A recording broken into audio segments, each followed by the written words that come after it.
Talk Shoes. Recorded live. Welcome to the Lost Lowdown, podcast number 67, with your hosts, Claude and Justin. What's up, guys? Today we're talking about episode 603, What Kate Does. Boom. The analogous episode to What Kate Did. What Kate Did. The season 2 episode. And I guess the next one should be What Kate Will Do, but we probably won't get that one. Maybe not, although I think we might get to see an episode called, What Kate Doing. What Kate Doing? Maybe What Kate Done. What Kate Do. Maybe What Kate Didn't. What Kate Didn't. Maybe so. Maybe what she done did.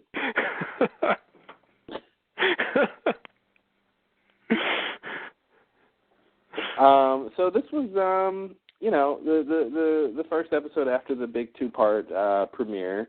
Yeah, the explosive premiere. The explosive premiere. It exploded like a hydrogen bomb set off by a woman with a broken heart. That's an explosion. That's an expression that I hear all the time. So what did you think about this episode? What can I say about it? It was, I can't say I enjoyed it as much as last week's. It definitely felt like, okay, now we're more or less into the normal part of the show, where, like, insane, giant things don't happen every 20 minutes. Yeah. It was more subdued. In a way, it actually reminded me of the early season 3 stuff where Jack, Kate, and Sawyer were being held by the others, and they didn't trust them, and they were asked to do things they didn't understand, and Jack got pissed all the time, and we're just sort of back into that realm of things. There's a lot of scenes of just people sitting around the sets talking to each other. Sets? Sorry. the temples. The temple. Thank you. Temple ground. God. Those aren't movie sets. TV sets. Are you kidding me? We're remote viewing these people. These people exist. But yeah, I agree. I just distinguish that from being like, out in the jungle on adventures. Yeah, I agree. It had that season 3 feel, I think largely because, obviously Losty's being captured by the others. Yeah. But it was also Jack being somehow tested and challenged by being made to wait and do things. Yeah. And trust people, like you said. And that was very, very season 3. Very, very Shark Tank. Yes. Exactly. Sit down, Jack, and then I'll bring you your food. If you want a toothpick in that sandwich, you better behave.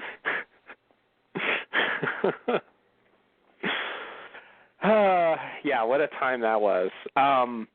But I would say, I think my positive comments about it are, it introduces isn't the right word. It brings back up a long-standing mystery on the show, which I appreciate, and does something to develop it or explain it. Not that much, but something. And also... you mean the mystery of what was in Claire's luggage? Yeah, that's what I mean. Okay. Yeah, that's what I thought. Exactly. Wow, I didn't think you would guess that quickly. So that I liked... this is my first podcast.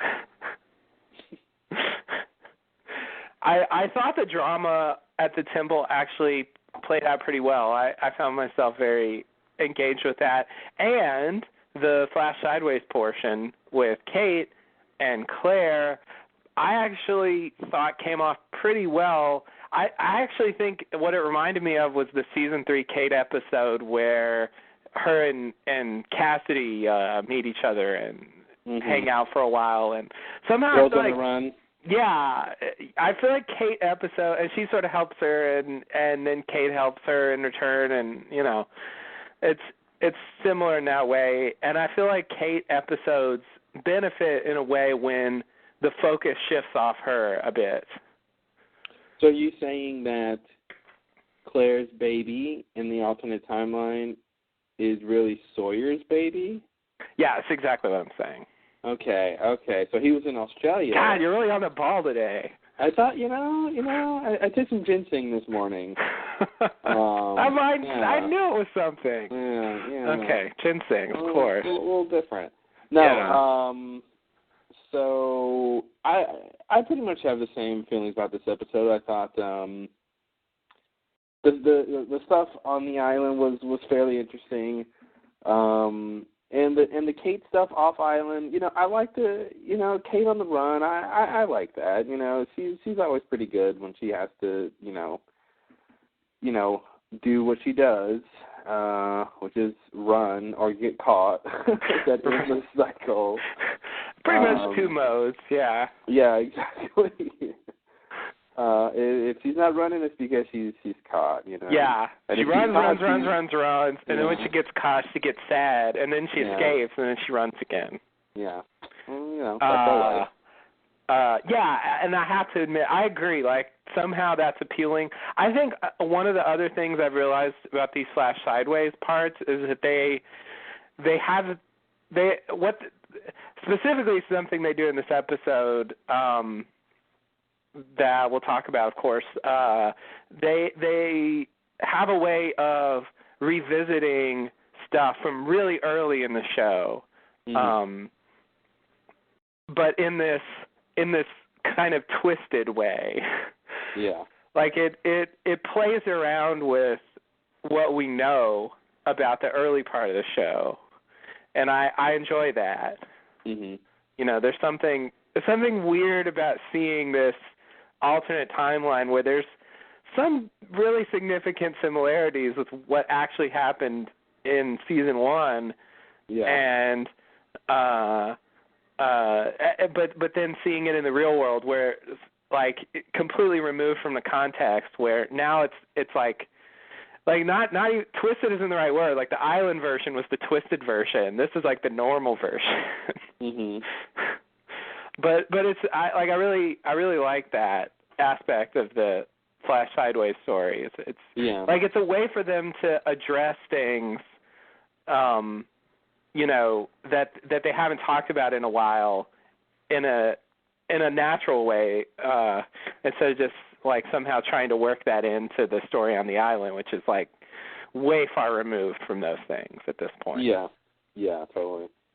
And they didn't have to, flash their characters there to do it. They just created an alternate timeline to do it. Yeah, so it's sort of like what they did with Dharma in last season. That was their way of exploring what happened with Dharma, and this seems like their way of exploring the early days of the Losties in a way that isn't just rehashing what we've already seen in the flashbacks.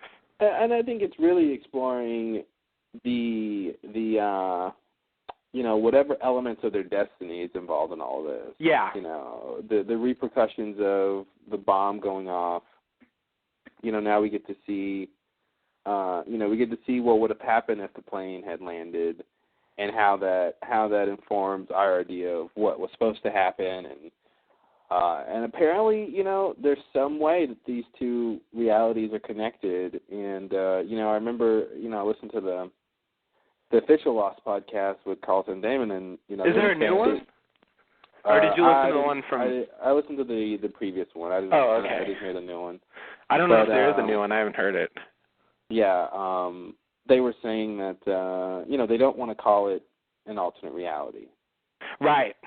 They don't feel like it's that. So I think somehow the island timeline is going to get us to the LAX stuff, the alternate reality. They don't like that, but that's what it is.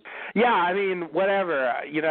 I think they just don't want us to say that the timeline we're familiar with is more real than this alternate timeline.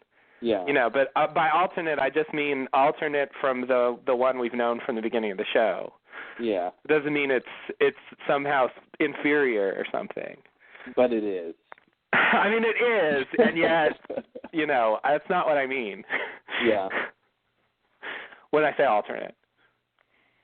All right. Well, Another thing I wanted to say is that I realized this before, and I meant to say this in the last podcast, especially watching seasons 4 and 5 and coming into this episode, I realized that even though, you know, not all the characters, I don't like all the characters equally, but really at this point, as long as I've watched them, I really am kind of attached to all the characters. Mm-hmm. Like even when they're just irritating and baffling, I'm just like, you know, it's just classic Kate. What are you gonna do? Yeah. I enjoy having her around, even though she's not really my favorite character.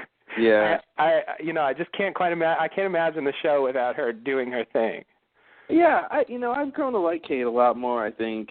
I don't really think she's been really bad since season 3.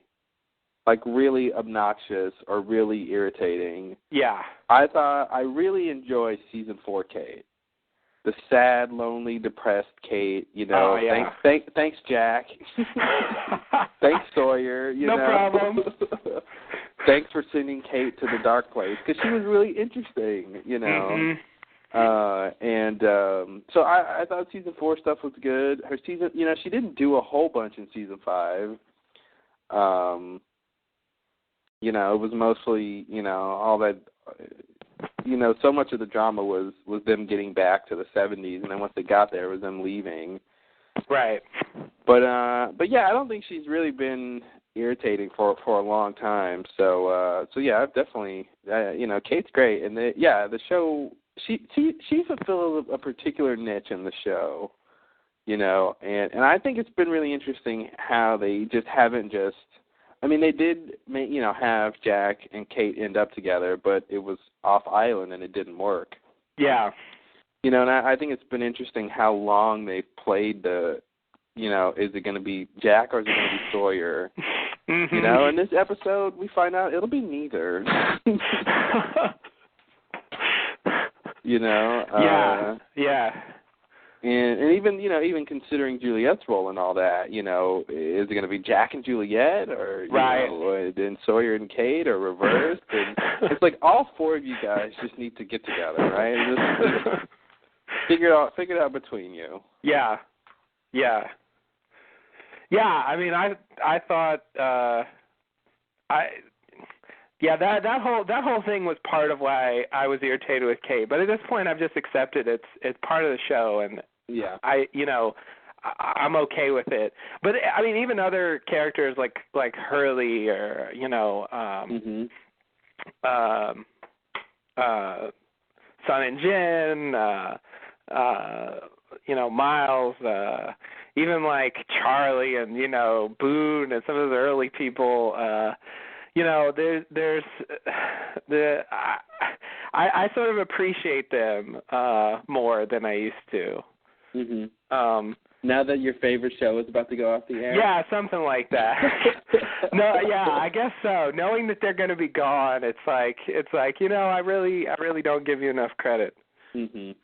So they're still not like my favorite characters on the show. You know, I don't think any of them really can stand up to Ben or something, but yeah, because Ben is just, you know, just a lot more interesting than they are most of the time. But still, they have something to contribute, and they do their own thing, and yeah. So I like that. Yeah, so that's it. That's what I wanted to say. All right. Alrighty then. So should we just dive in? Yeah, I guess so. Or should we start talking about the episode? Oh, what do you mean by dive in? I was just kidding. Okay. Are we hanging out by the pool? Yeah, we're hanging out by the pool. The water's a little murky, but don't worry, it'll be fine. We're not going to explain that yet. No, we won't. But don't worry. I'm sure Jacob knew about it all along. He must have. It's Jacob's plan. It's his plan, so why wouldn't he know the consequences of Sayid going into the water? Exactly. All right, so the first scene we have Lennon rushing into Dogen's office, his little back room, and he tells Dogen that Sayid is alive. We cut back near the fountain. Did they call it a fountain or a pool? No, it's a or a spring. Spring. They call it a spring.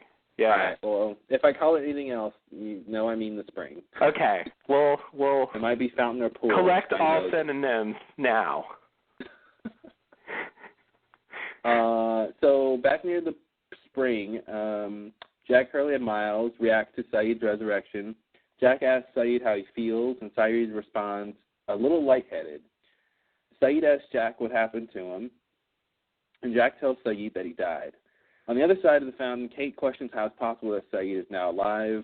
Sawyer is not surprised and tells Kate he's an Iraqi torturer who shoots kids. He definitely deserves another go-around on the island. Kate notices Sawyer is casing the joint.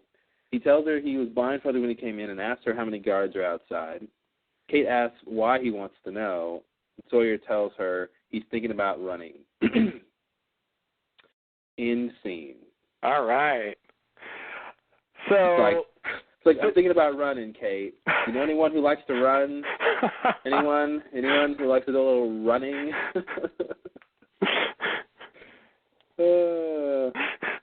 And what would you know about running, Kate? Oh, God. Yeah, that's all that's missing. Running. I know a little something about running. Yeah, and that's actually what she does.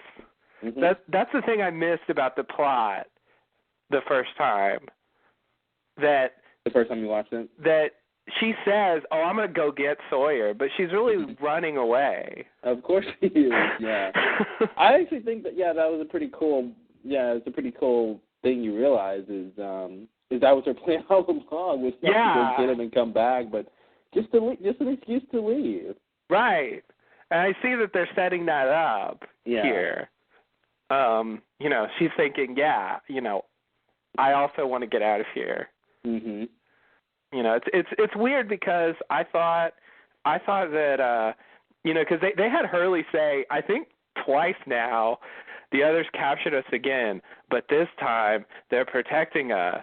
Yeah, it's been said twice. Yeah, they're saying that, I think, just to emphasize to the audience that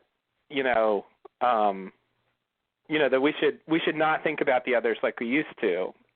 Yeah, and I think the audience realizes that, Smokey is a threat and that he's out there and they're trying to protect him. And I think you assume, since Kate's still there and hasn't protested, that she's willing to go along with it. And then she says, okay, I'll bring him back. But she really does not want to be there. Exactly, yeah. And I guess this episode brought out the fact that there's, the others are still devious and, secretive, and you really can't trust them. But you can. You just can't ask them any questions. You just should blindly trust them. Well, I guess so, but I mean, trusting them could end up with you poisoning your companion. Well, but the poison might be the best course of action. Well, maybe it is. So that's the thing. It's like you can't really decide. I don't think you can really say if you can trust them or not, because they haven't done anything that's, that isn't necessarily for their best interest, even if they don't understand what's going on. You know what I mean? Yeah. Okay. I guess what I'm saying is I think they're not being upfront about what they're doing. Definitely. That's what I'm saying. Like you whether or not you can trust them is different from whether or not they're going to tell you what you want to know. Yeah. Now, that's true. One can lead to the other. If they started answering questions, they would trust them more. But definitely the secretiveness or should I say, the secretivity hinders like the trust, definitely. Yeah. I mean, at this point, I don't trust them. I trust them, I guess. I mean, I feel like they know. I trust that. See, here's the thing. I guess I trust that they know what's going on, and that the poison I don't think necessarily would have killed Saeed. And I think maybe if it would have killed Saeed, then that might be better than Saeed turning into whatever he's going to turn into or infecting more people. You know. Right. So but I do, I think that's what they're trying to do is play it where, you don't know whether you should trust them or not, just like Jack. Yeah. It's clear that they'll do whatever they think they should do, and they don't feel the need to, make clear what that is, even if it means, they could tell Jack he's got this disease that's so bad, like he really should just be put to death. I think Jack can understand that. He's a doctor, he knows there's, conditions that arise where it's like, it's just going to be worse if they continue to live. And, they could say that. But they don't. They try to get him to just give Saeed this pill that's going to kill him, I think. I think that's the point of saying it's poison. And, he wouldn't even know about it. Like, and then you have the others who go with Kate and Jen who, they're about to shoot Kate on the ground, Well, that was Aldo. That wasn't a directive from Lennon or from Dogan. That was Aldo wanting revenge for what happened to him. Right. So I think that's different than the motives of the others. Well, I guess I'm saying I don't trust them because, they're individuals. As a group, maybe whatever the higher I don't trust the higher ups or the lower ups. I guess I can say that. The higher ups and the lower downs. The lower ups. It doesn't make any sense. Yes, the lower downs. The lower downs. Yeah, I think there's problems on all levels. The center middles. No, the center middles are okay. They're neutral. They're just fine. But yeah, I guess I was surprised there was conflict, but maybe I shouldn't have been. What? You're surprised there was conflict? Yes. What, you mean with the others? Yes. Yeah, because they've never had conflict with the others before. I don't know. I thought those days were over. I really thought they were now teaming up. That's why I was saying that line about Hurley. I thought the point was, I thought there'd be, I thought there'd be as much conflict as there used to be at the camp. Some, but I know what you mean. But that's why I want to trust them, because there's only conflict because what they want to do is seemingly bad. They seemingly torture Saeed, but according to them, they're diagnosing him. Yeah. Now, it was bad that they tortured him. They shocked him somewhat, which Rousseau has done before. He's fine. Yeah. And they burned him. Yeah. And then they let him go, and they apologized. And they blew dust on him. They blew the dust. I left that part out because it seemed innocuous. I don't know.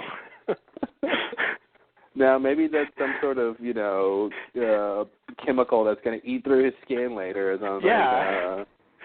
But I think it was a light jasmine body wash. I hope so. A body powder, if that exists. I hope so. But I again, and we've had this discussion before about Widmore and about Abaddon. Mm-hmm. Abaddon came off very, very sinister, and they purposely made him seem like you couldn't trust him. Yeah. And in the end, he seemed to be trying to help. I guess so. Yeah. And I feel like, again, with Dogan and these others, I do feel like, now I'm not saying Jacob is necessarily a good guy and doing the right thing, but I feel like these guys know what they're dealing with, and they know that I trust them when they say what they say about Saeed and about it spreading, and I do feel like it spreading is bad and that you don't want it to spread. Now, does that mean you should kill Saeed? that's a moral question. Yeah. You know, but I do think I trust them to the extent that they know what they're talking about. And again, I say, you know, if I was Jack, I would have asked him, you know, is this poison going to kill Saeed? Or is it just going to kill the thing that made him come back to life, and Saeed will be normal? Like, they didn't explain further than the fact that it's poison. Yeah, You know? see, and I mean, he could have easily said that. If that were the case, he could have easily said that. Oh, it would have been less dramatic. Yeah, well... But then, he could have said a lot of things. You could have said it was poison from the beginning, but of course, you know. Yeah. It's yeah, the like show. I feel like there's no room for that. I mean, to me, it seems like the poison's definitely going to kill him, and that's the point. Like, I agree that could be the point, but that's an assumption.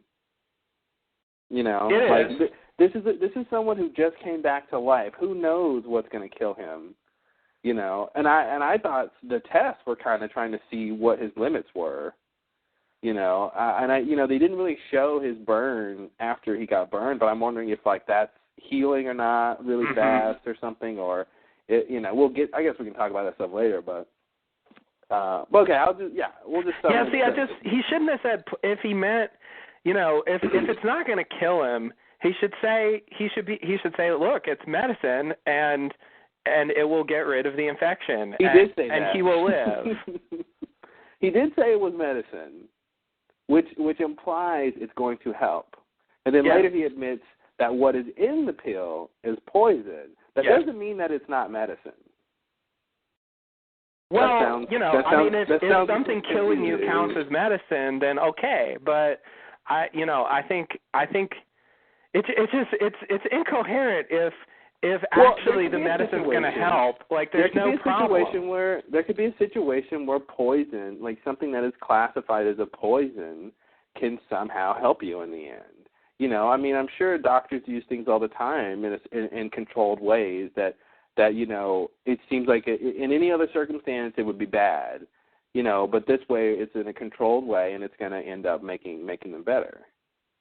That's what my twist on the whole poison thing is, and in my mind is it was going to not necessarily kill Saeed, but it was going to stop the infection from spreading or whatever. Okay. Yeah, that doesn't make any sense to me from what we watched.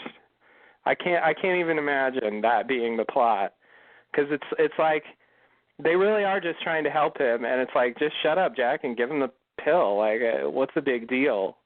Like, if that's really the case. Like, they didn't need to be secretive. They didn't need to have that whole thing. In fact, if Jack swallowed it, it shouldn't have been a problem. Well, no, but here's the thing. That's the whole thing. You're trying to simplify it, but the thing is, it is poison, and it would have killed Jack. Jack is not Saeed. Jack was not just resurrected. He's going to have a different response to that, and I think it is something that would kill you if you swallowed it. That's why he stopped him from swallowing it. But I'm just saying my theory, and I'm not saying you get this from watching the show, but I'm saying my theory is just that it wouldn't have. I just don't think necessarily it would have killed Saeed.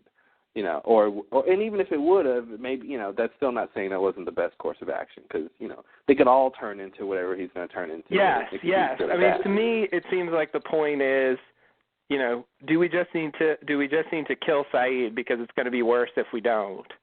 Mm-hmm. Like, I think that's the issue that they have to deal with. If the issue is, do we give Saeed the medicine that's going to cure him or not? That's not even an issue. Of course, yes. Well, that's an issue. But that's an issue because, see, I get your point, and that's exactly what they set up, is that this is medicine that's going to help him. That's what he said. Okay, but the point was Jack's trust in what they were going to do. Right. Like, if Jack had trusted him, then he would have just gave him the pill. But the conflict was that he didn't trust himself to make the choice. Yeah. You know, and I think the fact that Saeed has to take the pill willingly has something to do with the effects, because if it's just regular poison and they give it to Saeed, I don't think it's going to do the thing they want it to do. So I feel like there's more going on here than just like poison that's just going to kill him or, you know, kill someone. I feel like there's rules involved in what's going on here, and that's why I feel like, you know, it wouldn't necessarily have killed him.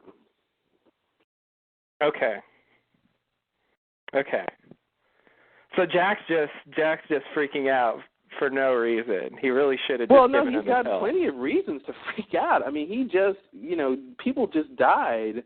That's what. No, I mean he has reasons, but like if you knew the whole story, he really shouldn't be freaking out. I'm saying not necessarily. I'm saying it's a logical assumption, but it's still an assumption to think that would have killed Saeed, just because it's poison, quote unquote poison. Yeah. Yeah. But I do think it's logical to think that from what we saw. But I'm just saying we're dealing with not normal stuff here. Who knows? Yeah, what I mean happen. it's always a problem when they don't elaborate a lot on with what characters say, and he didn't. They didn't make it totally explicit, and whenever this happens on the show, there's an opportunity for interpreting it different ways. So I see what you mean. It's just like I guess it just seems like if that's really the case, like I want Saeed to live, so I kind of want your theory to be true. Yeah. But I actually think he's either going to turn into whatever he's going to turn into, or they're going to kill him. Mm-hmm. I mean, I think to me it seems like that's the only two possibilities at this point. Like that's what I took out of that. I think they could still save him somehow too. I think that's still a third possibility that somehow he can be saved. I mean, like I said, I think the alternate timeline line is connected to this one somehow. So I feel like somehow Saeed's going to make it to that thing. Now he doesn't, I guess, necessarily have to be alive on the island to make it to the next timeline, but Yeah. But I agree. It makes more sense for him to either turn in. I mean, I feel like they're setting it up for the infection to spread. Yeah. But yeah, I feel like I feel like we're probably going to see what happens when it spreads. Yeah, but that's sort of more exciting than just killing him. But we already know what happens when it spreads. We saw the whole thing with Rousseau. So I don't know if they have to go into if that's their point, then they'll do it. But I mean, they don't have to really go back to that if it's about something else. Yeah. And I think Jacob needs to show up. Well, it would help. It would clear it up a little bit because it's still a little bit murky what happened with Rousseau's team, I think. Mm-hmm. And especially the way they end this episode seems to suggest that actually it was Rousseau who had the sickness and not her team.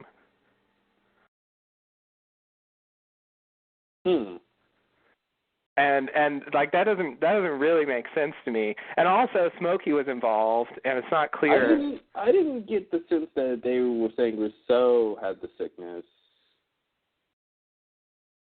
but maybe I know what you're talking about. Yeah, I mean, based on the ending, the way they portrayed what happens when you have a sickness, it really made it seem like Rousseau had it. Which I don't really buy from the way she acted, but whatever. We'll get to that at some point. Another thing I wanted to say about this scene is I didn't really predict. It didn't really enter my mind that Sawyer would actually be pissed at Saeed for trying to kill Ben. Yeah, that was hearing him say that and what he says later about all of them, I think is pretty telling about his state of mind. Yeah. Yeah, I don't know. To me, it's like I expect him to like all the other Lossies and get along with them. And he's just like, he doesn't want anything to do with Saeed. He's totally, condemned him, basically. Well, he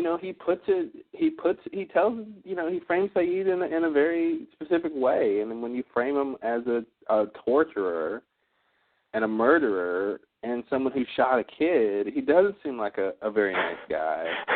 Maybe that is someone you cross off your Christmas card list. Yeah. I don't know. Yeah. Yeah, I mean, when you just list those things, it does make him sound pretty bad. It's just, I don't know. If you know Saeed and understand, it's like I can't hate him. I mean, even though, And that's the kind of thing that they were trying to get us to do with Ben and the others and stuff. Is once you understand the motives, you won't, you'll understand. And I think Saeed's a classic example of that. If you just list what he's done, he's a bad guy. Yeah. But if you understand why, then he's not as bad. You know? Yeah. Yeah. Yeah. Yeah, not to say those things are good. It's just, I'm not ready to condemn him like Sawyer is. Yeah. And Sawyer, I think Sawyer thinks they're all condemned. I mean, I feel like he's going on the assertion that they're being punished. That's what it feels like to me, is an endorsement of the punishment idea, that of course he deserves to be on the island longer, like, because it's a punishment. Okay. That's what I was getting from that. Yeah. Okay. But it seems like he personally is not happy with Saeed. In a way that I don't think he's unhappy with Hurley or Miles or something. Or Kate. Yeah. He's also pissed at Jack, but for a specific reason, whereas it seems like for Saeed, he just generally thinks he's a bad person. Well, like I said, I think he's insinuating that all of them have a reason for being on the island, in that Saeed's reason is specific, but that they're all, I don't know, I feel like he thinks they're all being punished for something. Okay.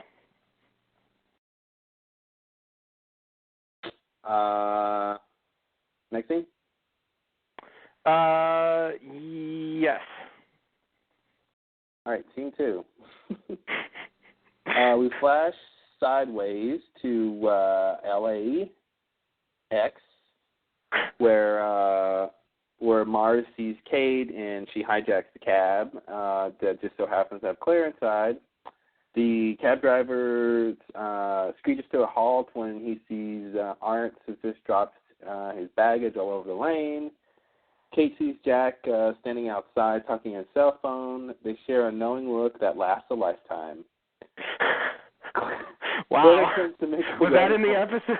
That was in the episode. Okay. Claire attempts to make a run for it, but Kate pulls back inside the car. Kate and her gun force the cabbie to drive on, running over Arntz's inexpensive luggage. Ouch. After leaving the airport, the cabbie jumps out of the car. Kate hops in the driver's seat and floors it. She pulls over and demands Claire's purse and tells Claire to get out. Claire asks for her bag, but Kate and her gun say no with extreme prejudice. Wow. All right, that's that scene. Realize the gun also. Yeah. The gun's a character in this episode. The gun is Kate's sidekick. Oh, okay. Yeah. I didn't realize that. It's a good catch.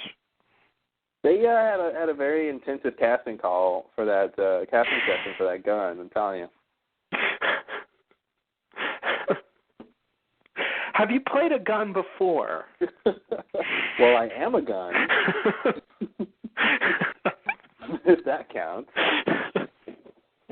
And I can talk, apparently, so I think I'm pretty interested as far as guns go. Yeah. All right. Anything about this scene? Let's see. Well, so the Jack and Kate look, what do you think that was about? I think that's leading towards the idea that somehow the people in this timeline, this is not apparently happening in the island timeline, are having some kind of deja vu experience. And so when they see people that they knew from the island, something goes off in their brain and they have this moment where they think they recognize. I think that's what's going on there. Yeah, I feel like that's what's going on. But to me, what's weird is they already seen each other.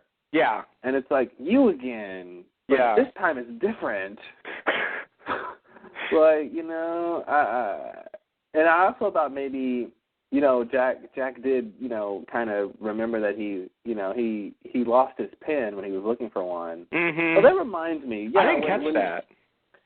That was a sort of subtle thing where she bumps into him coming out of the bathroom on the plane, and then later he's looking for a pen, and he doesn't have it when he's trying to help Charlie, and then we see her, trying to get out of her cuffs in her seat with a pen, and we put two and two together. So I was thinking maybe he kind of realized he didn't have his pen, and he saw Kate and thought maybe she took it, but I don't really think. I mean, that's pretty of a minor thing to have that be about, but and if he recognized her, I mean, he saw that she was, being escorted by that marshal, and so if he saw her driving away in a cab, not with the marshal, then he would know something was going on, and that would give him a reason to look, just in general, whether he recognized her or not.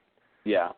I meant to bring it up on the last podcast about Jack wanting a pen. Was he gonna stab Charlie in the throat with a hollow pen so he can breathe? Thought. That when he said that, that's what I thought he was going to do. Because I mean, that's pretty drastic. But I'm like, why do you need a pen? Because I don't think you could fish anything out of someone's throat with a pen. So I don't know what else he would have done besides try to give him a tracheotomy or whatever they call it. Yeah. And and that would have been really intense. Yeah. Charlie would have been a little bit more upset. Yeah, I think so. Blimey, you put a pin in my throat.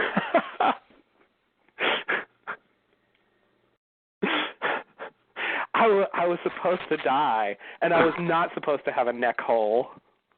No, there was no neck hole on my itinerary.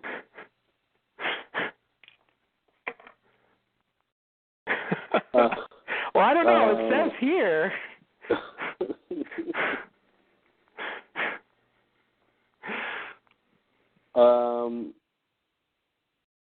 What else is going on? I was going to say, it actually bothered me when they ran over our suitcase. Yeah. Because, I got the impression that suitcase stayed under the cab for the rest of the episode. No, by the time the cab driver jumps out, I don't think that case is there anymore. Oh, I agree. But it bothered me because they never clearly established when they got rid of it. Yeah. And so I just imagined it being there. It bothered me that they ran over it, first of all. And, I wish the tire would have just run over it and not that it got caught under the car. Yeah. Yeah. Yeah. Yeah, that was Who drops their stuff in the middle of the lane anyway? I know, and he even says, I'm walking here. I'm walking here. No, you're not. You're holding up everybody here. That reminded me, remember when they had that Sawyer-Anna Lucia crossover where she opens her, and he's, walking in the middle of the street, and he's like, I'm walking here. And it's like, yeah, you're walking in the middle of the freeway. Sorry, I didn't see you. Yeah, it's like he's not really it's like it looks like he had some kind of accident where his luggage spilled onto the ground. And so it's not like he was really trying to walk. He was just trying to pick up his luggage, and the whole incident was just weird. I hate it. And that whole, I guess it's supposed to be a reference to Midnight Cowboy or something. That line from Dustin Hoffman's character when he's crossing the street and a cab almost hits him and he goes, "Hey, I'm walking here." That's what that's from? That's what that's from. Oh, I didn't realize that. Okay. Yeah, I think it was Midnight Cowboy. I think that's what it's from. That sounds right. Seems like something his character would say. I've seen it. I just don't. I didn't realize that was the origin of that line. Yeah. Okay. It was just such a bad line for him to say, I think. Yeah. Yeah. It didn't really make any sense. It'd be different if they made it seem like he had caused Ards to spill his luggage or something. Yeah. He, did something crazy driving, but they didn't do that. It was just like he was already befuddled. Yeah, exactly. Exactly.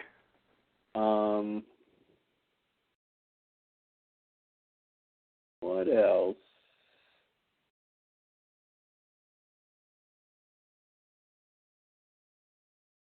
I guess that's it for this scene. Yeah. Know what's going on. Yeah. Back on the island, Jack, Hurley, and Miles help Sayid outside for some air. Hurley tells Sayid that these people are the others and they're helping. Miles makes a quip about Hurley being the leader. Jack examines Sayid's gunshot wound and finds that it's almost healed. And Sayid thanks Jack for saving his life. Dogan, Lennon, and his men enter and demand to see Sayid. Jack wants to come with them, then asks who they are and what's going on. Lennon tells Jack that after they talk to Sayid, they will answer his questions. But Jack has heard that a time or two before. He really has. Dogan orders his men to subdue Jack and take Sayid. They begin to fight, but stop when they hear shots being fired. Everyone turns to see Sawyer holding a gun near the exit. Lennon tries to calm him down and reassure him they won't hurt Sayid. Sawyer says he doesn't care what happens to any of them and is leaving. Kate tries to stop him. Dogan in English tells Sawyer he has to stay. Sawyer says he doesn't. Sawyer takes the barricade off the door and turns to Kate and tells her not to come after him, then dramatically leaves. Now, hold on. Did Sawyer shoot somebody? Did he shoot somebody? I thought he fired in the air. Oh, he fired in the air? Because, I thought at a certain point in the episode, I thought they referenced the fact that Sawyer shot somebody, and I didn't remember that happening, so that's why I'm asking. I don't think he shot anybody. Okay. What point? When did you think? Yeah, he just shot in the air. Okay. Yeah, I don't know where I got that from. We'll see when we get to that scene later. Okay. We'll probably be able to figure out whatever it was I heard that made me think that. But okay, so he didn't actually shoot anybody in this scene. Mm-mm. Okay. All right. Well. I think I wanted to say something about this. See, what just happened? So basically, they want to see Sayid, and Sawyer wants to leave, and Dogan tells Sawyer that he has to stay. Right. What was the thing? I got distracted. And we see Sayid's gunshot wound is pretty much healed. Yeah. So I guess that means that. And I don't know what to do with that. I guess that means that somehow you're less susceptible to injury or something after being claimed, or after the pool immersion, or both. I don't know.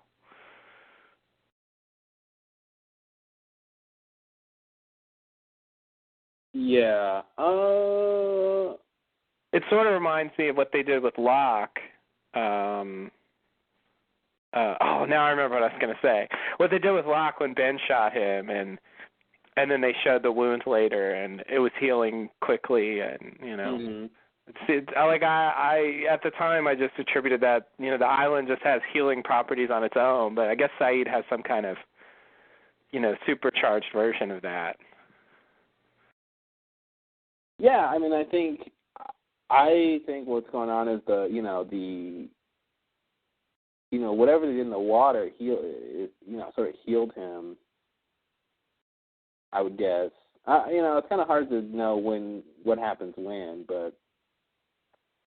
I'm guessing he was claimed, they did the water thing and it didn't work, and then he was claimed after that? Oh, okay. Or are you thinking he was claimed before and then they put him in the water? I'm thinking he was claimed in the water.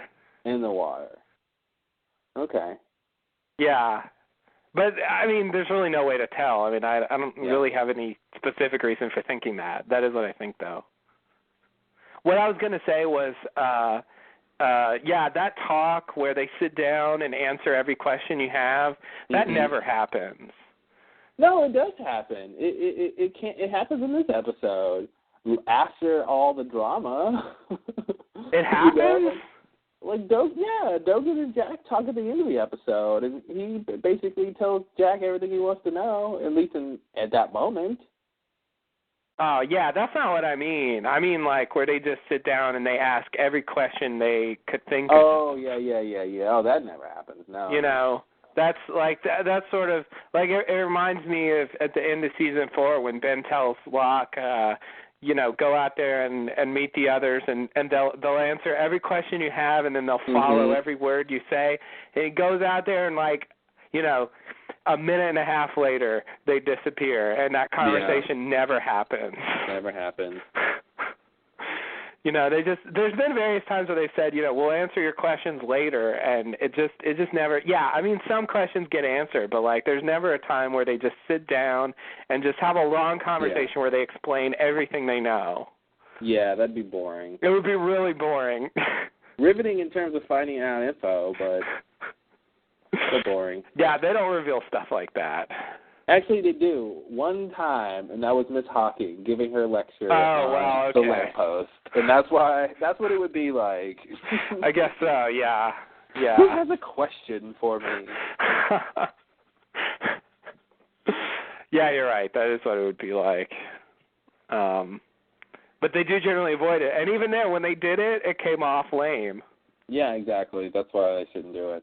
So, yeah, it's not a good idea. As much as I want info, I've kind of given up on that in general. I mean, I'm happy with whatever the show decides they want to show us. Yeah. You know, I don't need excessive detail. You know, that stuff's it. You're not going to get it, so. Yeah. Well, it helps. It helps knowing that I'm not going to get it to give up wanting it. Like, I remember in season 3 in that episode where they go to the flame and they go downstairs and there's like walls and walls of Dharma binders, and you know, at the time I was like, God, I wish I knew what was in every one of those.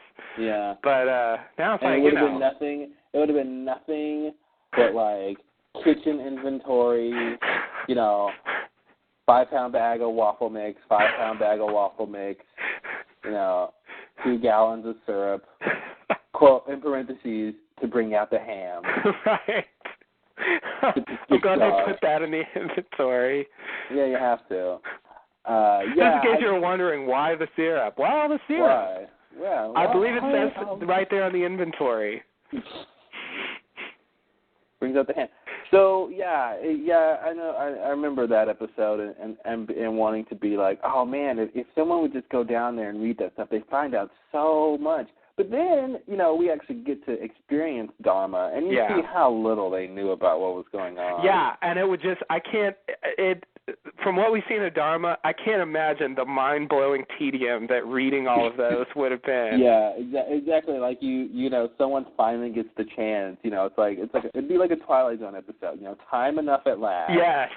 To read all the Dharma material you could, and then you realize, oh my God, there's nothing here. Yeah. Speaking of all that stuff, I found it strange that, I forgot what episode it was, towards the end of season 5, like, when, like, Chang basically makes a comment that, like, the stuff that they're doing at the other stations is not even interesting. Yeah. Or was it the stuff they were doing at the Hydra? Yeah. Like, and their silly experiments. And like, really? Like, you don't even take your fellow scientists' work seriously? Like, you guys aren't all on the same page about what you're doing on the island. Like, that's weird.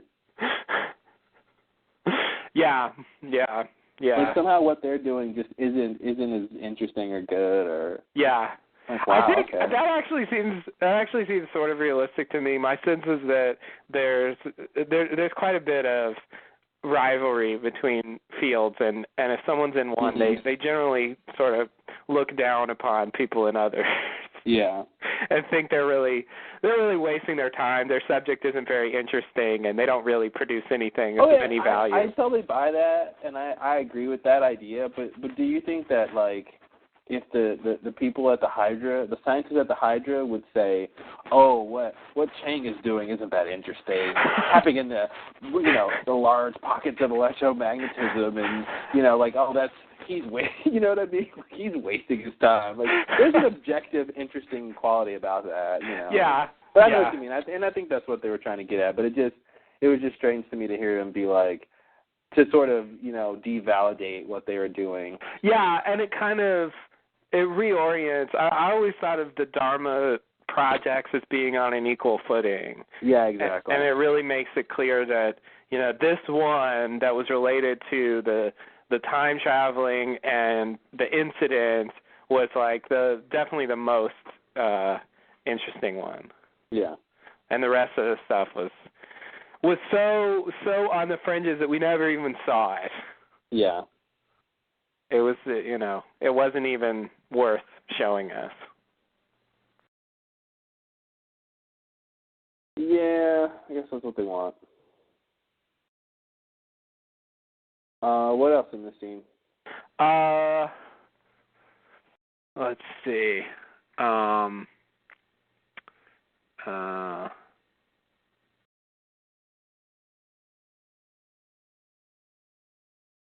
okay. Yeah. Yeah. Here's another part where he says, "He ain't my friend. Do what you want with him." Yeah, that was the part that was pretty. Yeah, it was pretty surprising to hear Sawyer just be like, "Yeah, I don't care about Sayid, and kind of don't care about any of these other people here." Yeah, he does. He does follow that up with and anybody else. Yeah. Like, damn, Sawyer. No, he lost Juliet, and it's just, he just doesn't care about anything else. It's the weird thing about that is, as much sense as that makes, in terms of the show, his relationship with Juliet was about 5 episodes. Mm-hmm. His relationship with Kate is like 4 seasons. But in terms of real time, his relationship with Juliet was 3 years. I know, but it's just weird. It's weird because our perspective as the audience is skewed. Yeah. And the whole time he's been like that. I mean, when he helped Kate with Ben, when little Ben got shot, and and he just tells her, I'm doing this for Juliet. He really doesn't acknowledge her very much at all. He said the day before Kate, Jack, and Hurley came and showed up on the island, he told Horace that he could not even remember Kate's face. Yeah. He couldn't even remember what she looked like. So is 3 years long enough to fall out of love with to get over somebody? Yes. Yeah. And then she shows up and ruins what he and Juliet had. Yeah. And really what Kate finds out in this episode is that, it really was, that was it. Like, when he left her to stay on the island, like, that was it. Yeah.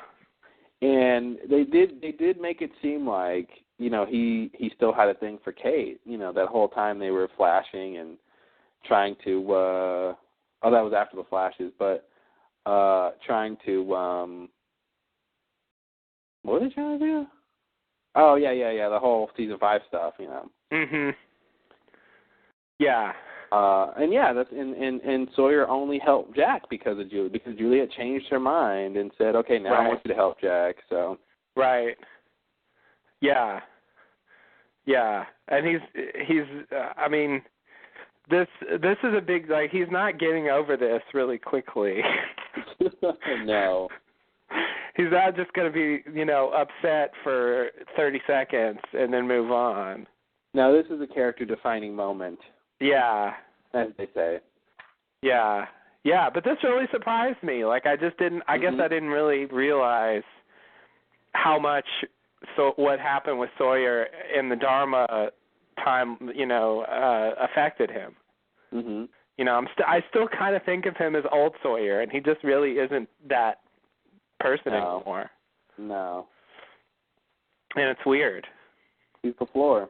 And I guess, he's basically old Sawyer in the Flash Sideways part. So yeah, it's, that's not helping me, realize what's going on. Totally.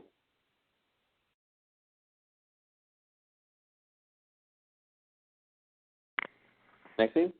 Yeah. All right, so we're back at the temple. The others take Saeed away.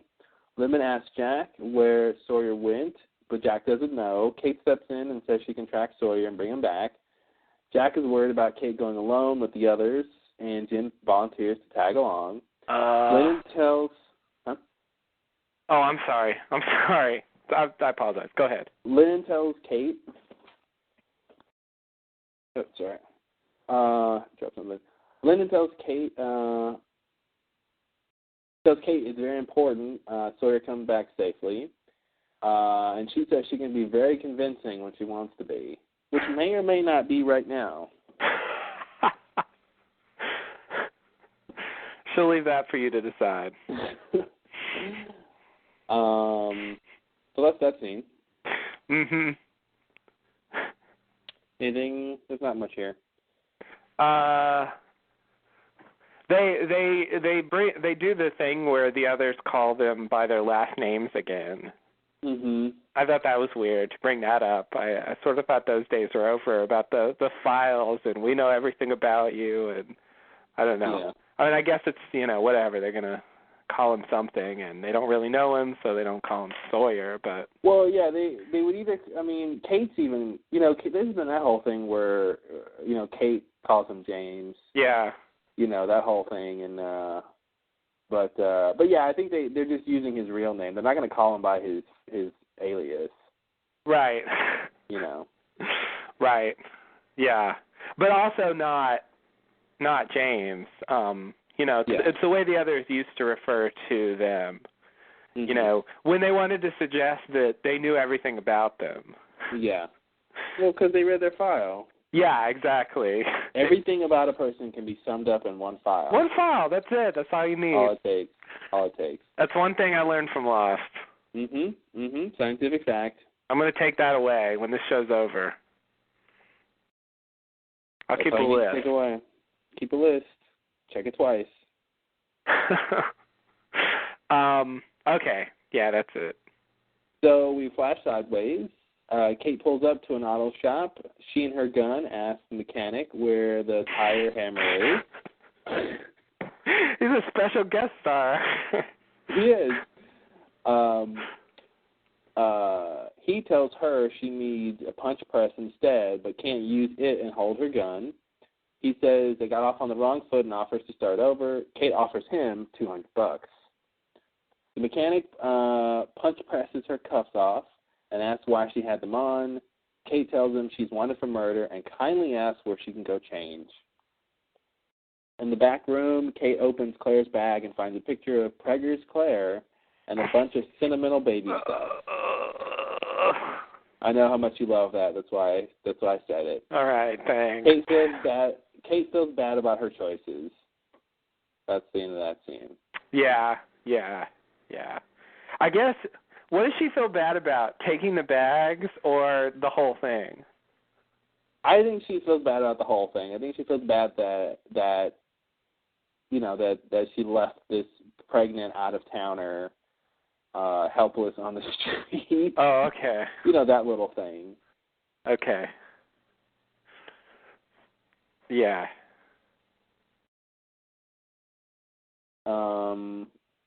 Good thing Claire put that picture of her pregnant right on top. It's almost like she knew someone was going to go through that. Almost. She's like, I better put this on top in case someone steals my bag. They'll feel sorry about it once they see this picture. That's a very Australian thing to do, I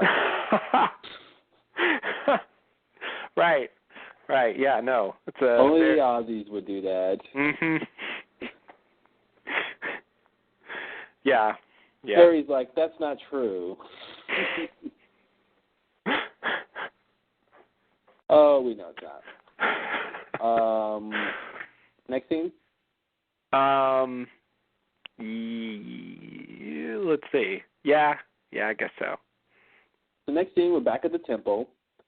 Kate and the others prepare to go track down Sawyer. Aldo tells Kate she better not slow them down, and Kate responds, better not slow me down. Ooh. but she whispers it to herself. Not exactly ooh when no one hears you. Yeah. Jack It's her own private ooh. Yeah, exactly. She probably oohed to herself. Mm-hmm. Jack tells Kate he'd go with her, but they both know Sawyer would kill him. She tells Jack to take care of Saeed, and she'll take care of Sawyer. They have a deal. Kate says goodbye.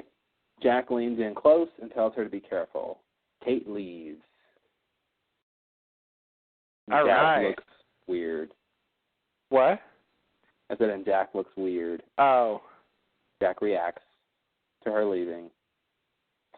So I'm thinking, it wasn't upon the second or third time I saw this scene that I thought what was going on there was Jack was expecting to get a kiss. Because he kind of leans in. Yeah. And I think she pulls away, and I think maybe he's questioning, why she's going then. Yes. Something like that's going on. Yeah. Yeah, I think you're right. I didn't really catch that the first time or the second time, but now that I think back, I think you're right. Yeah, something like that was going on. Yeah. I mean, we're still, even though Jack and Kay were engaged and they had a whole relationship, and then it ended, and the Sawyer and Juliet thing for years, actually, they were fine the whole time. Unlike Jack and Kate, even though all that stuff's happened, I think we're still stuck with this triangle. Yeah. Even though Sawyer's not interested, Kate seems to be doing her own thing, and Jack's just kind of bewildered on the sidelines. Sawyer's like, there's no triangle. I am out of this. You two have a line segment going on.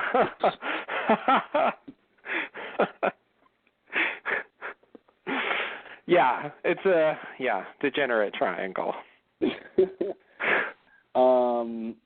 Yeah, so it's interesting that all this stuff is still, important. Yeah, I think, I guess, I really can't envision Sawyer, well, let me save that for later. All right. We'll get to that. Next scene? Yeah. All right, so we're in Dogen's room. Saeed is strapped to a crude examining chair and with his stomach, torso area exposed. Dogen blows a mysterious powder over Saeed's stomach. Saeed asks what's going on, what they want. Dogen clips some electrodes to Saeed.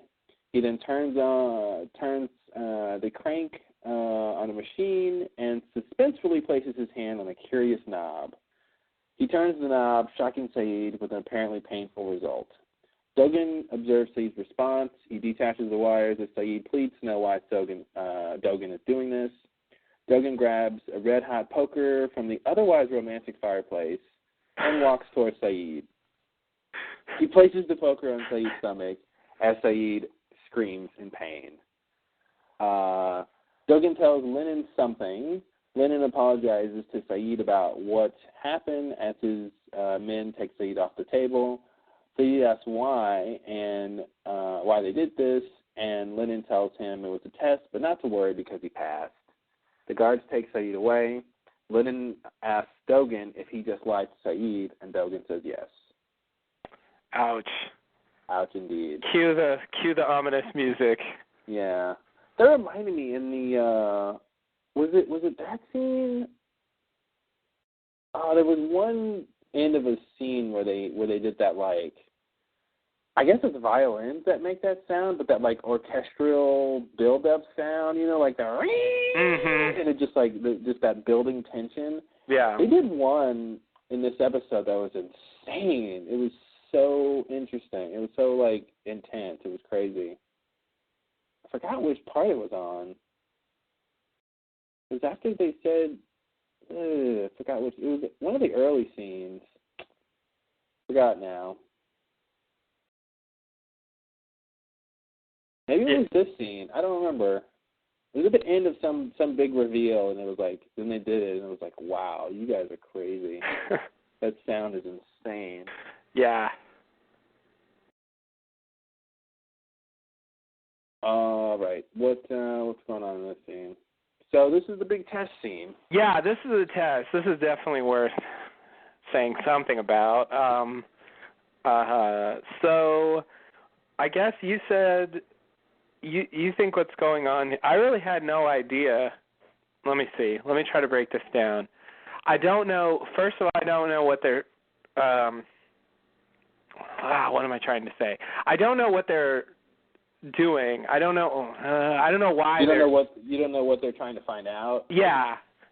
And the other thing is, I don't know why he failed. Mhm. I also think the dialogue at the end is a little bit clunky.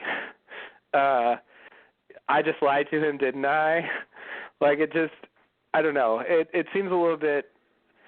I get the point, and it works. It works for the audience, but it just seems awkward for him to actually say that. Why? What do you mean? It just doesn't sound natural. Like, I feel like they both know that he just lied, and he's just saying this out loud for no reason. Well, I feel like he wasn't there when the test was administered, and I don't think he really knows the results. But I think he comes in and he says that to Saeed to calm him down. But I think you're right. I think he realizes that, if Saeed's alive, that's not a good sign for whatever reason. And so I think he does know if he lied to him. But I don't think I don't know. I buy it. I buy it the way it came off. Okay. Because he didn't see him fail the test. He didn't sort of already know the answer so much as, he lied to Saeed first and then was just confirming that he lied. Yeah. Yeah, okay. Right, so, okay, maybe I can frame it this way. What would passing have looked like? Good question. I mean, because it seems like anybody they put on the table would have reacted that way. Mm-hmm.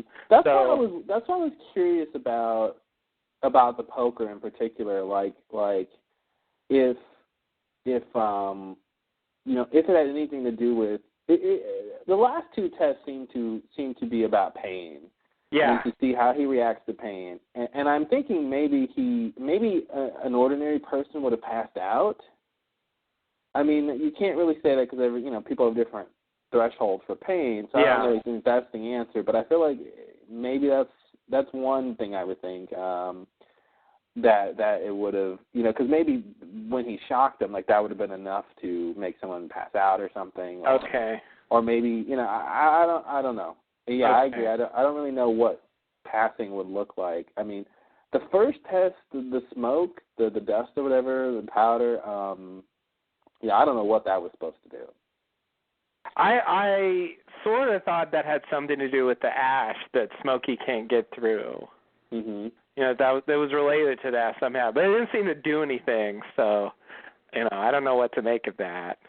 Yeah, I mean, so if he was, it seems like he should have failed that part. Yeah. But it seemed like he didn't. It did, yeah. Yeah. Yeah, so you're saying he just didn't react strongly enough. Like what they were doing was so extreme that if Jack were on the table, it would have been a lot worse. Mhm. That's one explanation. Now. Yeah, I mean that makes sense at least because I really couldn't. I mean, it just seemed like a normal torture scene. Mhm. I mean, that's what happens. They do the thing. The torturee screams. Says, I'll tell you what you want, or I don't know anything, or whatever they say. I mean, it played out very straightforwardly. There was no indication to me that there was anything wrong. Say this. I will throw this in there. I was just thinking. He seemed to administer all the tests near the site of his gunshot wound. That's true. And he does say later that the infection, if it doesn't get stopped, it's going to spread to his heart. Yeah. So maybe his gunshot wound is the center of the infection, and it's sort of spreading outward. So maybe if we think about the context of that helps in terms of what maybe he was just trying to diagnose the extent of the infection too. Okay. Yeah, so maybe that's part of it. It hasn't spread yet, and so it's not as dramatic as it would be if they did it later. Yeah. Ugh. Yeah, it's hard to tell.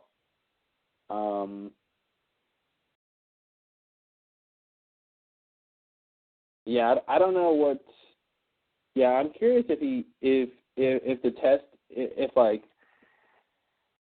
the test is just like you fail one of those three and it's a fail, or each part is is a fail or something, or cumulatively you have to fail. Yeah. Yeah. Yeah. Yeah, of course they didn't clarify that. Mm-hmm. And even when Jack asks later, why they know what happened to him, like the answer really doesn't address what happened here. Yeah. And it could be that if Saeed was claimed by something good or something, that he maybe wouldn't have felt pain. Oh, okay. Like maybe if he was something else, like he wouldn't have felt pain. Maybe. Okay. That's the only other thing I can think of. Yeah. Yeah. But that'd be weird. Yeah. Yeah. Yeah. It was in this scene where I started thinking, I don't trust the others anymore. Mhm. Because, yeah, you're right. I mean, they have their reasons. Obviously, there's something going on with Saeed. I get it. But if you're going to take Saeed into a room and torture him, I don't trust you. Mhm. If you just might do that, if you suspect someone of having some supernatural, whatever, and, it's I don't know.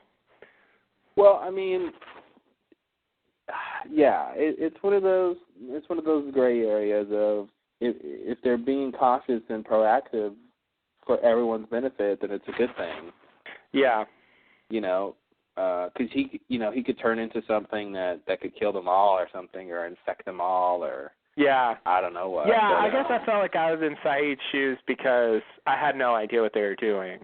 Mm-hmm. When we first see this, we don't know anything about what's going on. It just seems like they're torturing him.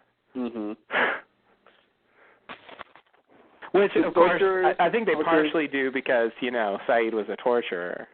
Oh, I didn't even connect that. Yeah, you're right. Like, I think that's when they first started doing it, I was like, oh, wow, now they're torturing him. Mm-hmm. It's not the first time Saeed's been tortured, but it's true. It's definitely, fitting. Yeah. Like, I would imagine that was in the script. Mm-hmm. Some reference. Yeah, I don't really know what to do about the tests. I can't really, it's just not. Yeah, much like Richard's test happened. of Locke, it's still not clear what happened. And no, but see, that's the thing with Richard's test. It's clear after you know the whole story.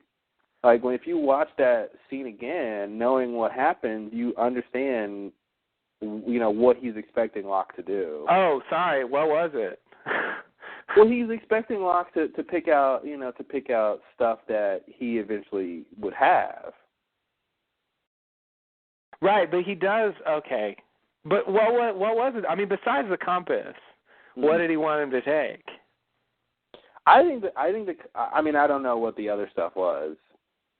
Because he did take the compass. It just seemed like he took other stuff that he wasn't supposed to, and it's just not clear to me, what he was supposed to take. Yeah, well, I think Richard was looking for some sense that the kid Locke was connected to the Locke that he met in the 50s, like some grand connection. Yeah. And the fact that he picked just the simple fact he picked other things besides the compass made him fail. Oh. Okay. Because he said I don't think he told him how many things to pick, right? He just said which of these things already belong to you. Yeah, you're right. I think you're right. So he picked, and he asked him, are you sure about that? And he was wrong about some of the stuff he picked. So, I mean, I think, that was the point of that test. And I think I will put money on it that we will understand the point of this test by the end of the season. Yeah, okay. I think you're right. I agree. It's the same thing they always do is, they pose the mystery first, and you're like, what does that mean? What does that mean? And they tell you, and you go, oh, okay. Yeah. Right. All the fun is the speculation. Yep. And then they tell you, and that's that. Yep. Oh, he went to see Locke because Locke told him to go see him. Mm-hmm. Who's that strange man standing there? I don't know. A man from the future. No. It's just Richard, and Locke told him to be there. No big deal. And that's what's weird is Locke doesn't even know Richard came. That's true. Mostly because Locke was a baby when he was there. Yeah. I mean, I guess he could remember him from when he was a kid, but he was pretty young at the time. Yeah, and even the high school version of Locke, The high school Locke didn't meet Richard. That's right. He said no, he never met him, yeah. The high school Locke only got indirectly contacted. It was like by that point Richard wasn't coming on his own. Yeah. He was just like, and that's the other thing that I don't get. Like, they still tried to recruit him. Yeah. Even after he failed the test. Well, I think what they didn't realize was whatever specialness he had didn't start until he got on the island. Right. And it seems like he would have to know that Locke comes to the island at some point, so. Yeah. He really should know that. So that's the thing, man. If they're keeping tabs on him throughout the years, then as soon as he gets on the plane, they should know. If they were keeping tabs on him. They would know that he got on the plane? What do you mean? Well, yeah. I mean, they would know that. Okay. They would know he went to Australia and tried to do the walkabout and. Yeah. All that stuff. Yeah. He wasn't hard to track down. I mean, Abaddon found him. Right. Right. Yeah. So Widmore seems to care about him to some extent as well. Yeah. I guess Widmore met him too. Mhm. Who hasn't met Locke in the past? That's right, and he references that. Yeah, I know, right? It's just it's not even a small club. Yeah. Because I guess Miss Hawking did as well. I never want to be a member of a club that wouldn't have time travel as a member. Wow. Wow, old school. Yeah, old school. With a time travel twist.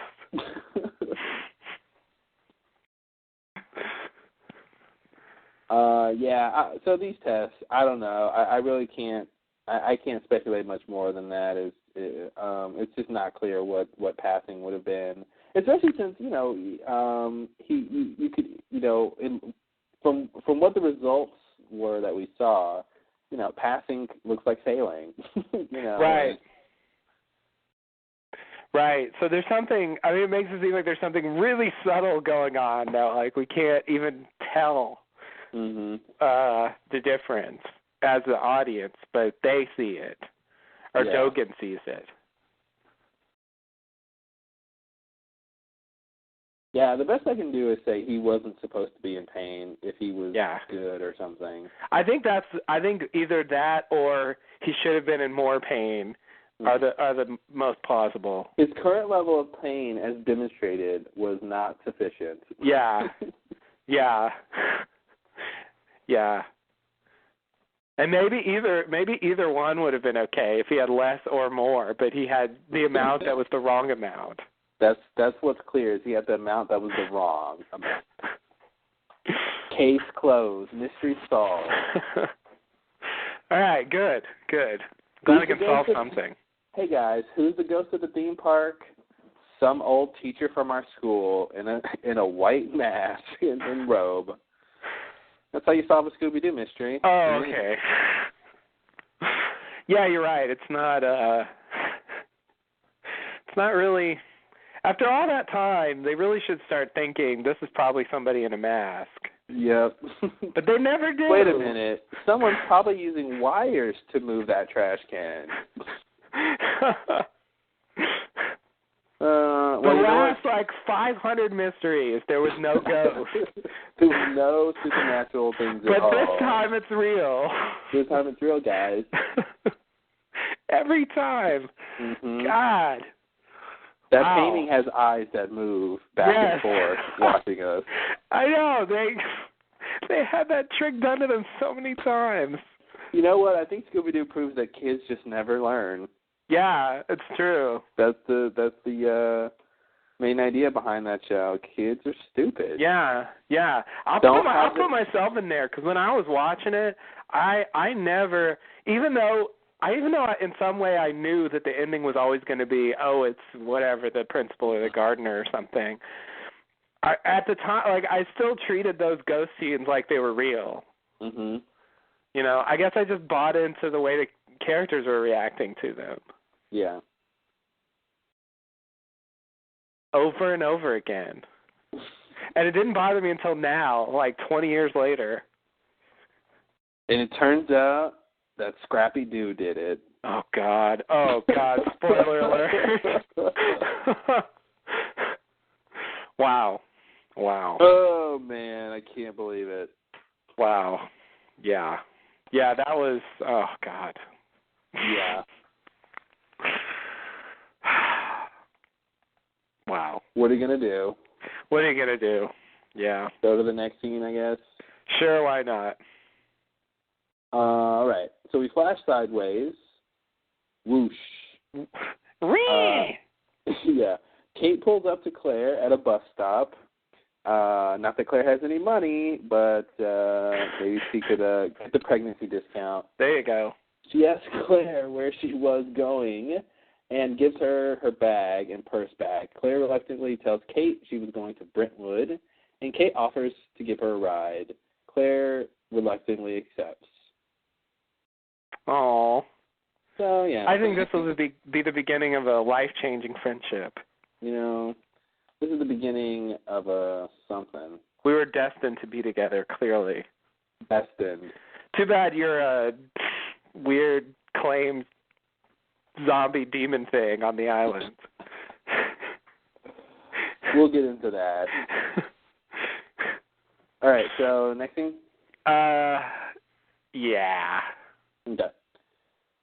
Back on the island, we find Kate, Jen, Aldo, and Justin. Not the Justin you're thinking of. I'm on the show?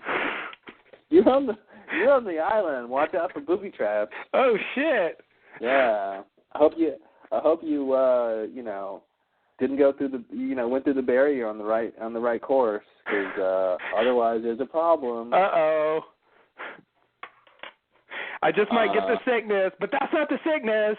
That's not the sickness. No. That is a sickness. That is not the sickness. It's a different article, so it's a different thing. That's right. So they're all trying to follow. I remember a Ferris wheel. And it was grand, and my mother was there. No. They're all on Sawyer's trail. Kate asks why they're being held. Why? Also says they are protecting them from Smokey. Ooh. Jen asks Aldo if he knows about the Ajira flight. Aldo doesn't want to say anything and shuts Justin up when he starts to say something about a plane landing. Kate sees Aldo following a decoy trail and tells him her experience tells her that the real trail is another way. Justin agrees. Justin intervenes right before Kate sets off a tripwire. They look and see a booby trap that looks like Rousseau's handiwork, but Justin confirms Rousseau's been dead for years. Aldo again shuts Justin up just as he's saying something important. Kate gets in Aldo's face and asks what Justin was going to say. Aldo reminds Kate that he's the guy she hit with a gun when she and Sawyer escaped the cages on the Hydra Island. Kate clocks Aldo with her canteen and throws it at the tripwire, causing a net full of rocks to crash into Justin. Boom. knocks out those two guys. Jen asks what's going on. Kate tells him she's escaping. Oh. So this is Indiana Kate here.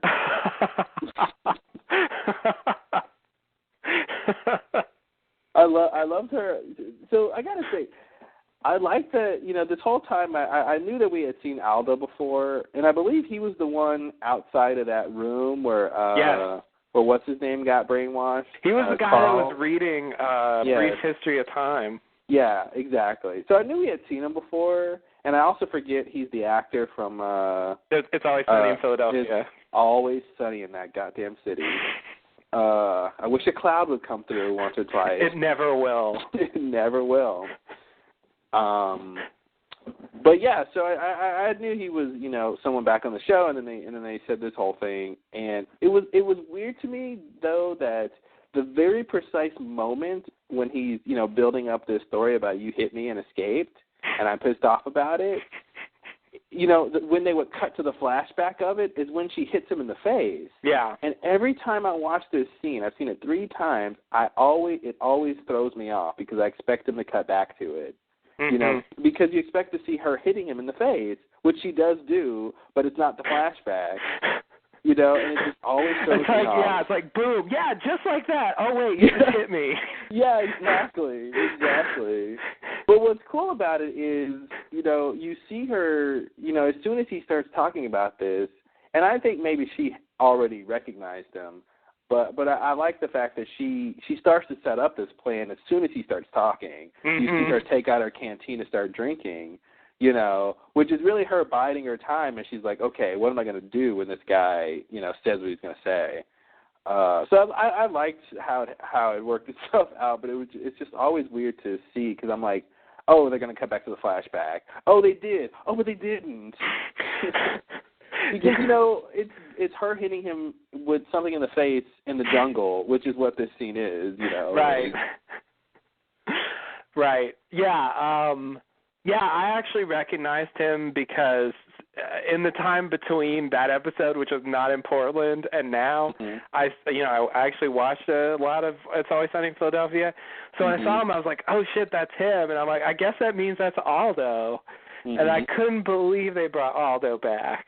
Yeah. Of all the, random characters to bring back. Honestly, who's still alive for the others? Yeah, that's true. If they were going to bring somebody back, it's like, well, how many of them are still alive? Yeah. But yeah, it definitely was weird to see Aldo back. Still, though, yeah, just the idea of bringing this really random background character.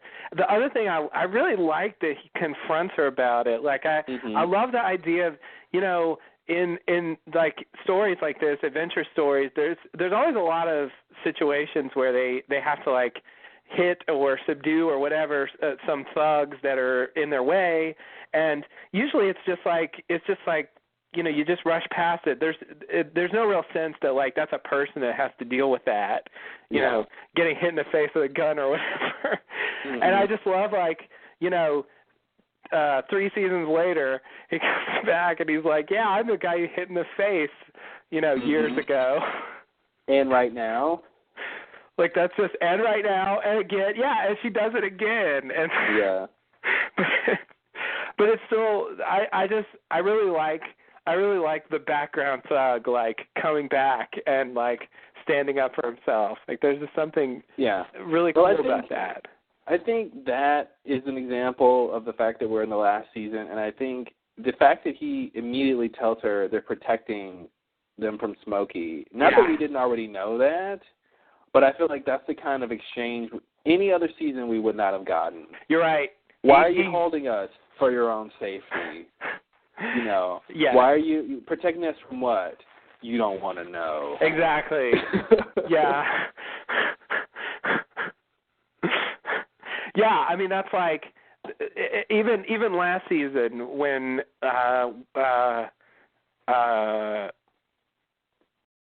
Rock asked Ben what the smoke monster is. When it's a secret. Oh, Ben. But doesn't later he was like, we didn't even have a word for it. Yeah. It's just like, why not? I know. Come up with a word. That's what people do. Why don't you call it something so you all can discuss it? It's really, it's really hard when we're talking about it and no one has a word. So I was just like, Yeah. I mean, it'd be different if he said, in English we don't have a word for it, or or something. But it's just like, no, there's no word in any language. No, but you're right. Defies words. It's no. I was thinking. So I think a scene with Frank and Alana when he's talking to her when they're going out and or maybe he's talking to Bram. And and he's asking about what they're what they're up against. What they're up against, yeah. And he says something a whole lot worse than what's in that crate or whatever. Just like a vague thing like that. We're not there anymore. It's the smoke monster. That's it. Yeah. We're not gonna be coy about it anymore. There's no time to be coy. Yeah. Yeah, I did appreciate that because I agree. It was totally clear that's what was going on, and yet having him say it makes it, totally concrete. Yeah. And it's kind of nice that they know that they're being protected from Smokey because they probably would want that. Yeah, absolutely. They've had plenty of problems. Mm-hmm. Not that they've seen Smokey since they've been back to the island, but... that's also weird, like the idea that when they were time travel, like when Jin sees Rousseau's team, like, and he sees Smokey attack them, that's like Smokey in the past. Mhm. And I don't know why that bothers me. It just seems weird. Well, to me, it says that Smokey knows that they were time shifting. Yeah, I guess so. I feel like he knows. He seems like he should know quite a bit about the Losties as much as Jacob should know. Yeah. I don't know where they get their info from, but he was around. You're right. He definitely knows stuff about Locke. Extensive internal thoughts. I don't even know how he knows that stuff. Because, I wanted to say, he read him on the island or something, but he knew what his dying thought was. I think he can read. Locke's body is on the island, and I think he just read he read it from that. Oh, okay. Kind of like what Miles does. Yeah. Yeah. Okay. And maybe, honestly, now that you say that, maybe Miles and Hurley have something to do with Smokey's power, because they kind of have a fraction of what he can do. Miles can sort of hear memories or something, and Hurley can see dead people, apparitions. And if you combine those two, you get kind of what Smokey can do. Yeah, that's true. That's true. Yeah. And Smokey in cloud form is as dark and flowing as Kate's hair. And, good point. And I never made that connection. And there's a lot of hair, I have to say. It's a lot of hair. I don't remember having that much hair in the old. I meant to say that about the on the alternate timeline stuff. I was just thinking, if when Kate and Claire are on the run, I'm like, if Kate really wants to, not be caught, she and Claire should just trade wigs. Absolutely. Here, you wear my wig, I'll wear yours, and no one will notice. No one will be able to tell. It's like two women with all the hair in the world.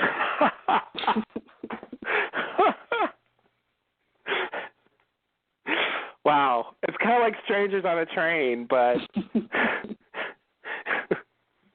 with more hair. With more hair. More hair and more Claire. Good point. Yeah. I agree. Yeah. Oh, here it is. So what's your strategy for bringing your boyfriend back? I hope you got one because he shot a guy on his way out. Oh, that's right. So that okay, yeah. I don't think Sawyer shot anyone in that scene we saw, but I think from that I think he was saying, because that exit was not the main exit. You know, like once he left that little area, there's more to leave from the temple. And I think that was just to tell us that he shot someone as he was trying to leave. Oh, okay. That. Okay. Good. Yeah. Good. That's what it is then. Yeah. Because as soon as I heard it, I was like, I need to go back and look at that scene. And then when you talked about it, I was like, okay, I want to make sure if he shot someone in this scene. Okay. Of course. Yeah, because the temple grounds are pretty big, and they were just in like that inner area, and so when he leaves, if he had shot someone then, they wouldn't have let him leave so easily. But he's not even like past the wall yet when he leaves. No, yeah, he's they're probably in like the centermost part. Yeah. Okay. So they're just telling us that on his way out he shot somebody. Yeah. Okay, that's what he says. Okay. Yeah, he didn't say in that scene we saw earlier he shot someone. That's the only part of his way out that we saw, so that's why I made that connection. But yeah, okay. Wow, that's why I'm glad we do this podcast. It really clears things up for me. Clears it up. Yeah, I like that. That's good. We're like the Clearasil for mysteries. Yeah, exactly. Can that be our new tagline? The Lost Lowdown. Clearasil of mysteries. Clears it up. Yeah, sure, why not? We need a slogan. Done. And hey, I don't know about you, but Clearasil is the best acne face product I know. Yeah, no, you're right. I agree. And I'm under contract to agree, so it's much better than any of its competitors. Indeed. Yes. All those competitors don't work. Any of them, all of them. Whereas Clearasil does work in a way that you will be satisfied with if you choose to spend your money on this fine product. Which we're endorsing that you should. Yes. Because we don't get a fee every time you do. No. If we got a fee, we wouldn't need to endorse it. We really wouldn't. We really wouldn't. All right. Next thing? All right. End of... We really should have advertisements at this point, but... Yeah, we're giving a lot of free advertising away. We really are. Over the years, like, damn, come on. Yeah. Cough it up, Johnson & Johnson. I know, right? Any of your family of products. I know you got it. They make all kinds of shit. Man, what don't they make? You'd be surprised. Yeah, you're right. I would be surprised, and yet I expect it. They say they're a family company, but you know what? That family does a lot of stuff. Exactly. You don't want to know about. That family makes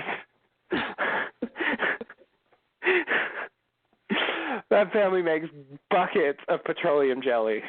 Yeah, it does. That is not a family I want to hang out with. Just based on that alone. I just think petroleum jelly is really gross. Any family with two last names that are the same?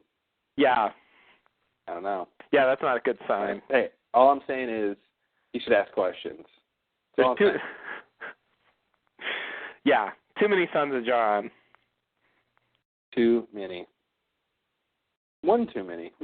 Exactly, one too many. 1, 2. Which is 1, 2. All right, next thing. Okay. Jack Hurley and Miles greet Sayid back from being tortured. I'm sorry, diagnosed. Please.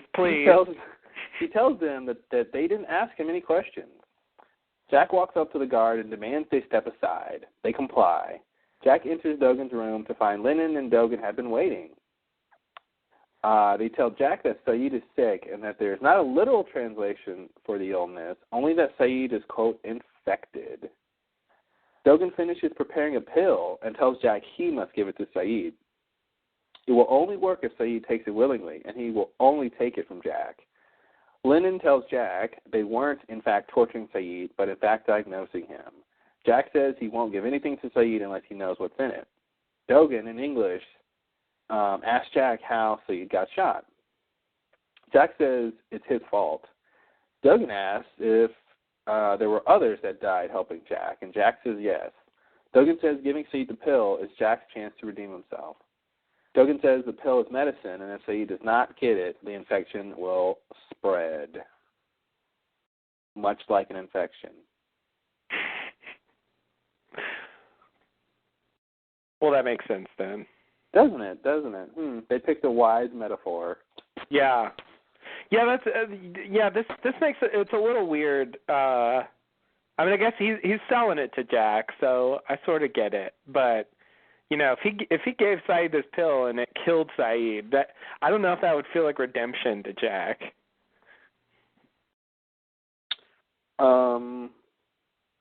If Jack knew it would save other people, that if Sayid died because of it and it saved other people, it might feel like redemption. I don't think it's going to feel like redemption anything. You know? Yeah. It's really, and honestly, I think it's interesting how they're making such a big point about Jack and his leadership and how people have died and stuff like that. Like, that's been a fairly big character point that they've done. It is, yeah. And it's really strange. I think that you know, as if somehow it's his fault for trying to get them rescued. Yeah. You know, the decisions that he made and you know, most of them stayed alive for a long time. I think. So that seems to bode well. You know, yeah. I mean, they defended themselves against numerous attacks by different enemies. And a lot of times that was, you know, in large part for Jack's help. And all the, like, help he did in terms of, you know, his medical skills over the years and stuff, I think did come in handy. He did save some people's lives, too. Yep. So I don't know. It's weird that they call into question his actions. It is, yeah. Yeah. Yeah, because this is the second time they've been like, how did Sayid get shot? Well, it doesn't matter, but all that matters is that it's my fault. Mhm. You know? Yeah.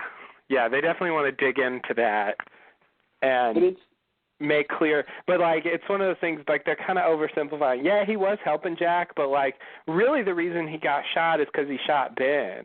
Mhm. Well, really the reason he got shot was because, you know, they were fugitives in the other's territory, and yeah, definitely because he shot Ben, but anybody could have shot him, you know, because they, you know, any of the guards could have shot him. Anybody could have, but what specifically happened was because he shot Ben. Like if Roger had seen him and he hadn't shot Ben, he might have said something. I don't think he would have shot him right away. Mhm. I think the reason he shot him right away is because he was the guy that shot Ben. Yeah, I agree with that. I agree with that, but they were still in a circumstance where they could have gotten shot. They were totally being shot at from everybody. Yeah. Yeah. So the circumstance anyway was the probability that something bad was going to happen. So it's like, you know, really, you know, he got shot. I mean, it's like it's one of those things that where does the initial cause start? You know, if Ben didn't let him out, he wouldn't have gotten shot. You know, right? But yeah, exactly. Yeah. The moment of him being shot is definitely when Roger shoots him, and that's definitely because he's distraught about having been shot and kidnapped and all that. So yeah, and so it's like the real story is a bit more convoluted. Mm-hmm. We knew this guy, and then we went back in time, and you know, Sayid worked for him for a while and killed people, and then he developed animosity towards him, and you know, thought that he didn't deserve to live, and so he killed him, but then his dad was mad, and so when he recognized later, it's like, you say all that, it's like, okay, well, Jack, it doesn't seem like you have anything to do with that. Doesn't would have been like, oh, sorry, I understand English. What a long story. But yeah, I think the show really is repeatedly done this, I think. It calls into question Jack's authority, whether he's a good leader, and to what extent he's doing what's best for everyone. Yeah. And versus leading them into dangerous situations. Yeah, it's So definitely. I think I agree. Like, I'm pretty much on Jack's side for the most part. I think that he's not perfect, but I think he did a pretty good job. I think he did better than I could have done in that circumstance. And better than a lot of people could have done. And so I mean, when you're in a leadership position, I guess you take the hit when stuff goes wrong. But he did do a lot of stuff right. So I don't think. Yeah. I don't think he really deserves to be guilt tripped like that. Well, and Kate says it to Sawyer earlier before Sawyer leaves the temple that he's just trying to help. He's just trying to help us. So yeah. But Don Quixote tried to help. Where did that get him? Stuck in a windmill. All right. That is not an analogy I was expecting. Wow. Yeah, I like to mix it up every now and then. Wow. Jack as Don Quixote. Mhm. Mhm. I like that. Okay. I'll try to I'm going to try to make that work. What else is going on? I like the whole thing of they were waiting for Jack to decide to come talk to them. Oh, yeah. I didn't notice that until I read the transcript. Yeah, because, they asked to see him before, and, he didn't want to go with them. Yeah, right, yeah. Yeah. Oh, no, that was actually before Saeed came back to life. Yeah, exactly. So they wanted to see him, because, they talked to Hurley first, they brought Hurley back, and then they wanted to talk to Jack, and Jack was like, no, and then Saeed woke up. And they got all sidetracked by, the zombie. And right. zombies tend to throw you off. They really do. That's the problem I always have.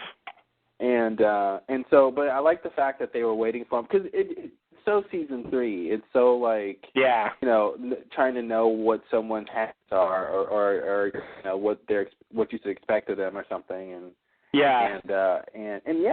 Jack will come on his own given the right motivation. Yeah, Saeed being tortured helped, I think. Yeah, and it sort of reminds me of that whole thing about the others that I kind of forgot about, the idea that they want you to make your choices. Like, they want to... No, it's all about choices. They want to have you choose to... Like Ben made that point about Jack doing the surgery. Like, I want you to want to do the surgery. Mm-hmm. Like, it's... he settled for him just doing it in the end. But, I think, it's always weird when there's these situations or these supernatural situations, whatever it is, where your will and your choice influences your actions, but there's someone who wants you to choose a particular, their bias for, for a particular choice, and it's like they influence you to make the choice, and it's almost like, well, you didn't really make it yourself. You were just convinced to choose a particular side. But it's not like he presented some unbiased, scenario. Right. It was basically like, you need to give this to him to save his life. Now, it's up to you what you want to do. Maybe I want to, help him. So I guess I will choose to help him. Yeah. You're right. Well, and they also had Jacob do that when Ben was about to kill him, he didn't make a great case, but he did emphasize that it was his choice. Well, and that's the whole. Again, my point again is illustrated there, where it's like you completely choose what you want to choose. But by the way, I hate you. It's true. That's pretty much what happened. It was like the opposite of normal. I don't think he wanted him to kill him, but he definitely made it easy. Yeah, exactly. He influenced his choice by his responses. Yeah, totally. Yeah. It just seems unfair to. It just seems like cheating like whatever rule there is that you have to choose, it seems like you're cheating that rule by influencing them. Right. Yeah. You know? You have to choose, but like, yeah, there's a sort of lobby rule where someone can stand by, and the other viewpoint doesn't even have to be represented. Yeah, exactly. Because it's not the choice they want you to make. Exactly. Yeah, but it's a thing. I mean, it's a thing that they've done with the others, and I kind of thought it was over, but they do seem to be going back to it a bit here. Yeah. Yeah, I mean, I knew something was up when the guards, like, moved aside, like, just because Jack said move. I'm like, okay, well. Yeah, that was weird. Yeah. Step aside. Oh, we better move. Dr. Shepard said move. Yeah.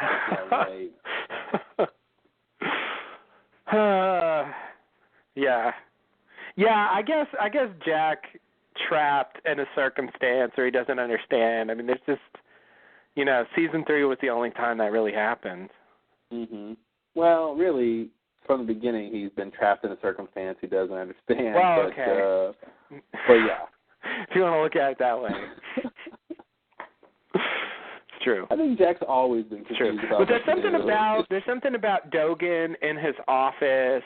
Well, yeah, and being at an other's place. Yeah. Yeah, and having these visits and this back and forth. Mm-hmm. There's something very reminiscent of that time about this plot. Yeah, totally.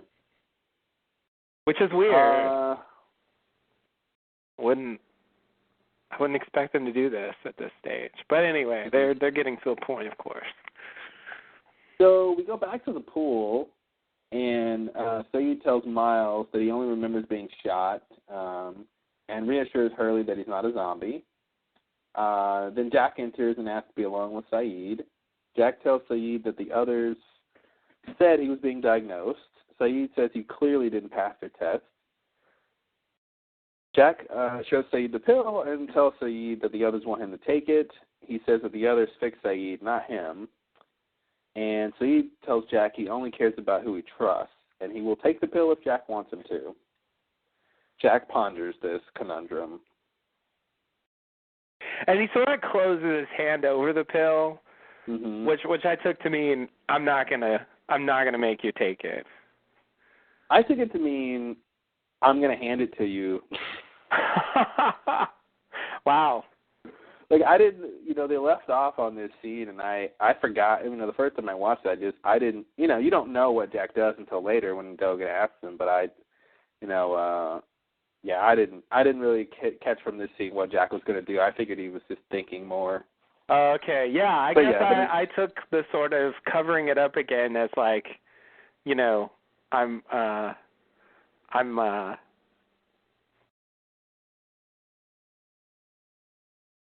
now that you've put it on the line, I'm not willing to use the trust that you've given me to have you take this. Mhm. I was surprised with this scene because Sayid and Jack really haven't had that much to do with each other for a while. Man, just like a week ago, they were at the docks, before they got back on the island, and Sayid says, if I see Jack or Ben again, it will be unpleasant for all of us. You're right. But isn't that what he said? Because when I watched it again, it sounded like he actually said, just to Ben, if I ever see you again. That was the recut. That was I know. Yeah, exactly. When they show that scene again, they make it seem like he's just talking to Ben. It's like, oh, that didn't really happen. He didn't threaten Jack. You're right, he did, though. Yeah, good point. I didn't even think about that. I was just thinking I just generally didn't think there was that much trust there, but, they actually had open conflict. Well, he did decide to obviously help with the whole bomb thing. Yeah. And I guess that was him trusting Jack, but it's definitely, it seems like, why is Sayid all of a sudden trusting Jack so much? Yeah. Yeah, I found that odd. And it's weird to say, like, you know, he's like, Saeed, I didn't fix you, they did. And he's like, well, I don't care who fixed me. It's like, well, maybe you should, because you don't know how they fixed you. You know? Yeah, and he may or may not be fixed. Yeah, exactly. He may be broken. Yeah. I do like this scene though. I like the drama of I'll take it if you want to give it to me. Oh, totally. They're definitely making it, you know, and that's the thing. They're not making Saeed choose to take it. They're making Jack choose to give it to Saeed. Saeed throws it to Jack and puts it in his hands, whether he's going to take it or not, which is really unfair. Yeah. because he says, like, Saeed says, well, what's in it? And Jack says, they say it's medicine. And what do you say it is? Well, I don't know. And it's like, you know, Saeed knows, Jack doesn't know what it is. So where does Saeed think Jack is supposed to get the confidence to give it to him from? You know? Like, it's a gamble. Like, Jack doesn't know what's in it. So how can Saeed trust Jack is going to make the right choice? Because Saeed should know Jack would just be guessing. Right. You know, it's like, okay, Jack, I don't trust the others, but I'm trusting in your trust, and your trust needs to be based on whether or not you trust the others. You know? Yeah. So it's like, okay, that's weird. It's like this two-level, like Jack has to, if Jack trusts the others, then he's going to decide to give it to Saeed, you know, but if he doesn't trust the others, then he won't. And so that's really what Saeed is asking, I guess, is, do you trust them? Yeah. But he's willing to go along with Jack's decision. Yeah. Even though, you know, it's him that's going to have the effect of whatever is in there. Yeah. You know. I feel like that's a little contrived, honestly. You know, this whole setup. I like the setup, but it's a little contrived. I don't think it's very realistic. Oh, okay. Wow. Yeah.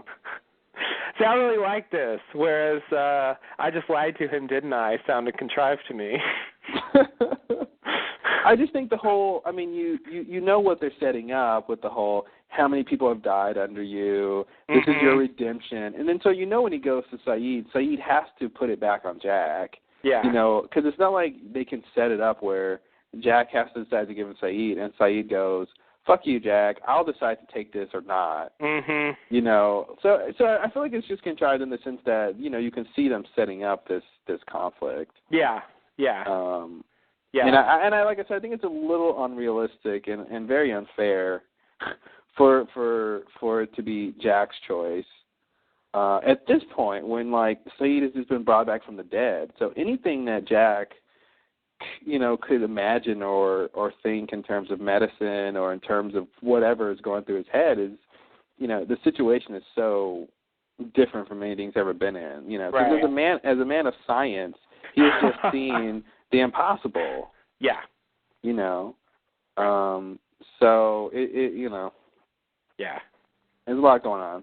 I see. Yeah, I also like that that Jack is very, you know, he's very straightforward about what's going on. Yeah. Like, they gave me this to give to you. I don't know what's in it.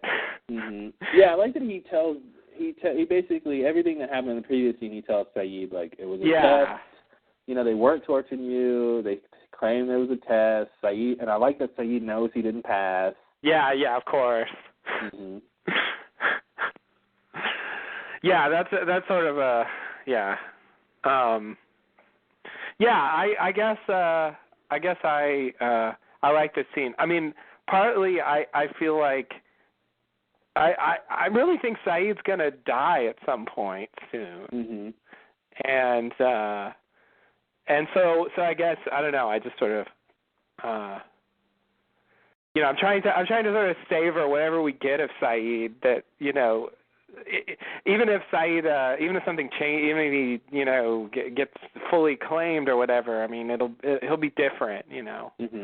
So. Well, everything that he once was will no longer exist. So. Exactly.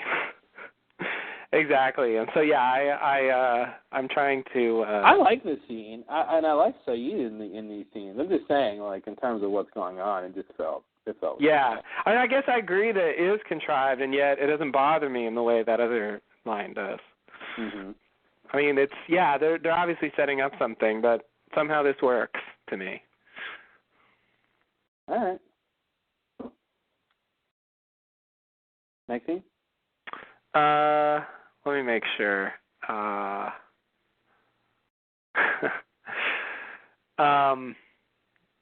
Yes. In the jungle, Kate tells Jen she's not planning to bring Sawyer back. Jen says he's got to find Sun and asks Kate what she plans to do when she finds Sawyer. She says they'll figure it out together. That's pretty much the scene. You know, Jen asks where the gyroplane landed. Kate says she doesn't know. She leaves out the part of, I woke up in a tree, so I don't really know where the plane landed since I wasn't on the plane when it landed. Oh, that reminds me. I really thought it was crappy when in that scene where Justin like basically says, "Oh, Jen means that plane that landed on the," and they cut to Jen and he looks at him, but he like any other character would have been like, "Okay, here's the person who I need to focus on to get information about this plane." Yeah. You know, and of course he does like get knocked out soon. But it just seems like he didn't really press him for information at all. And he was, like, not only willing to give it out, but actually knew something. Yeah. You know, and this is the closest lead Jen has had. And then he just ends up trying to get back to the temple. And it's just like, you're not trying very hard to find stuff. Yeah. You know? I think it's kind of amazing they went a whole season with Sun and Jen not speaking to each other. Mhm. That's weird. Well, time travel will do that. I guess so. It was a good idea, though. I'm really glad they did that. Yeah. I think they needed some time apart. We needed some time with them apart ourselves. Yeah. Jen speaks English now. He does, doesn't he? If he had gone with Sun, I mean, maybe he would, but he really had to learn when she wasn't around. He had 3 years. Yeah. Yeah, and it's really useful if you want to know what Jen's thinking. Yep, it helps. It helps. Can actually communicate. But you're right. Sun is, she's not even on that island anymore. And yeah, you're right. Kate didn't even point out the fact that not only did she wake up in a tree after the bomb, but they, teleported off of the plane before it landed. Yeah. That's right. I forgot. Yeah, the tree thing was the bomb, but she woke up in the water. Or in the water, yeah. Yeah, that's right. Yeah. One of the many just waking up somewhere inexplicably. But yeah, I mean, I'm sure it'll be reunited at some point. Like Jen doesn't know.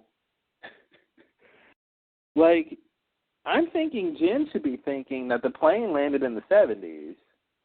Yeah. And he's still asking where that plane is. It's been like 30 years since he probably thinks it landed. Oh, that's a good point, yeah. Because I don't think I mean, if he's thinking about it, he should know that they got on the plane in the future, but they arrived in the past, so he must be thinking that that's when the plane, like somehow the plane came too. Yeah. Like, that's what he thought originally, definitely. Yeah. Because he goes to Radzinski to try to find it. But even if he finds the plane, it's potentially decades after where he thinks it landed. So, like, it's not like Sun is hanging out there. Yeah. But the good news is it didn't land in the past. That's right. In fact, it's there in just the right time. Yeah, exactly. And actually, Smokey just left where Sun was, so she's in a position where she can actually do something. Mhm. So I assume they'll meet up again before the end of the season. When's the last time we saw Sun in this timeline? Was it The last with episode. Christian? Was it? What do you mean in this What timeline? was in the island stuff? But she was in the last episode. I mean, not a lot, but she's over with Frank and Ilana and Ben and. Oh, she's outside with those guys. Yeah, stuff.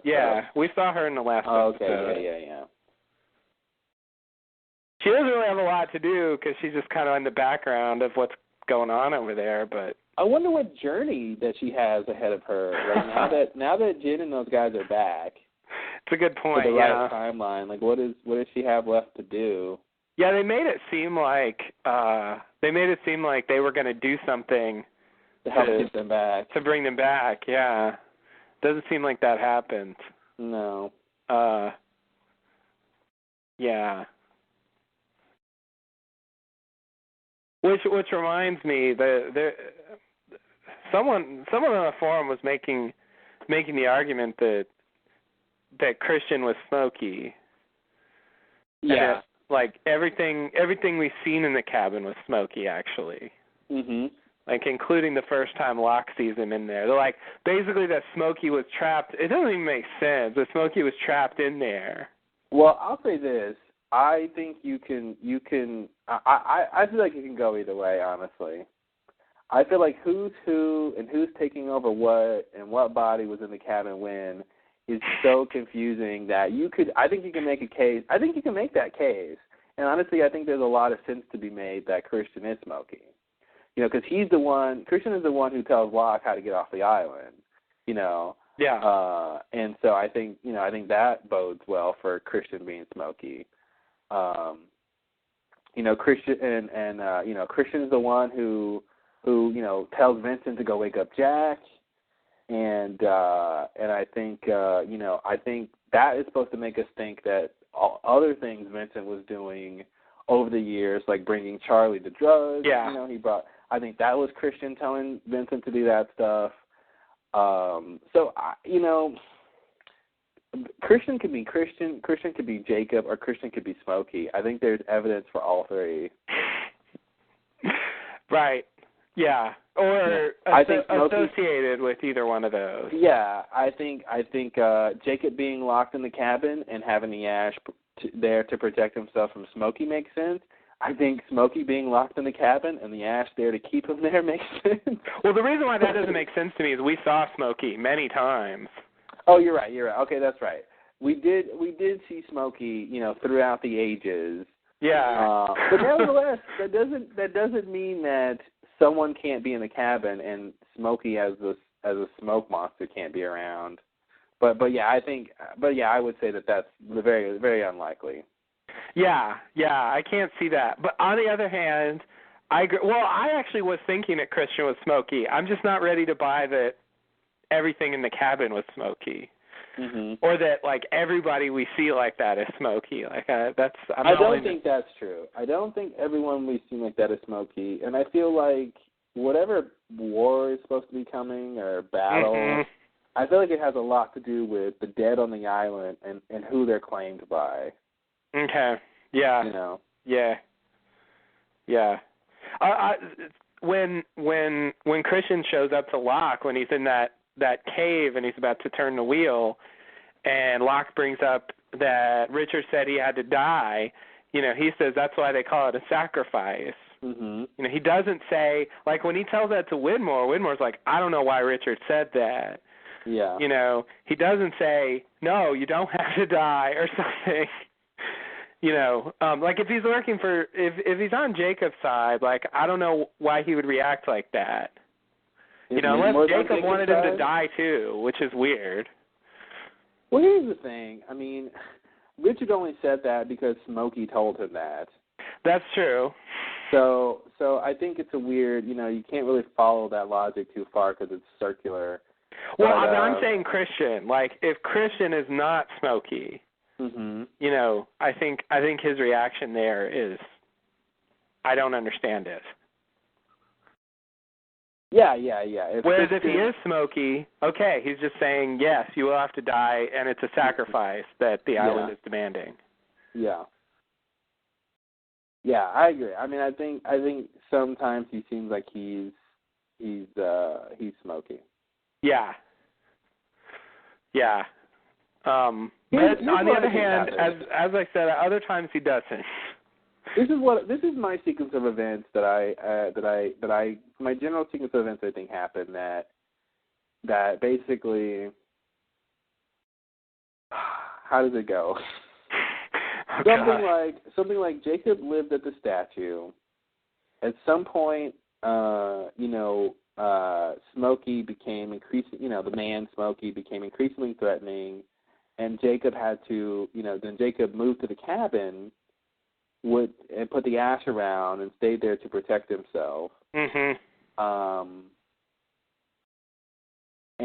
But see, that's the thing. I got two versions of this story, and because they're completely different. But this one would be that he's there and he protects himself, and then somehow the circle gets broken, so he decides to leave and go back to the statue. And in that interim time, Smokey takes over the cabin and starts, doing stuff in it. Mhm. Or the other version of that would be, Jacob traps Smokey in the cabin.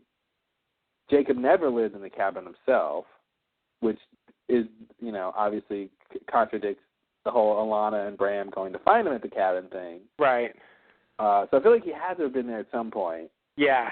Or at least they knew to look for him there for some reason. Yeah.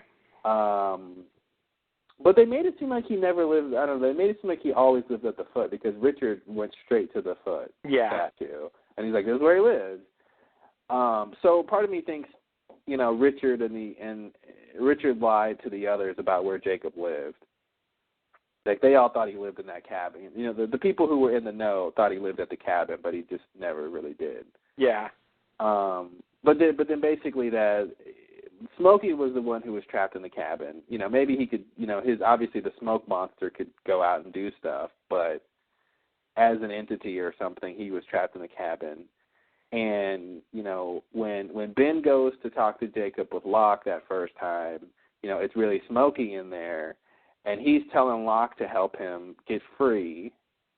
And then later, when Hurley's walking through the jungle and sees the cabin, he walks up to the window, he sees Christian there, he sees the other man's eye.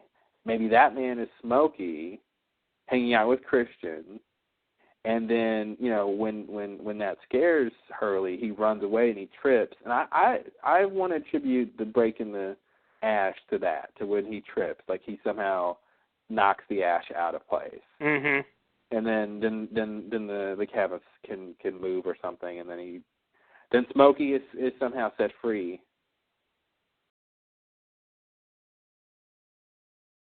Okay. Because maybe Smokey couldn't. That still doesn't work. I was going to say maybe he couldn't claim or take over people if he was locked in a cabin. Mhm. But there's Yemi and there's other things going on. So yeah. Like I said, and it kind of seems like that's what he did to Christian. And it doesn't. So yeah, I don't know. Nothing really. I have not seen any explanation that's just really lines up with every detail we know. Yeah, I agree. I can't wait till we actually find out. I'd really like it to make sense. Yeah. It's like it's starting to. I mean, they did. I think that it was a great thing they did to say, Locke is the guy. The guy we saw with Jacob in that one scene is Smokey. That reduces the number of villains by 2. Yeah. From what we would have had. There's still the idea of the island. I think that hasn't really been settled. Who that is. I think the island is Smokey. I kind of do too. I kind of do too. I think when I was watching seasons 4 and 5, whenever it seemed like it was the island, it always seemed more like Smokey. Yeah. It had that. It came across more like Smokey than like Jacob. Yeah. Jacob's got his own thing, but Jacob's ambiguity is different. Yeah. He seems innocuous, but bad things happen when he's around sometimes. Whereas Smokey seems evil, but sometimes he's helpful. Mhm. Like a robot butler. What? Like a robot butler. Yes, like a what? I don't know what that means. Robot butlers, man. That'd be pretty scary. You wouldn't know if they turn on you. Oh! Are you making Matrix reference? Sure, why not? I'm just saying, robot butlers, watch out. You just generally think robot butlers are scary. Hey, you don't know when Skynet is going to activate them, all right? Okay. So you weren't making a Matrix reference? I wasn't, no. Okay. Are there robot butlers in the Matrix?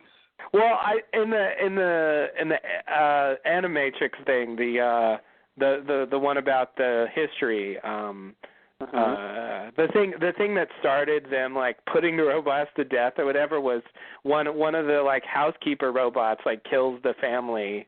Oh wow, that would have been an awesome Animatrix reference.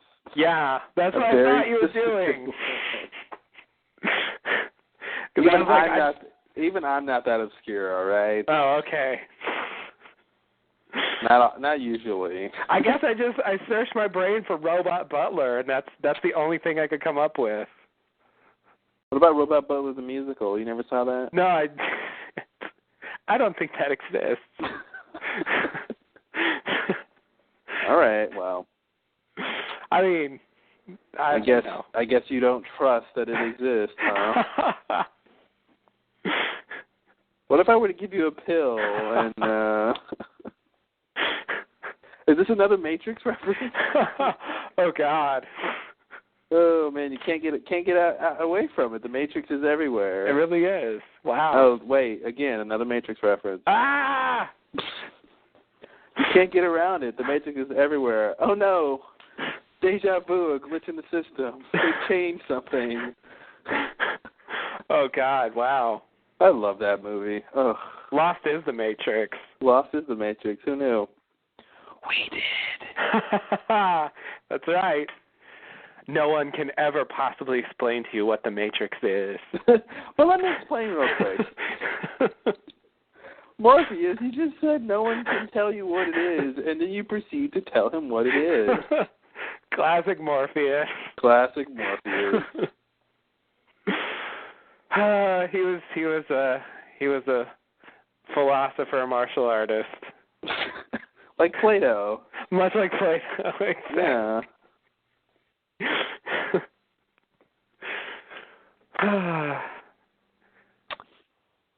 Let's see. Anyway, I think we've gone a little bit off from the content of this scene. Really? You think so? Just a little. But it did have its origin here, since it was about looking for the plane. Oh, is that what we're talking about? Yeah, that's what we got. That's what we talked about originally. Oh, you know what else? I wonder what's going on the Hydra Island. Oh, what isn't going on over there? Like, what happened after Ben shot Caesar and they left? Like, we never saw that island again. There's a whole group of people over there who are probably thinking, like, okay, let's see. This random guy Ben shot Caesar. Locke, who no one remembers being on the plane, left with him. You got the captain and that Asian woman who left, never to be seen again. I think those people are really freaked out. They don't know what's going on. Yeah. And there's still like a bunch of people who are like in the sick bay. That's right, yeah. All those people who got hurt, you know. Yeah, it was a mess over there. They had their own like private lost. You could have a whole nother show about those people discovering mysteries, on the island. Yeah, like they had a little bit of that, like showing like Caesar going through the files in the room. Like that was the first time he'd ever seen that stuff. Yeah. Like to him it was like, where the fuck did we land? And we haven't seen them since then. No. That was it, and I wonder, are they still over there? Did they did they try to leave? Are they just camped out? What are they doing? I bet the others are just gonna kill them or something. Yeah, I mean that's what Smokey Locke told Richard basically. in the finale What? of season 5. You know, I mean, of course he, you know, shrouds it in, you know, euphemism or whatever, but he, you know, he says that you have to, what did he say, take care of them or something? Something like that. And Richard says, what do you mean? And he's like, you know what I mean. He says Richard has to take care of the people on the Hydra Island? Yeah. Hmm. You don't remember that part? It's when they're walking familiar. over to Jacob's statue. Yeah, that sounds familiar. Well, it doesn't look like Richard's going to be taking care of too much at this No, point. I don't think Richard's going to carry out that. I mean, now that they know sort of what's going on, I don't think the others are necessarily going to kill the people on the Hydra Island. I guess they could, though. So who's coming? That's a good question. It seems like either Bram and Alana's crew could be there coming, or, you know, the Chosen Losties could be there coming. Mm-hmm. I don't really know. Since Jacob has appeared and taken a personal interest, maybe that is who he means. I really don't know, though. Or maybe it's somebody else, heretofore unseen. Maybe. I wonder when Widmore's going to show up. I feel like it's just a matter of time. Oh, it is a matter. He's got to show up. Yeah, I want Widmore in this story. Yeah. He's got his own thing going on, and I know it's sort of removed from the main plot right now, but still, I think he needs closure. Mm-hmm. You know, he's been looking for the island for 20 years. He can't just never find it at the end. No, something will happen. Yeah. Something will happen. Interesting. Things will happen. Let's see. Next scene? Yes. So we flash sideways to Kate and Claire in the cab. They're riding towards Brentwood. Claire gets defensive about the adoptive parents, and then when they arrive, she asks Kate to come with her to the door. Claire rings the doorbell and finds a distraught Mrs. Boscombe, I believe was her name, something like that, whose husband has just left her and she doesn't want to raise a baby alone. Claire is upset that she changed her mind and starts to have labor pains. Uh-oh. Oh, wow. I didn't even make that connection. What? Wow. So she actually has like a false early labor thing here. Mm-hmm. So this is exactly parallel what happens on the island. Yeah. Okay. I didn't catch that. Okay. Wow, that's weird. God. It's like a completely different circumstance. And, you know what else is crazy about? That's another thing. Like, we actually get to meet this couple that she was supposedly going to... The supposed couple, yeah. Yeah, like, they exist. Mm-hmm. You know, they're real. They were there, apparently. Well, yeah, in this reality, it's true, yes, they are there. You can't say they would have always been there. I guess I can't, but I think so. I mean, I take this as some kind of indication that, Well, here's the deal. If there was any like actual interest from the others in terms of Claire and her baby, who knows what was going on with all that stuff, with the psychic and all that. Mm-hmm. You know, there's been a lot of significant changes in that timeline, namely the sinking of the island. Right. You know, I'd call that significant. Ethan is still a doctor, but he has a seemingly different personality and life experiences, and so I think I want to believe. I don't know. I feel like if anything, we're supposed to maybe believe that, or at least I want to believe that in the original timeline, if the Bascombs existed, then they kind of like stayed together. Mm-hmm. Claire never made it, and they ended up staying together or something. but in this reality, like somehow her actually making it caused the husband to leave. Yeah, like whatever happened, she isn't able to give up the baby for adoption. Yeah. Like that truly wasn't supposed to happen, apparently. Yeah. Like I take anything that's in common with the two universes to be that's how it's supposed to be. Yeah. So yeah, okay. I think you might be right. Although I don't think the others are interested in Claire's baby specifically. I think they were just interested in her because they were having fertility problems. So they wanted to see what was going on with her and maybe try to learn something, since she didn't die, try to learn something from what was going on with her. Yeah. So I guess what I'm saying is I don't think the others had anything to do with Claire off the island. Yeah, I buy that. But I just think it's, I think something was weird about how she got on that plane. Yeah, I still don't know what to do with that psychic thing. They did not reference that in this episode as much as they were referencing things. So it makes me wonder if that's, I don't know, worth worrying about or not. Yeah, I don't know. I didn't like the fact that that she finds that the lady's husband had just left. I would have liked it if somehow he had just died or something.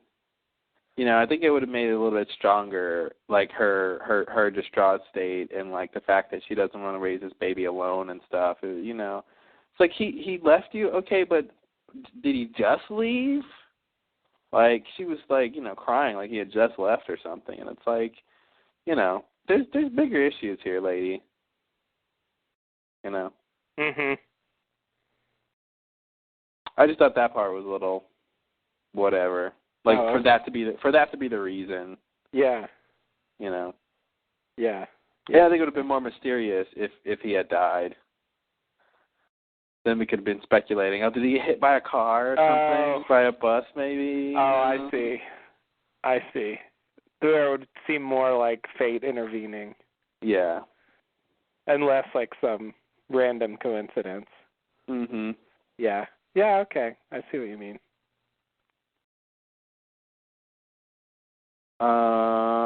What else? Yeah, she starts to have labor pains. And then So it's so weird to have Claire pregnant again. Again. We get to see 2 Claire pregnancies. Not just one, but 2. Yeah. I mean, I've had enough time off from Claire being pregnant. I don't mind having it again. Yeah. In the early days, I definitely got worn out with it. Yeah, and just between you and me, I don't think there's a baby in there. Whoa. I think she's just wearing a pregnancy suit. What? The first time she was really pregnant, but this time, Emily DeRavin, you're not pregnant. I can tell. Wow. Yeah, you're totally shattering all of my illusions. Like glass. Like glass. Like hammer on a glass. But that's, that safety glass so you don't get cut. Right. Well, that's good. Yeah. Safety glass. Yeah. Next scene, we're back on the island. Kate enters the barracks and hears noises coming from Sawyer's old house from the 70s. She finds him tearing up the floorboards in the back bedroom, recovering a box with something of Juliet's, most likely. Kate realizes she's made a mistake and attempts to leave, but surprise, gets caught.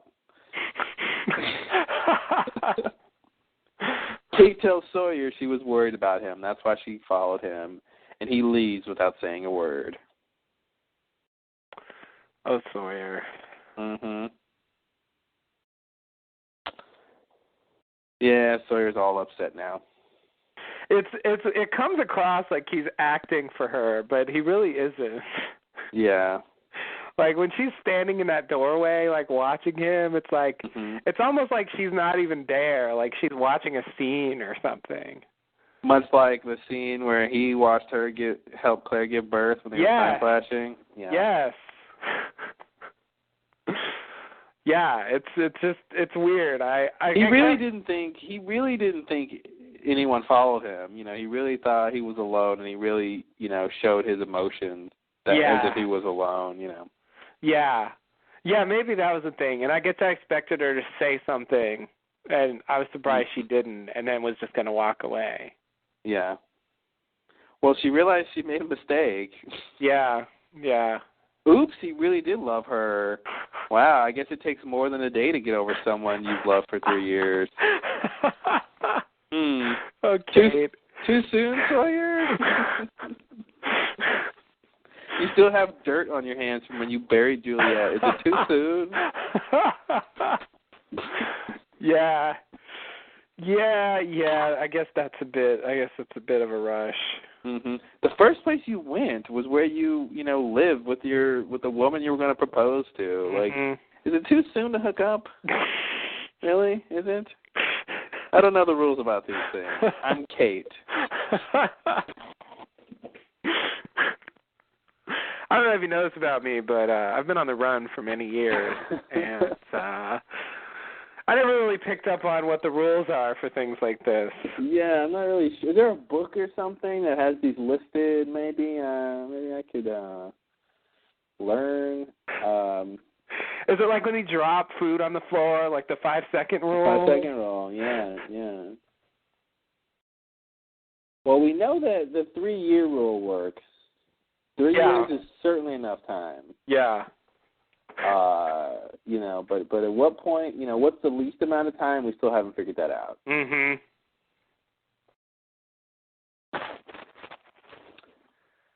It's probably not the same week. Probably not. All right. Who knows, though? Bo knows? Okay. Sorry. Wow. Some of you kids out there might not get that one. Wow. Yeah, that's an old one. Yeah. Didn't expect to hear that. I forgot that Bo knew everything. Bo did know everything. Bo knows. All right, next scene. Yeah. So we're back in the flash sideways. Kate and Claire arrive at the hospital, and a nurse helps them in. Kate goes along with Claire as she ducks from a police car. In the hospital room, the nurse attends to Claire, and Kate goes out to get a doctor. The doctor turns out to be Ethan, whose last name is Goodspeed, like his Dharma parents, Horace and Amy. And not his parents in the other timeline, CD and DVD. You get it? Nice. Wow. Took me a second. I knew what the joke should have been, and I just had to track through it. Yeah, it's a joke that makes you work for it. You're like, what? Oh. I knew you were referencing it, but I didn't get the connection. It took it. Yeah. Wow. His parents' CD and DVD. The ROMs. Of course. Wow. That's it. I love the idea of a CD and a DVD mating, and the outcome is Ethan. Yep, and he takes their last name. Wow, that must have been a weird childhood. What else could have given him that last name if not this situation? I mean, I'm just using logic here. It's weird. It's also weird, like data technology and somewhat less data technology getting together and having a kid. I don't know. Maybe they adopted. Oh, okay. Is that better or worse? That makes it better for some reason. Oh, okay. Well, yeah. Yeah. That's what they'd have to do. I mean, they're not compatible media. They really aren't. They really aren't.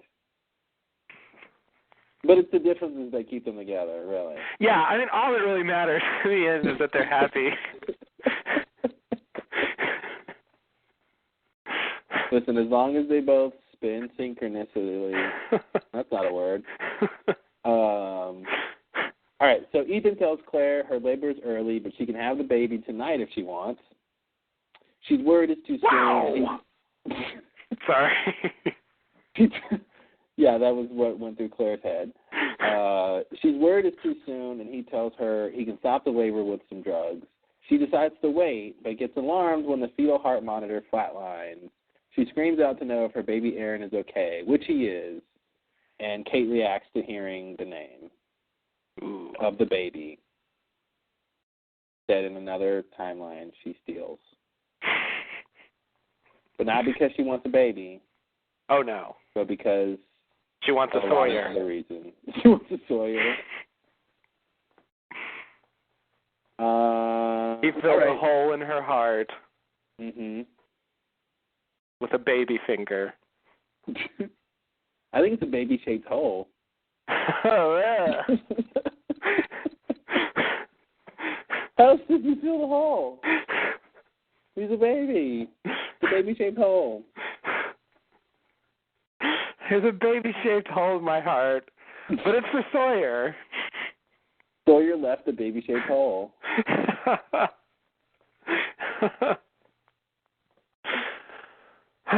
Wow. Okay, so this scene. When I was watching this originally, I could not hear a word Ethan said.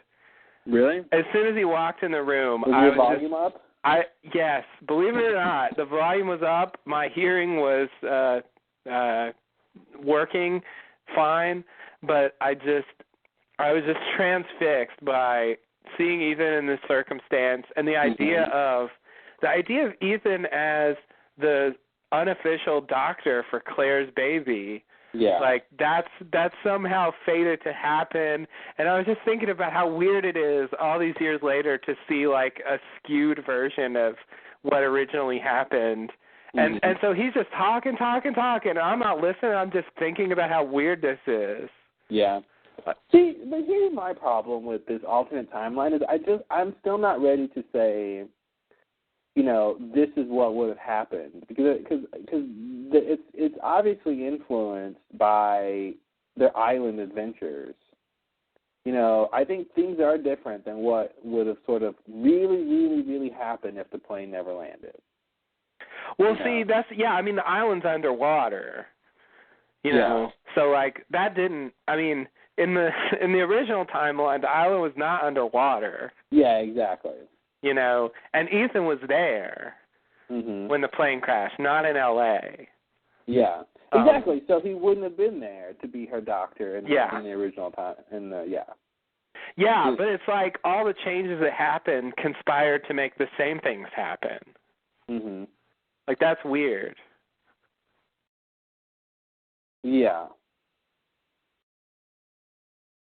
Not all the same things, but they're definitely lining up. Yeah. I mean, you know, if you don't look at the details too closely.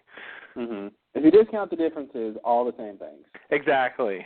Mm-hmm.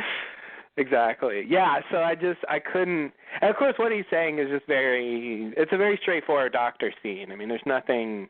And it's weird as hell because it's Ethan. Exactly. And he's being like nice. Yeah. And I'm like, I know you. You just shot Locke like 2 days ago. Exactly. By 2 days, I mean a couple decades ago or something, or whenever that was supposed to be. Well, actually, that's a good point. Yeah, it could have been decades. Let's see. It was when the plane landed. Oh, that was when the plane lands, right. Yeah. Yeah, so that was, when was that? The 90s or something? It was that was the 90s. It was like the early 90s. Mm-hmm. Yeah, so you're right. It was like decades ago. Yeah. Or days ago. Good point. I was thinking that somehow that was actually more closer to when the plane, you know, closer to 2004. But Oh, yeah. You're right. It had to be a lot earlier than that because the drug plane just crashed. Mhm. Yeah. Okay, you're right. Yeah. Well, Ethan usually came across as friendly in the flashbacks with the others. You know, he just didn't come across that way when he. Well, he fixed Juliet's plumbing. Exactly. Mm-hmm. Hubba. Which, as people point out, the plumbing at Dharma Barracks still work after all these years. Oh yeah. Oh yeah. Don't need any maintenance whatsoever. No, it's just endless supply of good plumbing and electrical power. Mhm. Magic box? Probably not. Yikes. When is that going to come into play? Or is that just a really bad metaphor? Magic box is a metaphor, I think. Yeah. But we'll see. Who knows? If they're going to tell us, it's going to be soon. Yeah. We'll see. I don't know. But Ben did say it was a metaphor. On the other hand, Ben says so many things. Ben usually lies, so. Ben really does usually lie.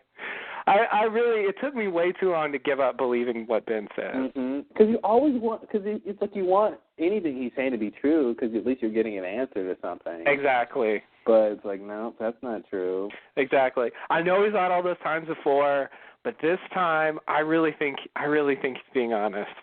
Yeah, like I said, I love the scene when they're on the Ajira flight and Jack turns to Jack is looking at Locke's suicide note, and he says, Ben, did you know Locke killed himself? And Ben looks at him and takes his glasses off or something and deadpans, no, I didn't. I'm like, wow, I can't believe it. You killed him, you son of a bitch. Yeah, no, that was great. Yeah, that's a great line. That's when Ben really, when he's just his quintessential self. Mhm. You really can't beat that. And I mean, he insinuates to Saeed that Locke was murdered, but by someone else. Yep. Like he made what he did like part of a fictional story. Yep. No, you're right. But it seemed like he was the only one who knew anything, so I was just desperate for answers. But he really doesn't, it turns out he really doesn't even know that much. No. He's just a really good liar, and he's really good at seeming like he knows stuff. He knows a lot about a small area, I think. Yeah. But you have to, that makes me think now, if he told Saeed that Locke was killed by somebody else and he's the one who killed him, he also told Saeed, someone else killed Nadia. Yeah. So where was Ben when Nadia was killed? That's a good point. Who was really driving that car? Mhm. That's all I'll say. That's all I'll say. Yeah, I mean, I can't see why Widmore would do that. It turned out really bad for him because Saeed killed like all of his associates. Mhm. So it really didn't benefit Widmore. It did benefit Ben. Surprise.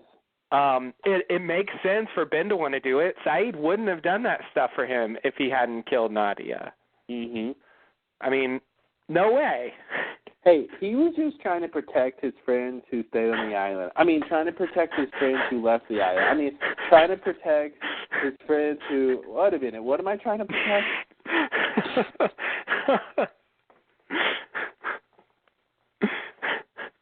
And why am I holding this broom?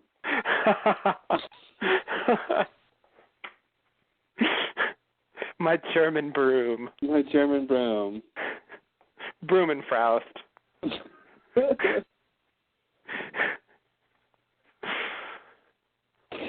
Frau Blumenheimer.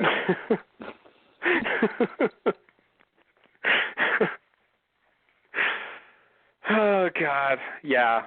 No, I mean, I didn't believe that, but in retrospect, I really can't. The Ben motive is the only one that makes sense. I guess the other one would be Jacob. Mhm. Slash Nadia. whoever, slash the island, whoever wanted Saeed to eventually come back. Yeah. Although it was a really roundabout way to get him to come back. He'll be an assassin for 3 years. The way to get him, the way he came back was Jacob sending Alana after him. It really was, all the stuff Ben had him do. It really had nothing to do with, I think, him getting back. That's right. Although her excuse for capturing him was what he did as an assassin. Yeah. So, I guess, if you were just living with Nadia, she could have just kidnapped him and not explained at all. It could have been for any of the other people he killed or tortured throughout his life. Yeah, that too. That too. I'm taking you to Guam. Why Guam? Don't ask. That's where the trial is, of course.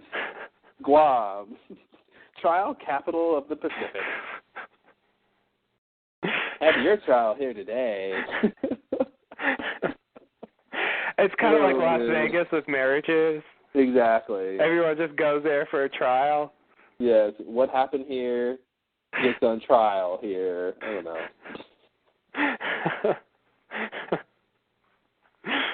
Yeah, I don't think we're ever going to see Guam. No. And again, talking about the Jira flight and the non-important people who are still left behind. I think people are going to be wondering when, the world is going to wonder when the Oceanic Six have disappeared, all except for Aaron. Yeah. And another plane goes down missing in the Pacific. Yeah, it's a bit much. Yeah. So all the Oceanic Six but the baby were on another plane that mysteriously disappeared in the middle of the Pacific Ocean. Yeah, and they have airport footage of all those people, and they're probably their real names of all those people getting on that flight. Yeah. It'll be strange if any intrepid reporter puts the pieces together. Yeah, you're right. Yeah, we really haven't seen the real world since they went back to the island. Mm-mm. I didn't realize that. We were closed off for a while in the early part of the show, and then they showed us that real world, and then for a while it was like real world all the time. And there's all those dead bodies Saeed left behind that they thought Hurley, had did or whatever. Oh yeah. There's a lot of mess to clean up that they left back there. Yeah, you're right. Yeah, it's wow. Yeah, I'd really like to know what's going on. I mean, the island's interesting enough that I haven't really bothered to care, but yeah. And they keep showing off-island stuff. Yeah. So you get the sense what's going on, but it's not the same time or reality or whatever. You're right. That basically took the place of that stuff. Mhm. Yeah. Okay. Well, I'm sure we'll find out at some point. I mean, could the island be found now? Like, is the same circumstances that made it hard to find before still in place? Oh yeah. That was supposed to be the barrier or something. Mm-hmm. Is the barrier still the same? Is the bearings for the barrier still the same? Yeah. Yeah, without Dan around, how are they going to know what the bearings are? They won't be able to do the complicated, space-time calculations needed,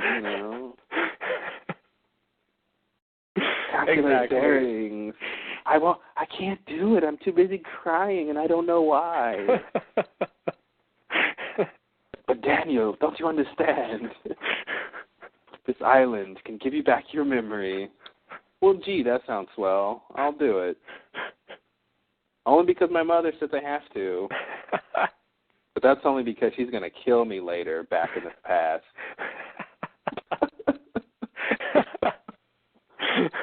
Oh, man. Wow, if Dan actually said that, he would really sound like a crazy person. Yeah, exactly. Because she killed me later back in the past. Sad. Yeah, I love I love that because it's true. That's exactly what happens. I love the sentences that get created by trying to explain this show. Yeah. Like later back in the past. You can't help it. That's what it was. She already killed me. She will do it later.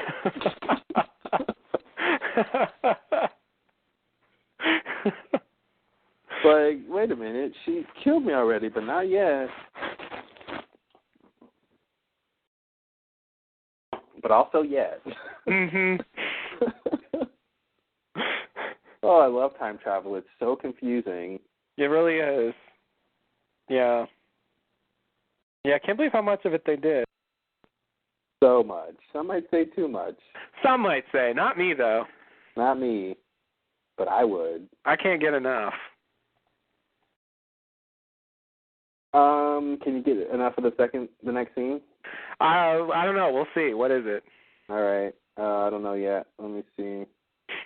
So back on the island, Kate sits with Sawyer at the dock, where the sub would usually dock. I guess, is this the Polyferry dock? Oh, God, who knows? Yeah. Probably. Right? I don't know. It doesn't look the same, but it might be supposed to. It's probably supposed to be the same. Yeah. I mean, how many docks can there be? Yeah. Yeah. Yeah, Huh? I think that's what it's supposed to be. Okay. Like, this is the dock where, you know, when Sun and Locke, and then, Sun and Frank, and then Ben and Locke came, like, that's the same dock, right? Yeah. I'm assuming? Okay. Yeah. Yeah, that's the dock where, that's also the dock where Sun shot Colleen. Yeah. And speaking of that, thanks for bringing that up, because I was going to mention that the actress who plays Colleen is on Caprica. Oh, yeah. I saw that you posted that. That's crazy. Yeah, I was like, where do I know you from? Oh, yes, I know. Sun shot you because she got startled by the noise. That's right.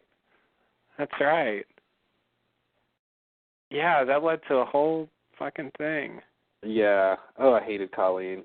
Thanks to Colleen, we got Pickett. Yeah, exactly. Pickett went on a rampage. Yeah. I'm going to kill Sawyer because Sun killed Colleen. Mm-hmm. Yeah. And that's what I call an eye for an eye. Yeah. It's really more like an eye for an ear, but Mhm. some body part will do. Yeah. So I guess it's also the place where Michael left. Yeah. Originally. And where the submarine docked, when Juliet arrived, when everybody arrived on the submarine arrived. Yeah, okay. I think that's it. I forgot it was called the Polyferry. We made a deal about that for a while. I remember that being a big deal. It was a big deal. Yeah, it was like some mysterious thing about meet at the Polyferry. Like it was in the Pearl video. I thought it was in the orientation video for new Dharma recruits. Oh. Like, I thought that's where he said, like, you know, go to the Polyferry and it will take you to wherever.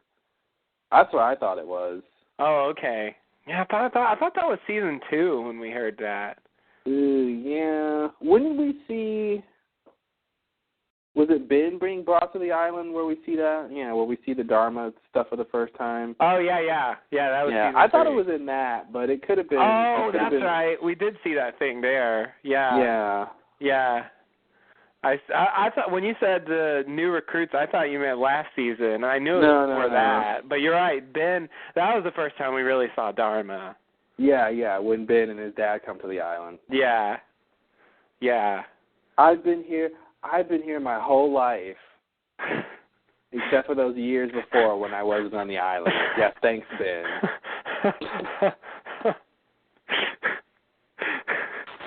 Oh man. Oh, Ben. I would love to have a list of every lie Ben told. Oh God, yes, that would be awesome. Wouldn't that be so great to go back to all the years, all the lies he told, and tally them versus like the stuff that turned out to be true, you know? Like, yes. Starting with my name's Henry Gale my and I'm name from is Minnesota. Henry Gale is the first lie. The first words he says on the show. Danielle was right. He will lie, and he will lie for a long time. He really will lie. He will lie. For a long time. And what's funny is it's God not damn. because he's an other, it's because he's Ben. That's right. That's right. You know? That's right. She was right for the wrong reason. Yeah. Like, of all the others who might lie at various times, I don't think anyone can beat Ben. No. For how much they'll lie. No, he's gonna keep lying. Yeah. Yeah, that's God, I wonder what his last lie will be. Well, I think his last lie will be on his deathbed and he'll say, "I'm not dying." Yes. Perfect. Perfect. And then he's gonna die. And then he's gonna be like, "I'm not dead." Of course. How am I talking? I don't know. I just want to say I'm not dead. Oh, yes. I can't. Oh, man. That is the perfect ending for Ben. Yeah, it has to. He's got to lie. His last dying words has to be a lie. Or the most truthful thing he's ever said. Yeah, that would be the other way. The ironic way. Mhm. The redeeming way. Yeah.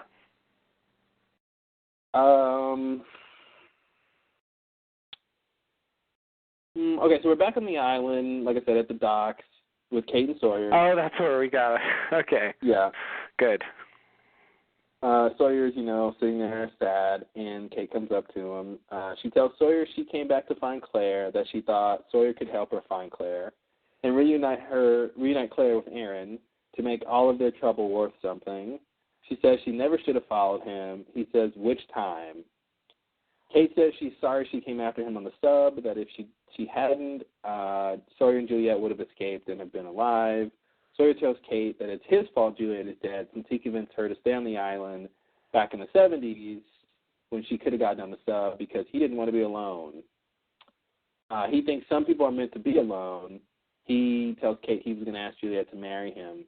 Sawyer stands up and throws a ring into the lake and tells Kate she can make it back to the temple by nightfall. Kate starts sobbing with regret. End of scene. Wow. Yeah. I said it on the forums, we'll say it again. Josh Holloway for next year's Emmys, right? Best performance by an actor, right? Right? Yeah. Yeah, he's really good. Yeah. He's really good. I'm amazed he's even doing these scenes. It's so like. Yeah. I mean, he did go through a very big change in season 5, but still, he's having to go deeper than anybody else, I think, right now. Yeah. Yeah. I feel like he's gonna end up doing something suicidal. Yeah. Yeah. Like there'll be something crazy that needs to be done, and he'll end up volunteering to do it. That does seem to be the way things are going.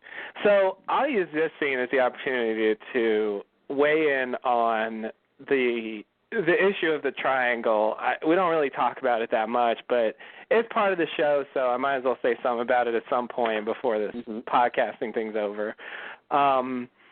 So my general opinion about it is, I think, okay, if it's just who's it going to be, I think from watching the show, it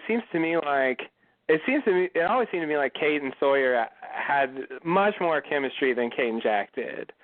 I thought that they had a lot better time in each other's company than Jack and Kate did, and I actually thought Jack got along better with Juliet. Actually, I thought he had better chemistry with Juliet than Sawyer did. Like, I think Sawyer and Juliet is a weird match. Like, I agree. I think before the time shifting stuff, it seemed like it should have been Jack and Juliet and Kate and Sawyer. Yeah, that did change things.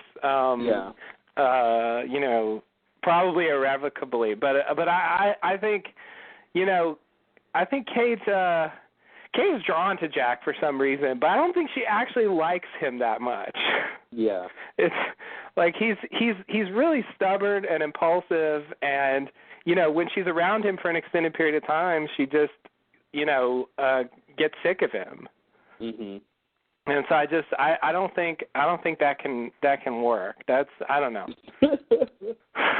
You're not a relationship counselor, but you don't think that's going to work out? Exactly. Now, Kate and Sawyer is definitely not looking good. I don't think necessarily it makes sense for them to, start up a thing. As you said, I mean, he's just buried Juliet, and that's a bit much to just kind of quickly segue to a new relationship. So I wouldn't really buy that, but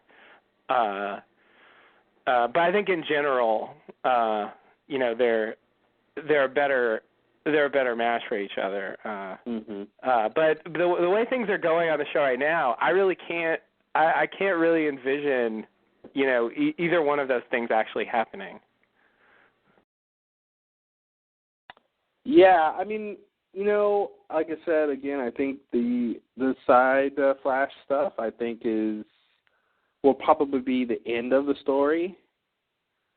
So I think whatever relationship pairings happen will be in that scenario. I think they've all screwed their chances in terms of on-island stuff. I mean, Kate and Jack had their 3 years, and it didn't work. Julia and Sawyer had their 3 years, and it worked. I think if the situation was somehow reversed and Jack and Juliet got off the island together and Kate and Sawyer stayed on the island, I think those pairings probably would have still happened. I think, Jack and Juliet might have tried something. Mm-hmm. I think the Aaron thing helped their whole attempt to be a family. Yeah. The connection to Aaron was a big deal. Yeah. So that kind of changes how things would have happened anyway, like what would have happened to Aaron if Kate didn't get off the island. But again, I think Juliet and Sawyer being stuck in the 70s together was a large part of why they, paired up. Right. Yeah, Besides the fact that they liked each other, but that whole time, that whole thing about, I got your back and all that stuff was the beginning of all that, Yeah. It just seemed like leaders and, people who are, all four of those of these people have very similar qualities, and it seems like they're all attracted to those qualities, the leadership, the sort of bravery and the proactiveness and all those things that they all kind of share, I think is why, it's like, well, Jack could pair up with Kate or he'd go for Juliet. And Sawyer, same way. And Kate, she likes Jack, but she likes Sawyer. And I thought the Sawyer-Juliet thing was weird until that, we saw it and we saw it play out and it really worked.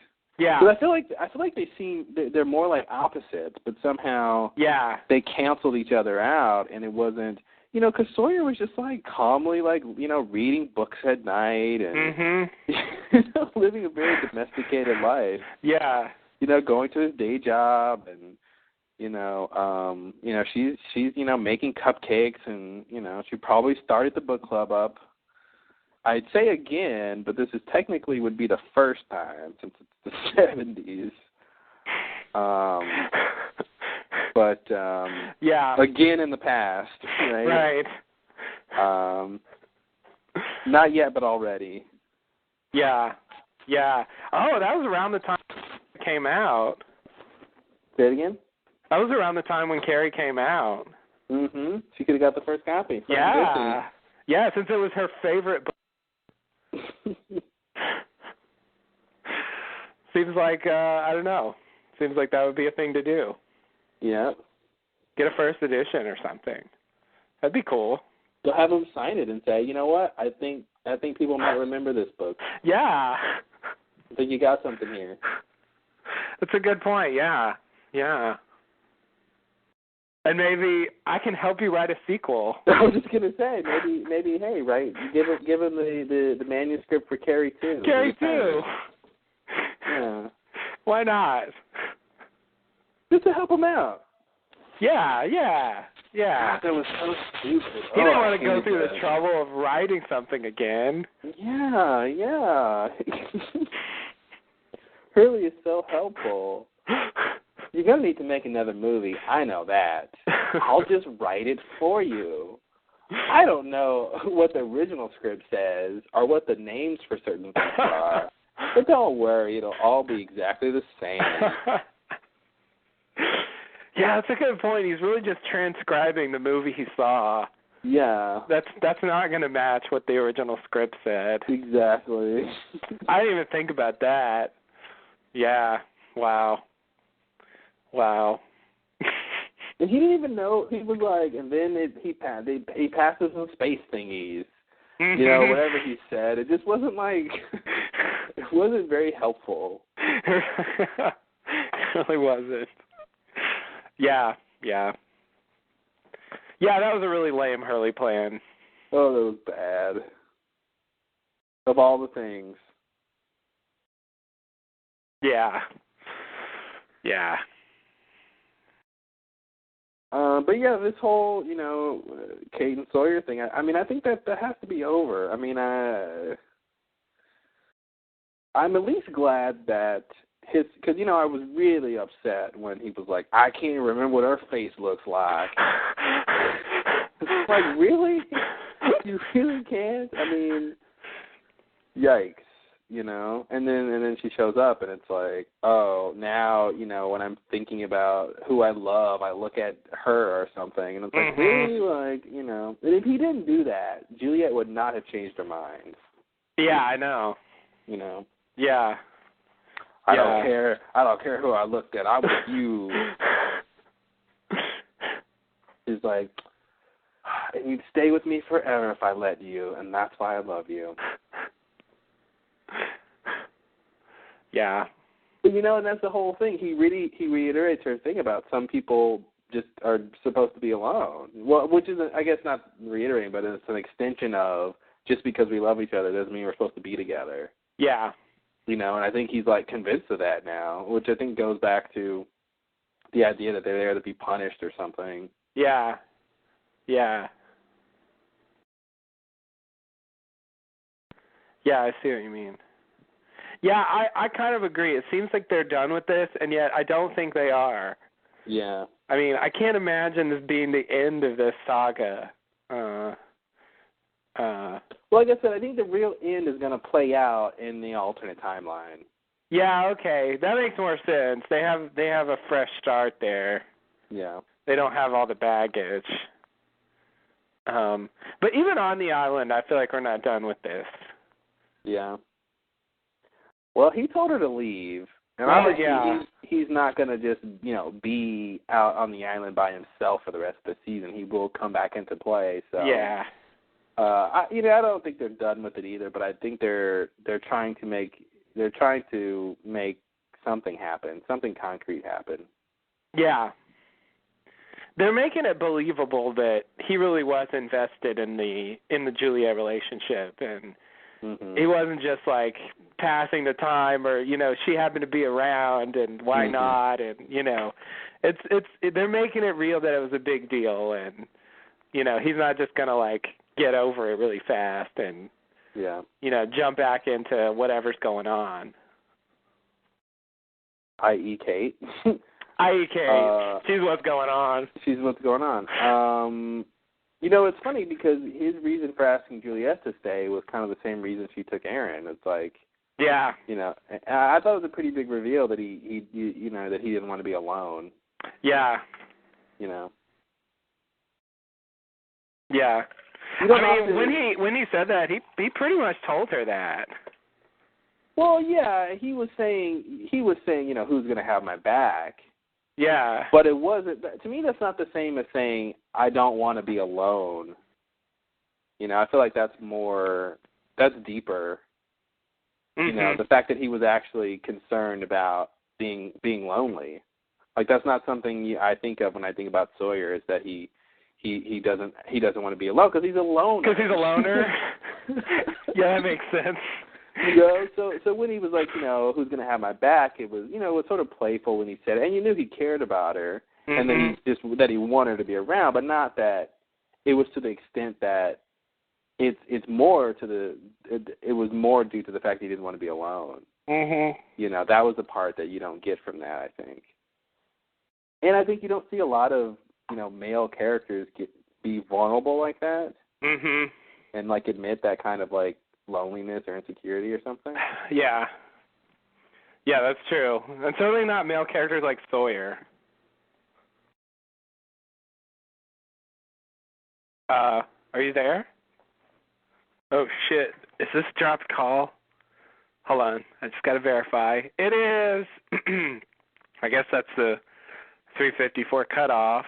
All right, so I'm going to try to find something for you today.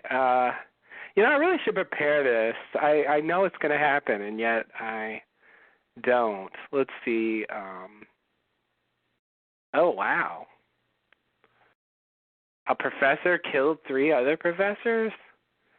That's really weird. Let's see. The headline. Sorry, Google's making me wait. Oh, no, it's the LA Times. All right, I'm skipping to something else.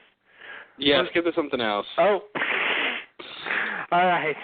Never quite got the full story, but go to Google News if you want to find out what I was just about to try to talk about. Anyway. 3:54, right? I knew it was the 3:54 cutoff. Yeah. It's really really reliable. It is very reliable. It's like if I want to get off the phone with someone and I don't just want to hang up on them, I can just talk to them for 3 hours and 54 minutes and blame it on my phone cutting them off. There you go. Done and done. It has so many uses. Oh, man. Great phone. All right. So what were you saying? I was saying especially not a male character like Sawyer. Yeah, exactly. Like who's particularly not a vulnerable character. You know, compared to someone like, I don't know, Charlie or something, you know. Or Jack. He cries every other scene. Jack's very on the surface. Yeah. What's Jack thinking? Well, I don't know. Are his brows furrowed? Yeah, Jack's not really subtle. He's, you know. Yeah. He's just you really know what you're getting with him. Yeah. If he's pissed, you're going to know about it really fast. And yeah, he's usually very straightforward. Yeah, you're right. Yeah, Jack. I don't think he cried in this episode, though. He got close. He did get close. When Dogan asked him about how many people died under him or whatever, he was You're like, right. Hold back the tears. The tears are coming. You're right. Yeah. Yeah, but it was painful. Yeah. Don't remind Jack of all the people that have died around him. Died trying to help him. Yeah. He's cried over way less than that. But I got everyone off the island. But now you're right back on it, aren't you, Jack? And did you get everyone off the island? Not quite. No. I got 5 other people you didn't get off the island. I got 5 other people off. That's worth something, right? I mean, I guess, but yeah, could have been better. Know, brought most of them right back, but that's all right. That's all right. We weren't supposed to leave. How did I know? No one told me we should stay. Oh, Locke told me? Oh. Okay, well. Oops. Locke couldn't even find the geraniums. You know what? Yeah, exactly. Come on. Everybody knows what those look like. Who was going to believe Locke? To me, it's just like Ben gave him instructions about how to find the lever and how to pull it. It seems like if he would have just followed those instructions, it didn't matter what the plant looked like. He said, go this distance, find this wall, pull this thing. And it's like, it doesn't matter what the plant looks like. Yeah, no, it seemed like he's just obsessed about finding the right flowers. Yeah. And so he lost sight of what the point was. Exactly. Much like he lost sight of what the point was with his destiny. Wow. Yeah. Grand. That's a big comparison. Yeah, well, I'm just saying, flowers are like life. Okay.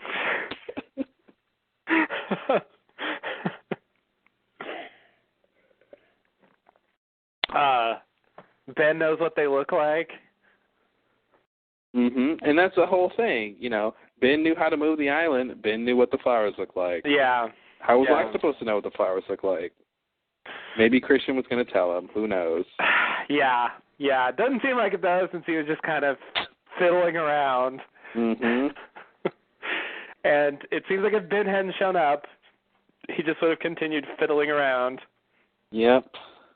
For however long it took. Yeah, it's lucky Ben got rescued. Locke just would have been stuck there forever. Makes me think Locke might not even been able to kill himself. Like, he wouldn't have been able to get it done right until Ben came in to do it. Like, I'm hanging by this noose and I just must die. What am I doing wrong? Wow. Wow.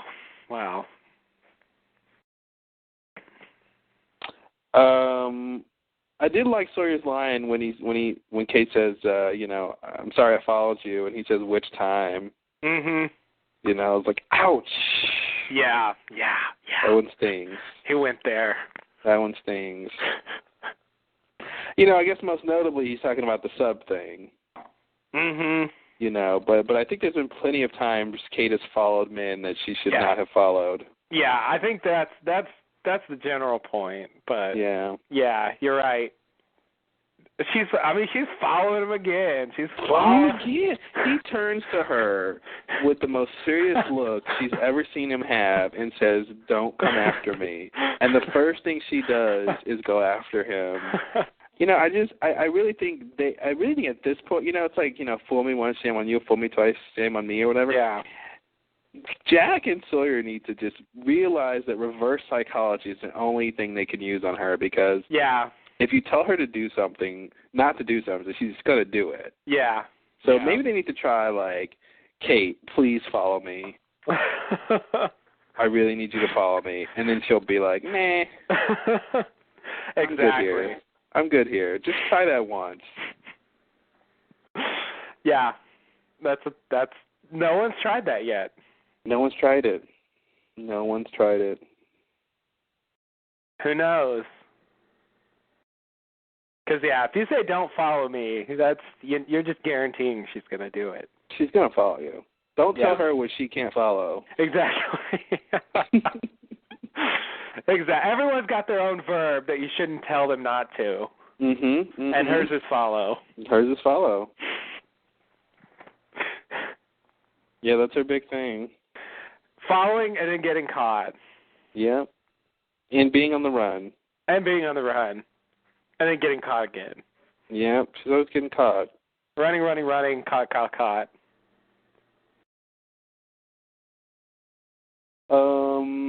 All right, anything else in the scene? No, I think that's it. We got it. Oh, do you even buy... can you even imagine... Do I want to say this? A world without war? Yes. Is that what you're going to say? No. Oh, okay.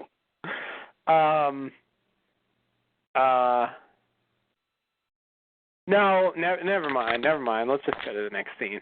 I'll get it later. You sure? Okay, you convinced me. Let me stop twisting your arm. Just give me one chance, and I'll say it. Words.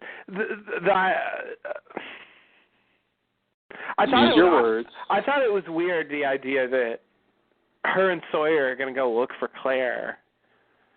Like, I couldn't even really envision that happening. Why not? And like, you can't imagine a scene with Sawyer and Claire walking through the jungle? No. I mean, Sawyer and Kate, you say? For a different reason, but yes. I mean, I can't imagine them just going to look for Claire. I guess that could happen, but it just seems... she's obviously around to find. Jen found her. Yeah, that's and true. And if Kate would have stayed put with Jen, she would have found her too. That's a good point, yeah. Yeah, True. I mean, before we saw Claire in this episode, I would say it's weird to think, you know, not that I would say I don't know what it would look like for them to look for her, but I don't know how they would find her because I thought she was, you know, in the cabin or something. Yeah. But if she's just out and about, then, yeah, it doesn't seem like it's too... No, I know they can't. I'm not saying, like, physically it's weird for them to go look. It's just the idea of Kate and Sawyer going to look for Claire. Not because of Claire, who she is, just because of the circumstance of going to look for Claire. What do you mean? Like, let me compare. Let me see if I can, like... Imagine they say, you know, let's I don't know, let's go look for fuck, I can't think of anything. Let's go look for Curly's Gold. Okay. Sure, exactly. But I mean that's weird for a different reason. I mean I'm thinking like something that's really out there.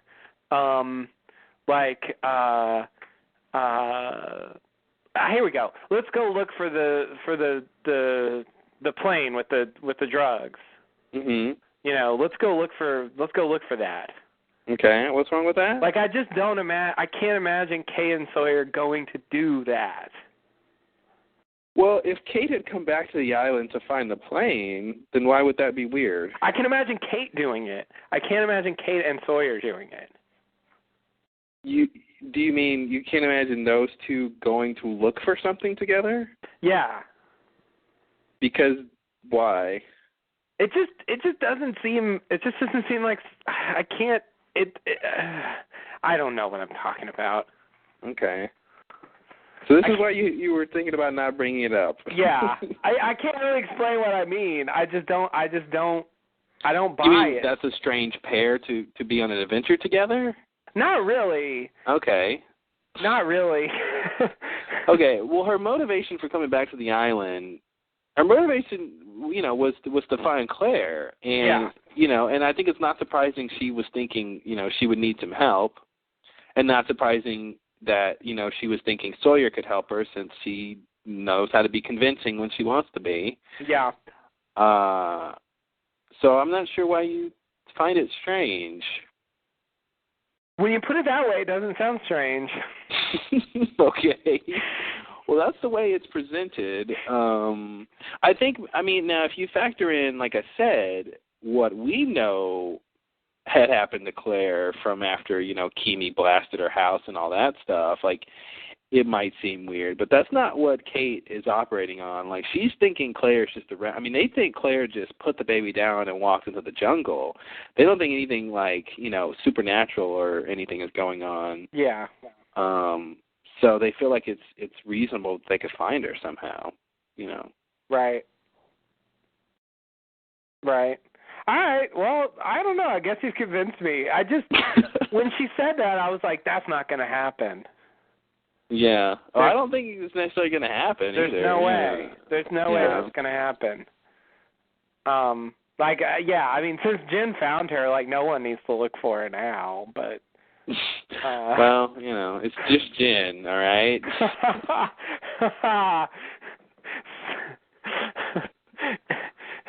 Steady on there. Yeah, Jen finding something is not the end of the story. It really isn't. It really isn't. Jen thought the tail section people were the others. Just saying. Yeah, he did. They must be. They're not us, so they're others. There you go. Others. I'm running with my hands handcuffed or whatever, tied behind my back. Yes. Oh, man. God damn it. Season 2. Yeah. Oh, how you had some good stuff. Yeah. The other 48 days and all the Hatch stuff, man, was great. Oh, yeah. Oh yeah, that season definitely had some crap in it. But should I push the button? But should I not push the button? Should I push the button? Should I not push the button? They kind of built the whole season around that. Yeah. Which is, it seems like such a simple idea to hang a whole season on. Yeah. But it worked. They did it. Yeah, they made a whole movie about whether or not you should press a button. It was called The Box. Oh, forgot about that. That wasn't. I meant that to see that. I still haven't seen it. I'm curious about. It's a renter. I think I'd give it. It's a 2.5-star movie that tries hard, so maybe 3 stars. Yeah. It's not the most riveting thing ever. I'm not expecting to love it. I'm just really curious about it. Yeah. I feel like I don't know. I just have to see it. I forgot about it though, so I guess I didn't care that much. Maybe you don't have to. Yeah. I technically could live without it. You are. I are. That's right. Don't discount yourself. You are. Good point. You are living without it, no matter what anyone says. Mhm. Can't take it away from me. Nope. Next scene. All right. What's up with Jack? Dogan and Jack? Yeah, we're back with Dogan and Jack. By the way, I was trying to work in some sort of Dogan's Heroes joke at some point, but I didn't really find a place. So I'll just say that. Okay, good. I thought that name needed a good pun. It did. That'll work. Dogan and his Heroes. Dogan's Heroes. Jack enters Dogan's room. He asks why Dogan has a translator. Dogan tells Jack it helps them be separate from his people, which makes it easier for them to follow his orders. Dogan tells Jack his name, which is Dogan, and that he was brought to the island like everyone else. Jack tells Dogan he didn't give Saeed the pill because he doesn't know what's in it. Jack insists on knowing what's in the pill. Dogan says Jack has to trust him, but Jack doesn't even trust himself. Jack decides to swallow the pill, and Dogan does the Kung Fu Heimlich on him to get Jack to spit out the pill. Jack again asks what's in the pill, and Dogan finally reveals it's poison. Poison! The thing I like about Lost is when they have these little mini mysteries, and really kind of any mystery, but usually these like little ones, like what's in the pill. Mm-hmm. And so the whole time, Jack keeps asking what's in the pill, and you kind of see Dogan making the pill early on, and so it's got like you get the idea it's got like several ingredients in it or something. Yeah. And, it's got this and that. And I'm thinking, there's probably a list of things that's in there, and Jack he just wants to know what's in there. What are the ingredients? Yeah. But it's not until this scene to where, it's like, what's in the pill? What's in the pill? What's in the pill? And then they build up to this dramatic moment where Dogan is going to reveal what's in the pill, but you realize he's not going to give a list of things. It's going to be a one-word response. Yeah. So the split second before he says poison, I'm thinking, oh, poison. Mm-hmm. Because you realize it's going to be this one thing. It's not going to be, what's in it? Jack swallows a pill and Dogan makes him spit it out, and then Jack goes, now what's in the pill? And then Dogan walks over and gives him a handwritten list of 10 ingredients. Methyltryptoalanine. Yeah, exactly. Number 7, and a little sodium bicarbonate. And, yeah. It's not going to be that. BHT to preserve freshness. Exactly. Yeah, red number 22. Yeah, you realize it's going to be this really simple thing, which really was the opposite of what he said it was the first time. It's not medicine, it's poison. Right. Yeah, exactly. Yeah. I mean, it's drama. They want to give you a punchline. Mm-hmm. Yeah, and, exactly. And there's probably there probably is a obviously the poison there's no such thing as just poison. Yeah. It's made of something. Poison is not a specific term. Yeah. Yeah, but it's like if he says a long list of things, it's not a very good ending to the scene. No. It's like he's still listing things and the scene just like fades out. Yeah, It's like exactly. the show is like, we gotta move on. Exactly.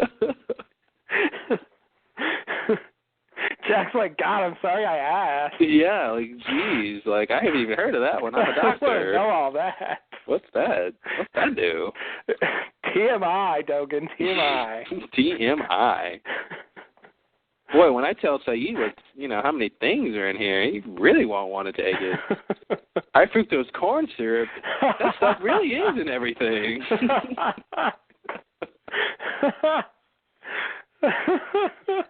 Wow. Yeah.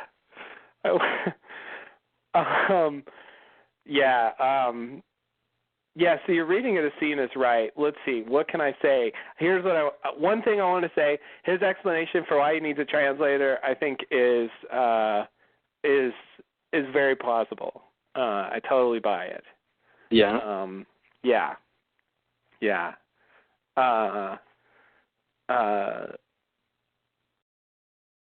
Because I think it's actually, I've actually heard that this is a real thing, that the more distance you have from someone who's in charge, the less likely you are to question what they tell you to do. Mhm. So I think like speaking another language, speaking through a translator, really puts them at a distance. Yeah. It works for everyone but Lennon. The translator, yeah. Yeah, but that's good. It reduces the number of people. It definitely reduces it, yeah. So yeah, I bought that. Second thing, so what do you think he means when he says, what do you mean brought here? And Dogan says, you know exactly what I mean. What's your interpretation of that? I think all those motherfuckers who came to the island were drawn there by Jacob and our Smokey.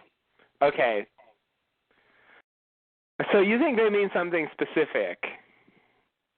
I think he means destiny. I think he means something in his life led him to the island that was of a conscious nature. Okay. Yeah. Okay. So not necessarily specifically Jacob, but that you feel like, Jack definitely felt like they weren't supposed to leave. They were supposed to be on the island. They never should have left. So and he had his moment where he thought like, okay, we're here for a reason, Yeah.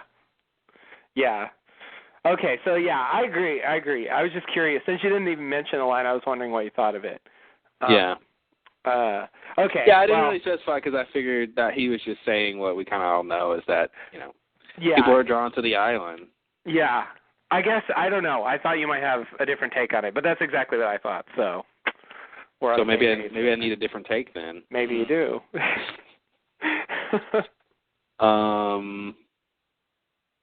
Unless he means brought here like everyone else. What do you mean brought here? By the submarine, of course. How did you get here? No, I think he means the royal brought here, if you will. Yeah. Yeah, I get it, even though I don't really get it. That's the way we like it at the Lost Lowdown. That's right.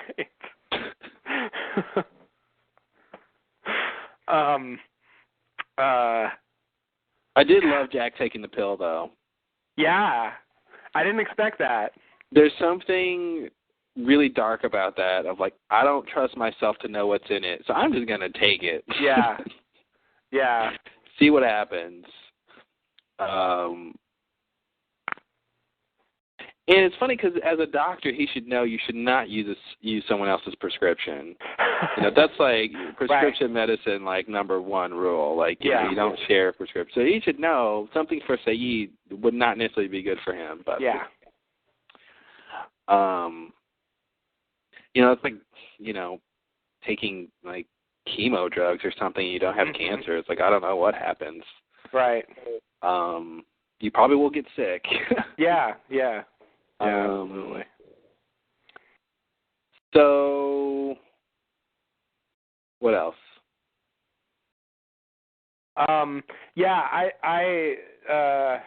Jack, it actually works, like his ploy. Mm-hmm. He actually gets an answer because he does that. Yeah. And it even seems like something Jack wouldn't have done in the old days. It seems more like a new Jack thing to do. Oh, I think this was definitely Jack at his edge, and he's like, well, if you're not going to tell me, I'm just going to do something. Yeah. Yeah. Like, I guess I see the old Jack, like, still being angry, but just kind of, punching the wall or something. Mm-hmm. Not like taking the pill himself. Yeah. I think that seems like a difference. Yeah. I think Jack changed. By the time he came back to the island, he was different. Yeah. No, he definitely is different. But I think this is an example of that. Yeah, totally. Pulling on the chain on the ceiling. Oh. I'm just gonna keep pulling on it.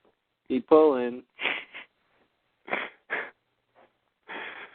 Nothing ever happened. I'm going to press this intercom button. Oh, no, I hear my father. Oh, but that's probably not him. It's just static. What the hell was that supposed to be? Or is it? Smokey was using a walkie-talkie or something? I guess. Those intercoms haven't worked for years. Oh. Thanks, Alex. I love lines like that. Yeah. Yeah, I know. They love. This show loves lines like that. Mm-hmm. But blah, blah, blah wasn't even supposed to be in the cages. Oh, God. Oh, God. What did you say? Can't talk now. Gotta go.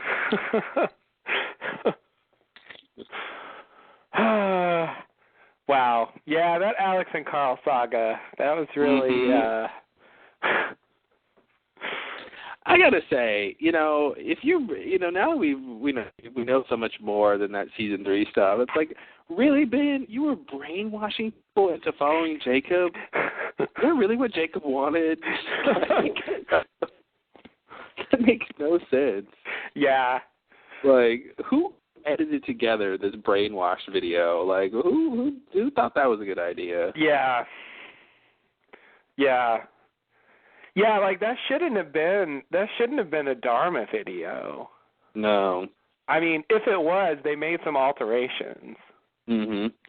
They spliced in some stuff. But yeah, you're right. That does seem like I can't imagine Jacob wanted him to do that. I think that's just Ben. Yeah. Ben being crazy.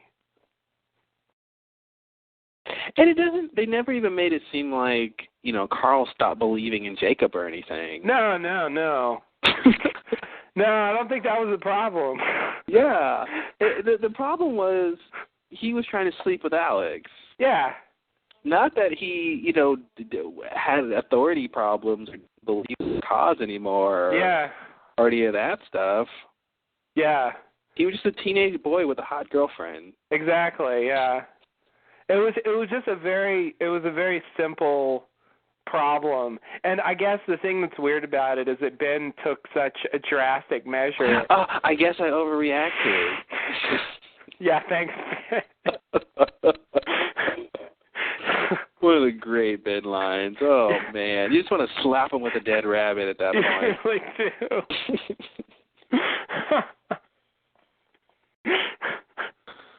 Oh, man. Really hopefully do. the rabbit has a number on it. But especially since, we've never seen him do anything that extreme to anyone else. No. It's like something that mundane brought that out. That's... Well, honestly, no. Actually, the other thing would be, in terms of overreactions that we've seen would be Ben sending, what's his name out to the other 48 guy. Goodwin, getting him killed just because he likes Juliet and all that stuff. Yeah. That was a bit of a... That was probably another... Yeah. I overreacted because you're mine. Oh, God. You know what? Oh, man, when this show's over, I want to put together. I just want to see all the great Ben clips, all those moments. You're mine, Juliet. Oh, man. Yeah. Started with my name is Henry Gale, and just go through everything Ben has done. Oh my God.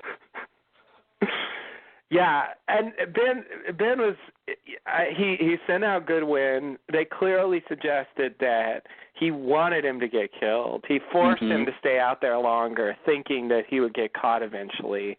And he does. And then he doubles back, and when he meets up with Ana Lucia, he tries to kill her for killing Goodwin. and he knows. Yeah, exactly. And he wanted it to happen. He wanted it to happen. He was pissed at Goodwin. And then he takes Juliet out there to see his dead body. Yeah. Oops. Ben did you not want to see that? Oh, we're going to have an emotional reaction to seeing this? Maybe that's because you're mine. Yeah, it's like he just doesn't understand humans. He's just perplexed by them. Oh, man. He thinks the robot. She'll see his body, and my point will be made. Yeah. She'll see his body, and she'll fall madly in love with me. Yeah. God. You're mine. You're mine, Juliet. Yeah, that episode really seems like an anomaly. It's almost like that episode didn't happen. Yeah. I'm tempted to not believe it.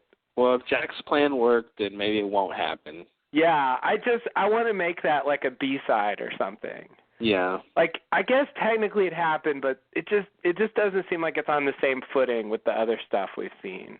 Yeah. From that time period. It's like Echo building a church. Yes, exactly. Like really, let's just pretend that never happened. Yes, please.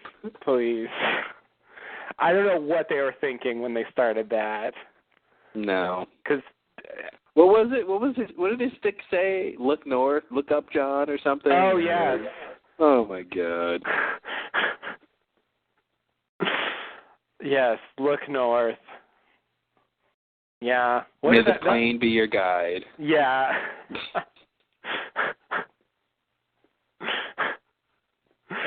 May the plane give you wings of direction.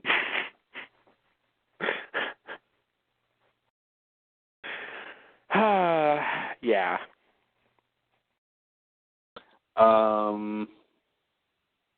Next scene? Anything else with this pill stuff? Nah. Let me see. Well, wait, what am I reading? Oh, that's the wrong scene. No.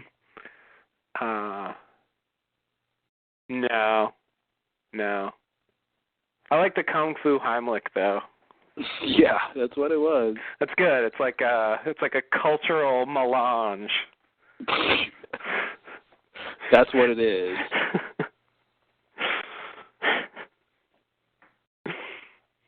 That's a French word if I ever heard one. You think so? I don't know. Yeah, just a little bit. Just a little bit. Melange. Yeah, it's kind of hard to say. Yeah. I like onk. Onk. Still can't say it right. No, it's got too many. It needs some more vowels in there. Yeah, it really does. Yeah. Yeah, it just doesn't work. All those cons at the end just aren't working for me. Mm-mm. I need like Anka or something. Yeah, exactly. All right, so the next scene, we flash sideways to Claire's hospital room. A detective and an officer enter and ask Claire if they know where Kate is. Claire covers for Kate and says that she was just the cab driver who helped her a little bit, and then the police leave.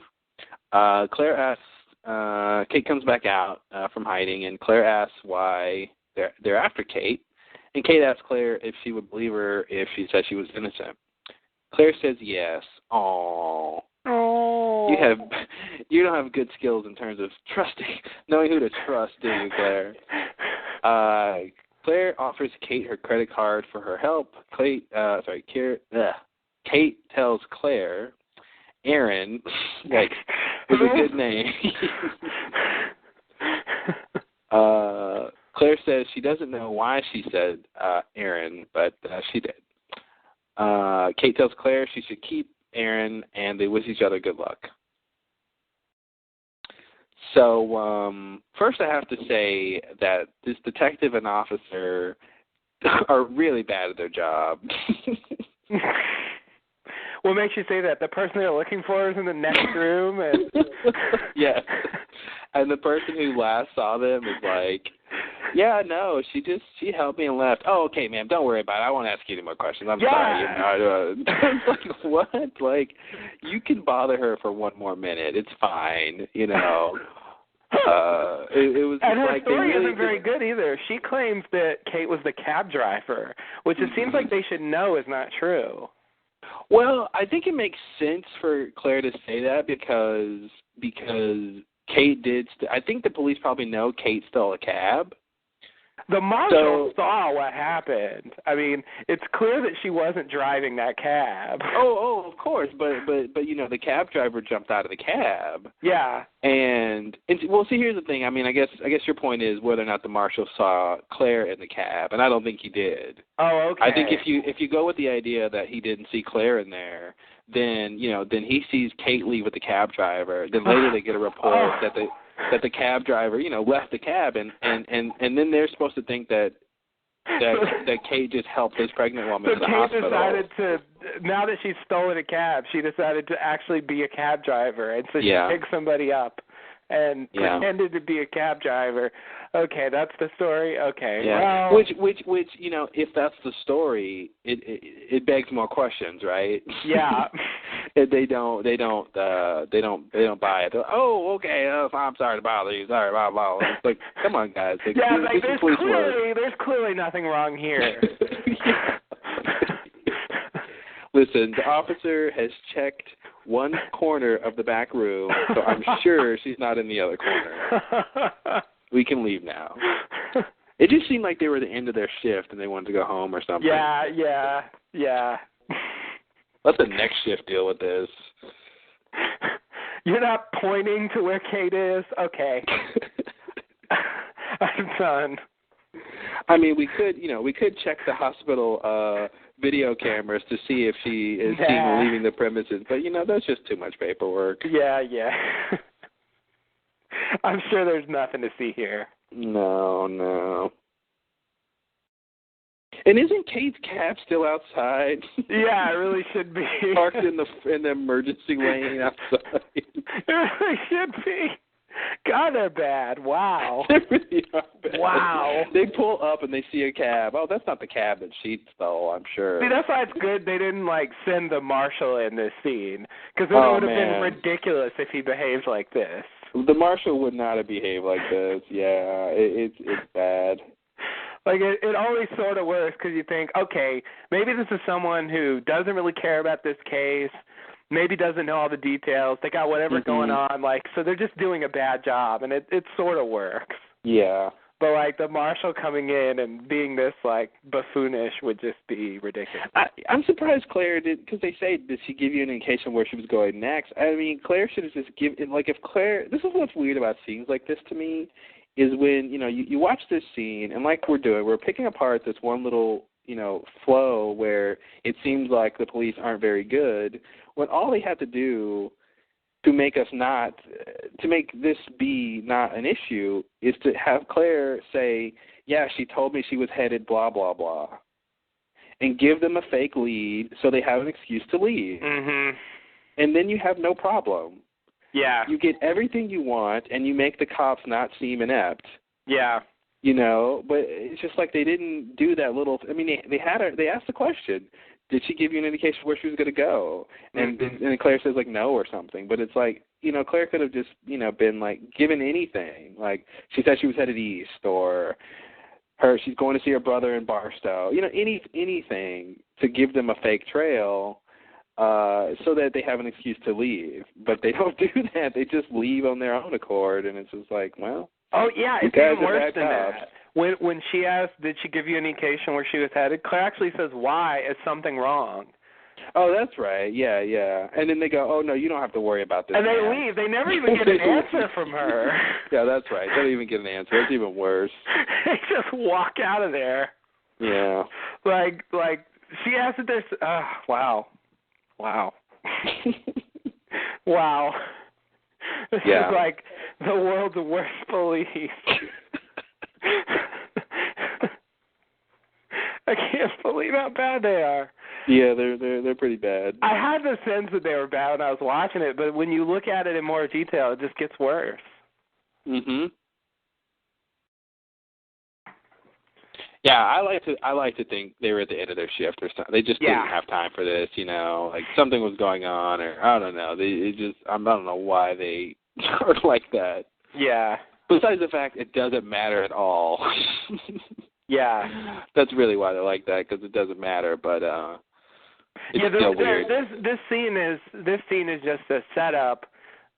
This is just Claire repaying the favor. Exactly. Yeah, that's the point. The point isn't about Kate getting found or the police doing their job right. Yeah. It's Claire has to do something for Kate because she's been there for her. And by the way, here's my credit card. Yeah. Like, that's so weird. Here, steal my credit card so that, the police can track you.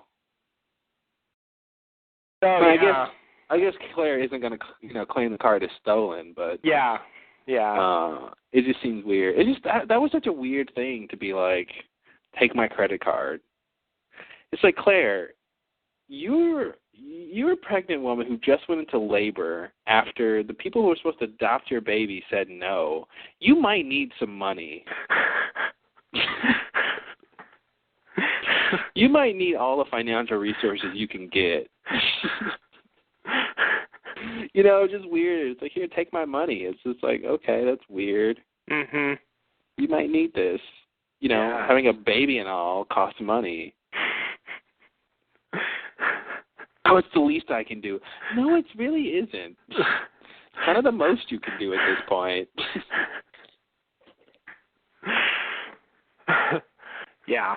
Well, because it's not like Kate doesn't have money. I mean, she would. Wait, that reminds me. How does she pay the mechanic $200 if she didn't steal any money from Claire? Oh wow. Wow. Fuck.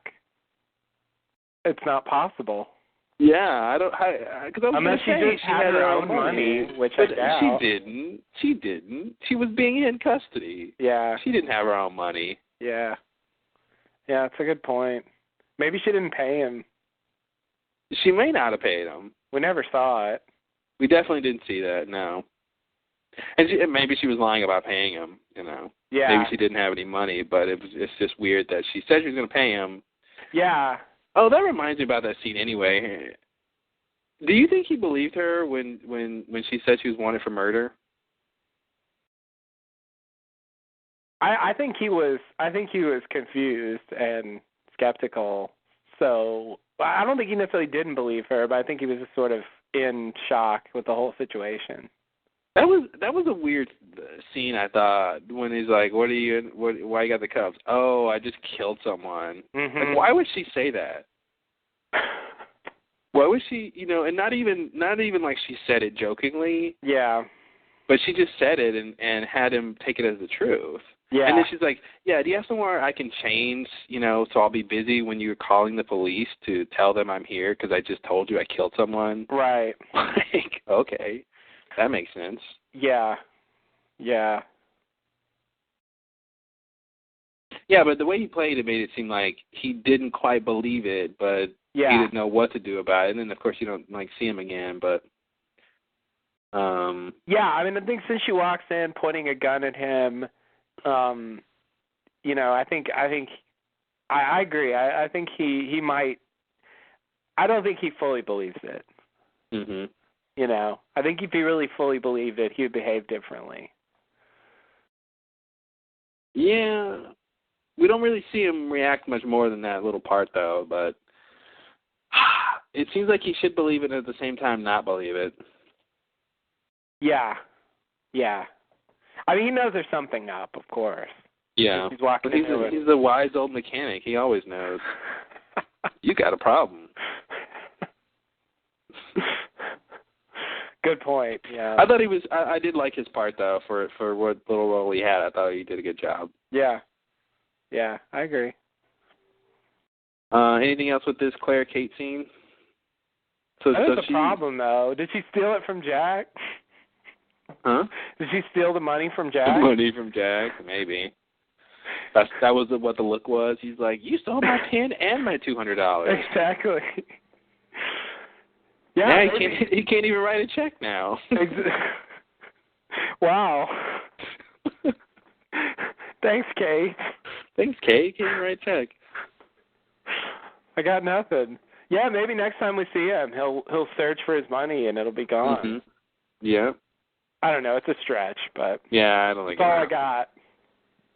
Because that does seem like a plot hole. Yeah. Unless she stole Claire's money and didn't tell her, but I don't know that Claire has $200. Especially since she offers her credit card and not her $200.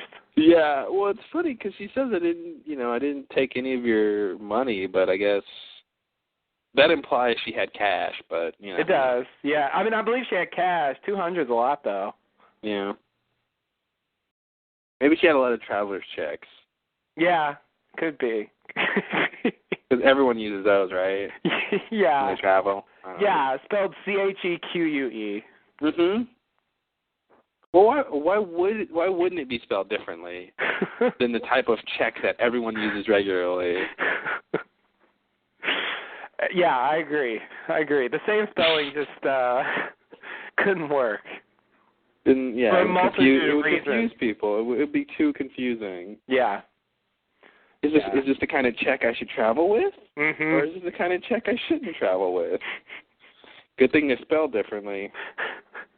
Now I know. So Kate tells Claire she should keep Aaron. Oh, yeah. Yeah, so that's destined to happen, too, apparently. But, Claire's not supposed to raise that baby. Yeah, that's true, too. Yeah, so I wonder if Kate's going to be around when she actually gives birth. Mm-hmm. That'll be in, like, a couple weeks. The next episode? Or the next episode. Why not? I mean, I was surprised she actually chose to wait to have the baby. I didn't think that was going to happen. Oh, you thought she was going to do the early thing. Well, I figures, have the baby. You're already in the hospital. Get it over with. And, and just the concern about the drugs, Right. But, yeah, I don't want to have to stick you with needles. At least,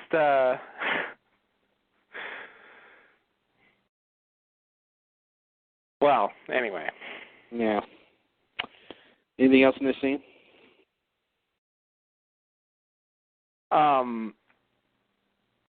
No, I think that's it. All right, so we're back at the barracks on the island.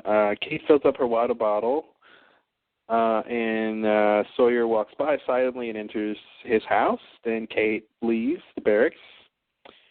Little scene. We're back at the temple, where Dogan tells Lennon Jack swallowed the pill. He offers Jack some tea, and Jack takes a sip. Jack asks why they want to kill Sayid. Dogan says he thinks Sayid has been claimed, that a darkness is growing in Sayid, and once it reaches Sayid's heart, everything Sayid once was will be gone. Jack asks how he can be sure, and Dogan says because it happened to Jack's sister. What? Mind blown. Jack has a sister? Jack has a sister.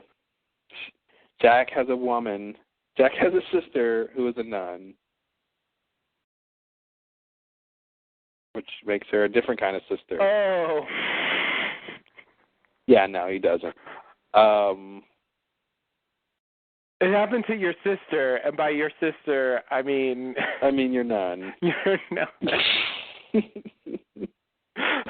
Your sister Agatha. Sister Agatha. She may or may not solve mysteries. Of course. Sister Agatha Christie, I presume. Yes. I guess that's who I had in mind. Yeah, that's who we're all thinking, right, when he said that? Sister Agatha Christie. I didn't realize that Agatha Christie was Jack's nun. Mm-hmm. That's a weird connection. yet easily a connection that's easily made. So Right. I mean, all the clues were there. I just didn't see it. Mhm. You know Adam and Eve? Mhm. They're really the original Adam and Eve. Whoa. Mind blown. Whoa, that's hardcore. You know why Smokey's always ripping up trees? So does that mean Eden is the island?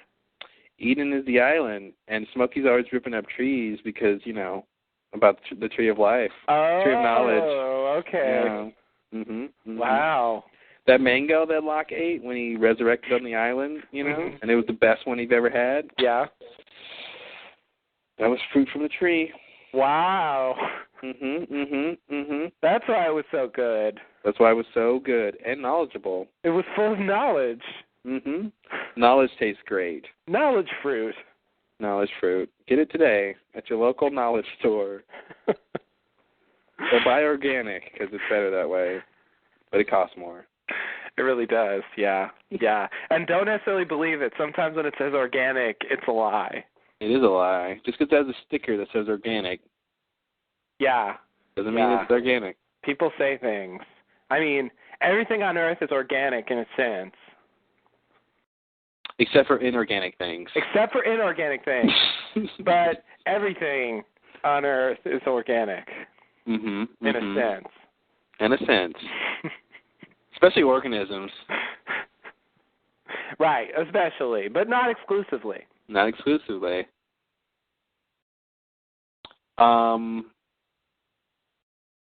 So Saeed has a darkness growing inside of him. Who doesn't these days, right? Yeah, I know. I mean, yeah, it's Listen, the recession has changed all of us in various ways. I think America has a darkness growing. Hey, let's leave the Tea Party out of this.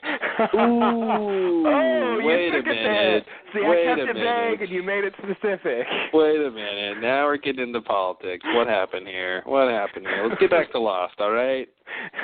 Everyone settle down. If I had a gavel, I'd bang it, all right?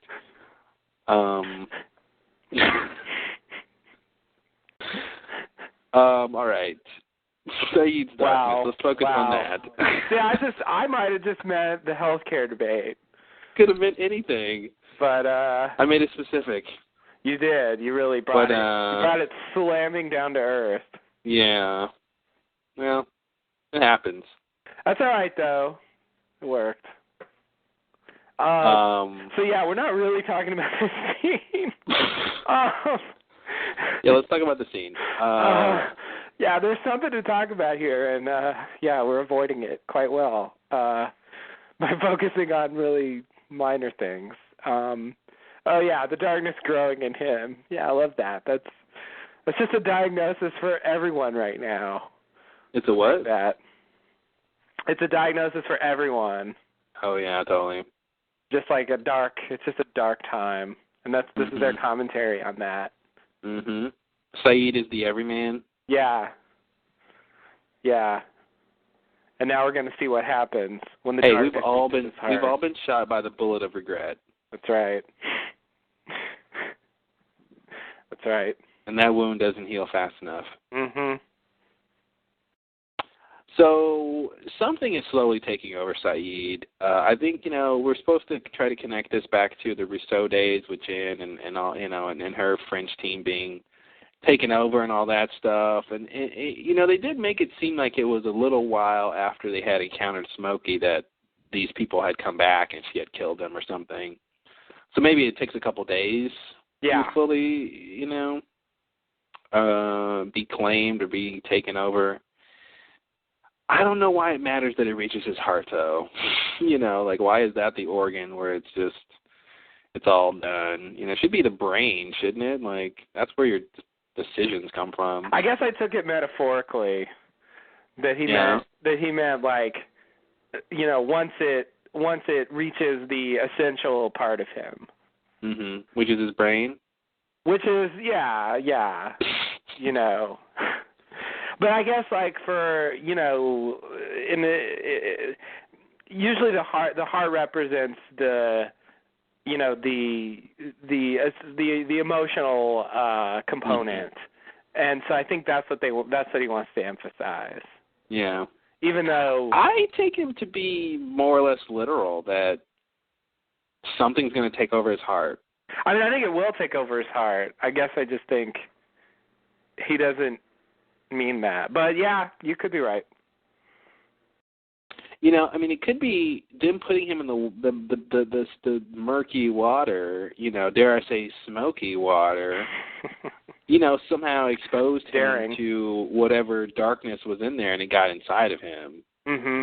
And it's literally like an infection, like he's got this sort of cancer.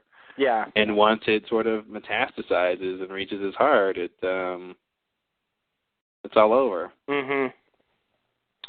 But everything say he once was will be gone. You know, what does that mean? You know, I guess they're going to show us with Claire what that means, but it's just like, you know, we saw Robert, and he seemed normal. Obviously, he wanted to kill Danielle, but besides that, you know, he seemed the same. Yeah, and I guess there's some details to work out here, like who's claiming, who's doing the claiming, and for what purpose, and how does it work exactly? Like, does it happen? Like, if Claire was claimed, when did it happen? Did it happen when she died, or did it happen later? You know, when after she left. You know, or did it start growing then and then continued? And actually, when the claiming happens, is the person dead, or are they just infected?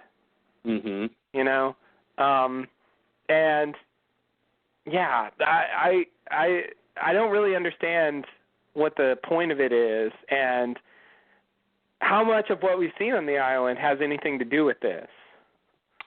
I agree with you that the Rousseau thing is an example, but I feel like they send mixed signals with this, because the way they end this episode, it really comes across like Rousseau herself was the one who was infected, because she's the one who behaved like Claire is behaving. Well, I want to talk about that, because you have definitely a different interpretation of that than I do. In terms of what we're supposed to believe from that scene. But okay. I think I think for one thing, it explains why the bodies were there when Rousseau shot them, is that they weren't smoky apparitions. They were actually the real people. I sensed, when we were talking about that, I sensed that there was a problem with those being smoky because of that they were shot and killed. And we just saw, you know, the actual Smokey take a bullet, no problem. So like that didn't work. So I think you're right. It's so you can kill them, but what's the claiming thing about? Is it arbitrary? Like, I think the claim, like I said, I think the claim has to go back. It has something to do with the war, something to do with the two sides, something to do with, you know, maybe choosing who you get on your side or something. And do they get to pick whoever they want, or, you know, does the person that they're claiming have any role in it at all, or is it just anyone? I would say I would probably limit it and say it doesn't, you know, not every, you know, some of those red shirts that died, they're not to be claimed. Yeah. That it has to do with the chosen people, the people on Jacob's list or whatever. So it's selective. It's not just like anyone who dies is going to get claimed. That's what I want to think for now, is that it's pretty selective. Okay. It's hard to tell, though. It's hard to tell what they mean. Yeah, another thing is Jack says, how can you be sure of that? And he says, because it happened to your sister. And it's like, why do they know that? Like, yeah, A, why do they know that? B, why does that make you sure? Why does that make you sure that? I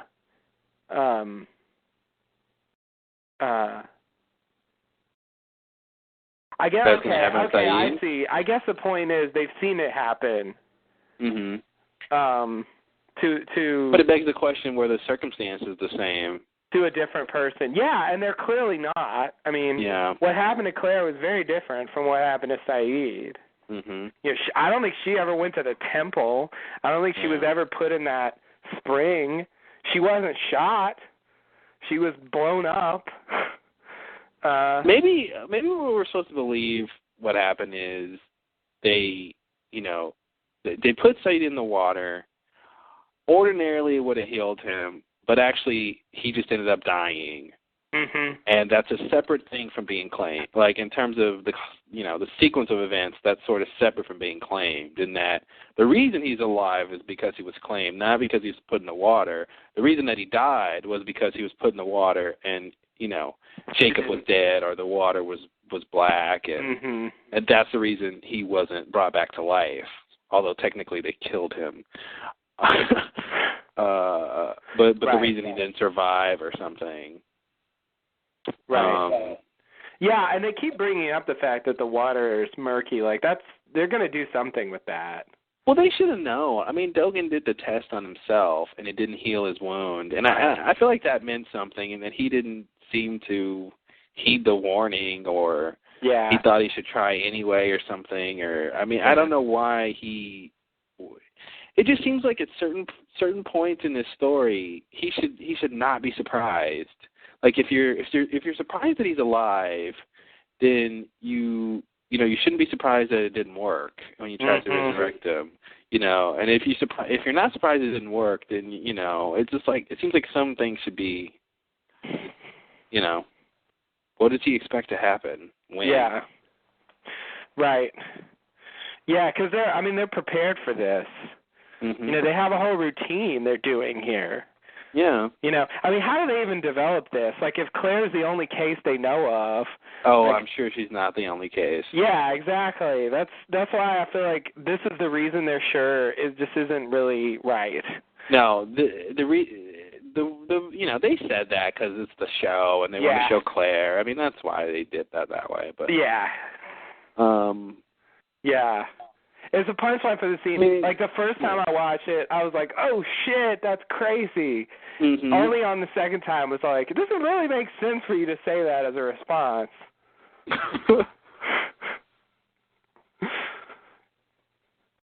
So they get you. They get you that first time. Well, the conference is scheduled to be broken down automatically in how many? 5 minutes. To extend the time by 60 minutes, press *8. It did. The fact that they know that Jack is Claire's brother is interesting, isn't it? Did they know that for a while? Is that just something they got from the files? Yeah, they knew that from the files. Okay. Yeah.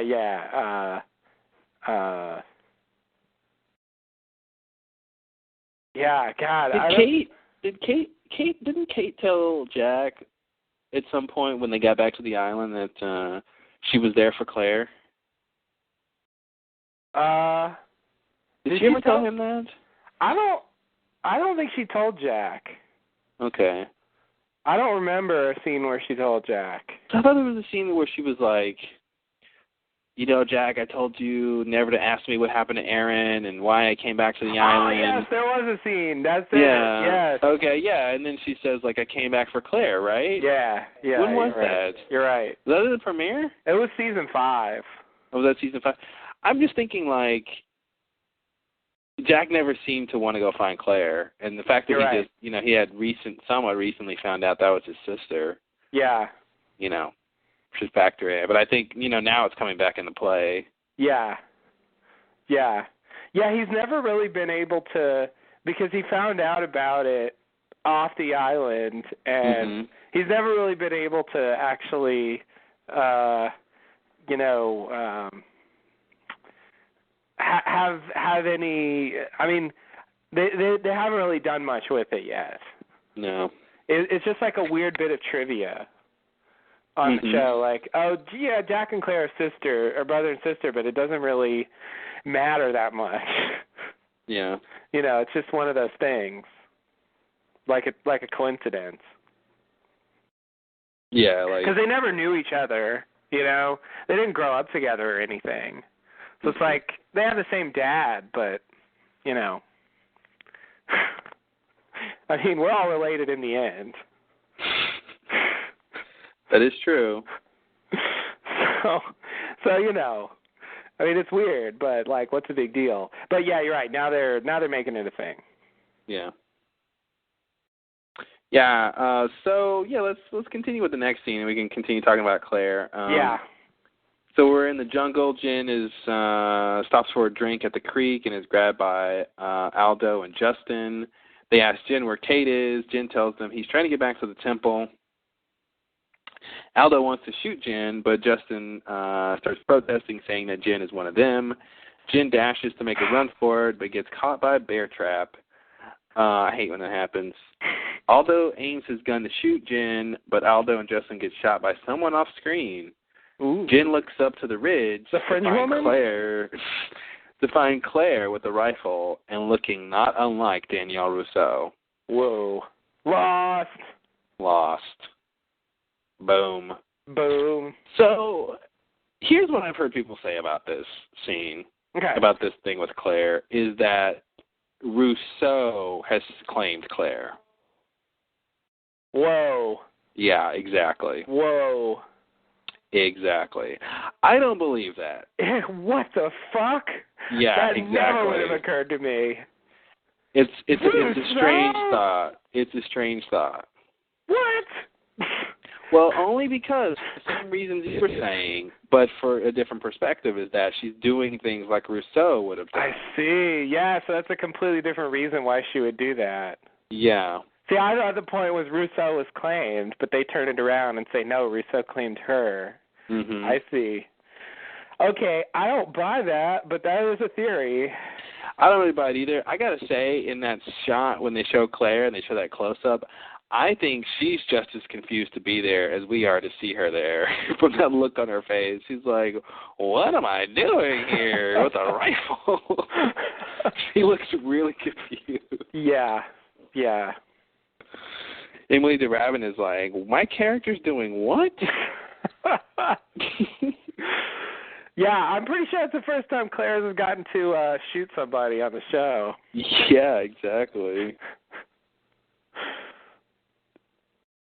Yeah, so I honestly don't have a lot of speculations. I mean, one idea would be that, this whole idea of she lost her core self or something, and she's just out in the wilderness making traps and shooting people. I don't know why she would do that. What makes someone want to do that? I mean, the idea that Rousseau claimed her opens up a whole can of worms about, dead people can claim other dead people. Like, why can't, I don't know, why can't Claire claim Rousseau? Like, I don't know. It's. Well, Rousseau's body is buried somewhere. Yeah. Okay. So once they're buried, I'll say that much. I don't know. It's true. But it's like if one dead person can claim another dead person, it's like, who wins and why? Like, yeah, I don't really buy it.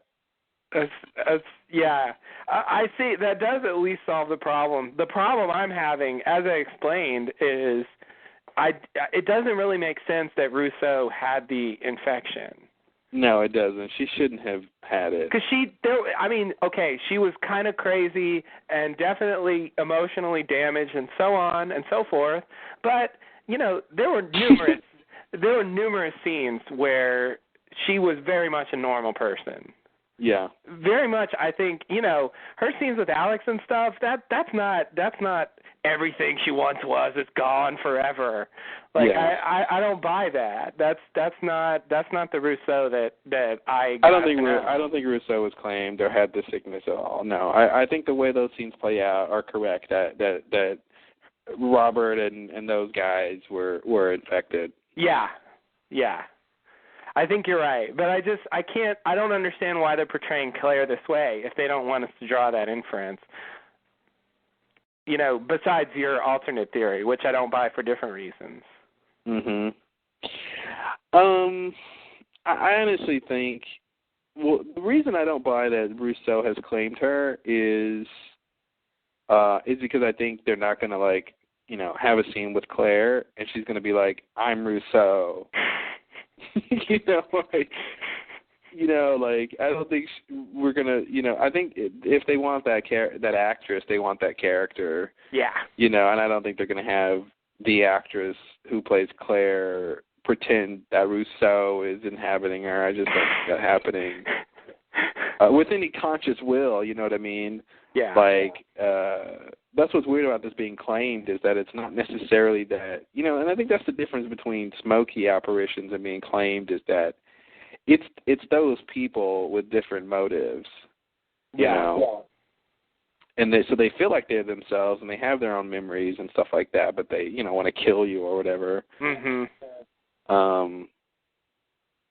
So yeah, I don't know. I don't know why.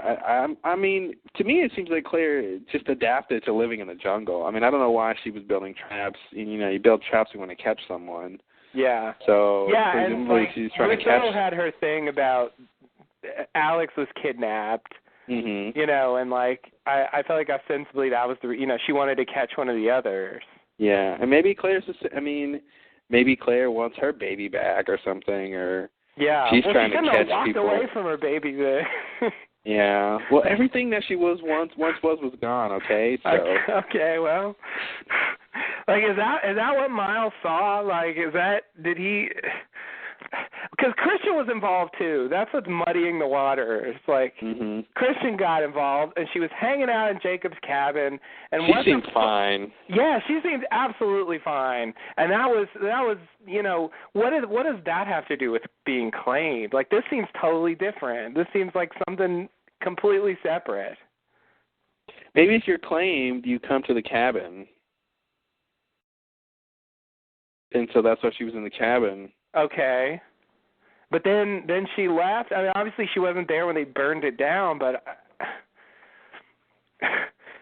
Yeah, I don't know. Christian told her to go live in by herself or something. Go live in the jungle and... Okay. Knowing Christian, he probably said something like, go wait until, the time is right, or, go wait until... they come back or something, and you'll find your son.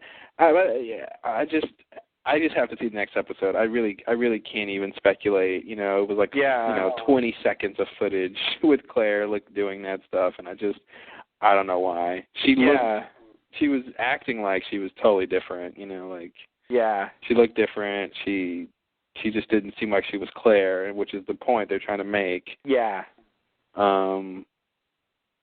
But I don't know the what that really means in the grand scale. Yeah, I mean, throwing Christian in there, if it's Smokey and Smokey is Christian, then I guess that sort of works. But it's still weird because what we saw happen to her just doesn't seem in any way similar to what happened to Saeed. Yeah. It seemed like totally different circumstances. What happened to Saeed is more like what happened to Ben. I don't think Ben was claimed. Everything he once was gone. I'm sorry, I'm going to keep saying.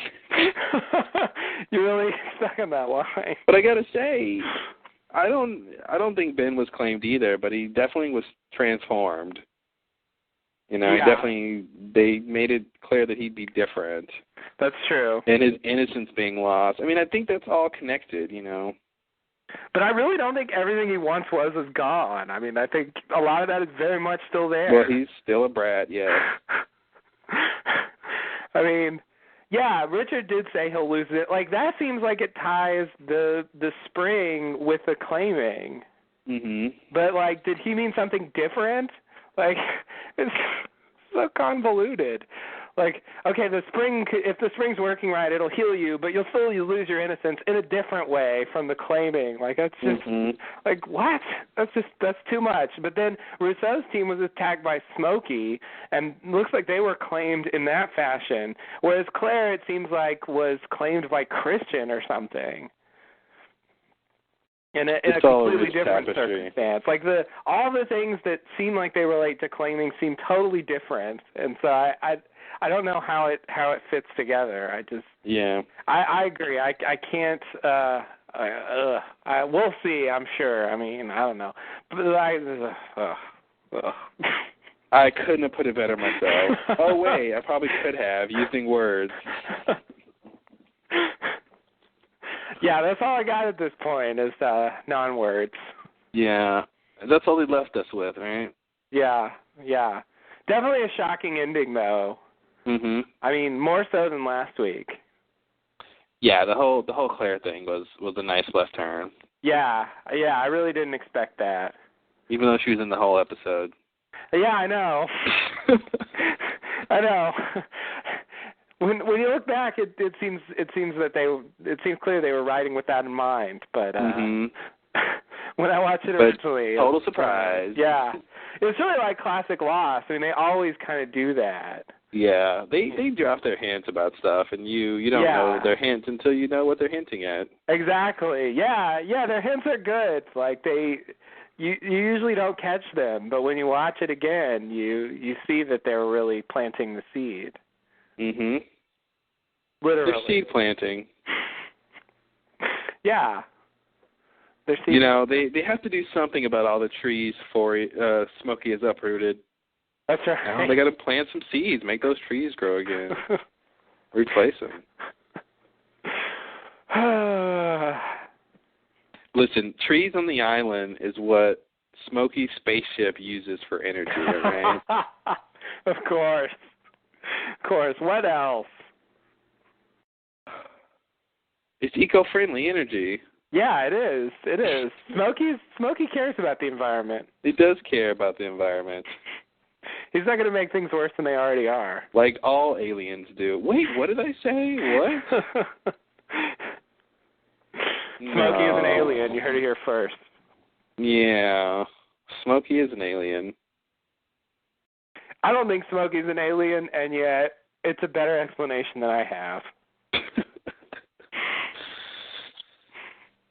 Yeah, I don't know what he is. Yeah, we'll find out. Any sufficiently advanced technology will appear as magic. Boom. So Ergo, magic. That's all I got to say. Or was that not the point?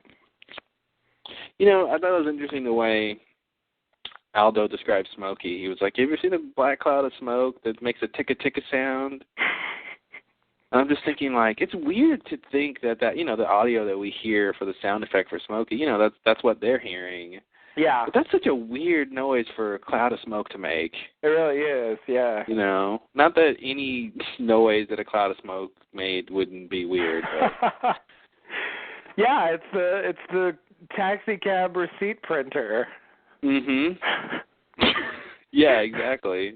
Because you paid by credit card, and they hate that. They really do. They really do. They really would just rather have cash. Yeah. Then why is there a credit card machine in here? Why? The company forced them. The company forced them. They don't want to use it, though. No. Cash only, cash forever. Mm-hmm. That's the motto of the Taxi Drivers Union. It's a taxi driver code.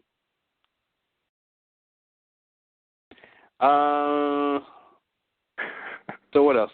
Anything else for this episode? We've reached the end. We've reached the breach.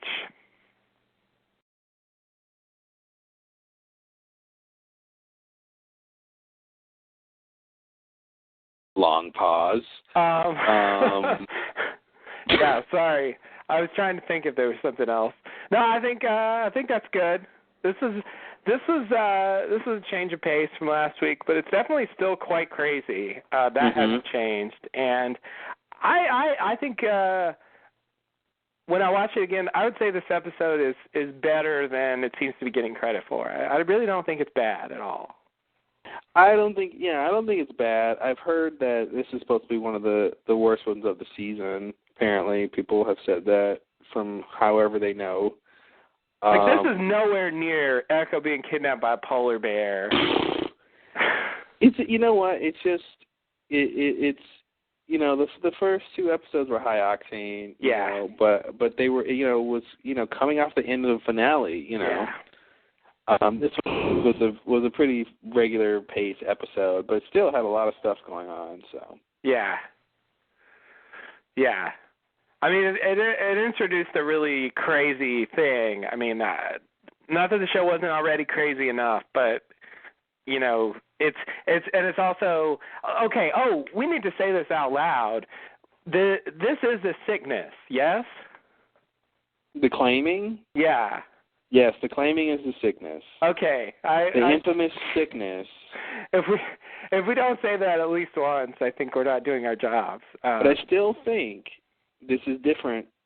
This infection and sickness is different than the purge toxic gas thing that made, you know, quarantine be written on the Swan Hatch. Oh, okay. So I still think there's two different things going on. So that's a good point. Yeah, like, so you don't think this explains the quarantine? I don't. Okay. I think what explains the quarantine is the purge. Okay. I think that all lines up. Yeah. And I also think that what happened to Desmond and what was happening to people on the freighter, that's not the sickness either. That's something different. No, that's something different. But I mean, we talked about it at the time. Like I did think that was some kind of explanation for the sickness, but this seems much more like what we thought of as the sickness and what Rousseau was talking about, and then what we actually saw. Yeah. Even though there are still problems, I just think it's pretty, you know, getting back to that. And it's also weird that Claire was worried about getting sick, about the baby getting sick. Like there was a time where that was part of the plot. Charlie gave her the vaccines, and she supposedly took them and gave some to the baby too. And it was like, you don't even know what's in those. Yeah. Exactly. Yeah, and I wonder what was in those. Desmond was taking those vaccines for years or whatever, or however long, you know, like however long we were supposed to believe he was taking that stuff. Did they ever find out that there was nothing in them, or did we just never find out? Do you remember? This show's getting so big that I can't remember all the details anymore. I don't think we ever found out what was in them. Okay. I mean, I think the last time we saw vaccines was when Charlie gave some to Claire. Yeah. I think that was the last time we've heard about vaccines. Yeah. Yeah. It just seems weird that it didn't seem like anyone else was worried about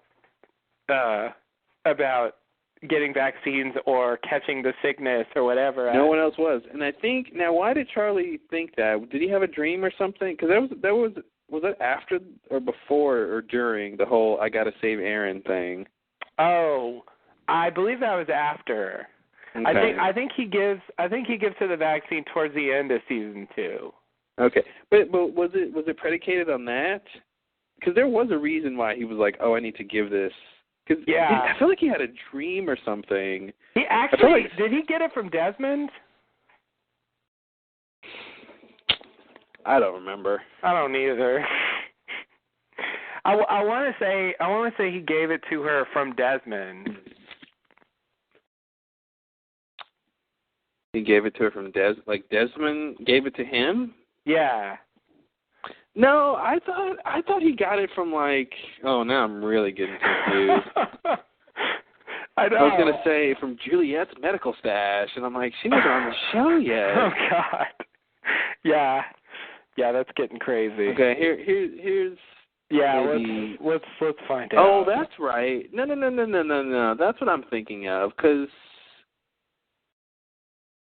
Juliet had her thing. Remember, she was helping Claire. She had her drug or whatever that she got from her medical stash. Yeah. That's what I was thinking of, but I don't know if that was the vaccine or not. I don't think it's answered whether or not that was the same stuff. Oh, that's right. They were in the supply drop. They were in the supply drop? Yeah. Oh, okay. Yeah, they were. Charlie found him in the supply drop. He tested it on himself first. Then he gave it to Claire to put her fears to rest about Aaron getting sick. Sick with what? Sick. Okay, say it louder. That answers my question.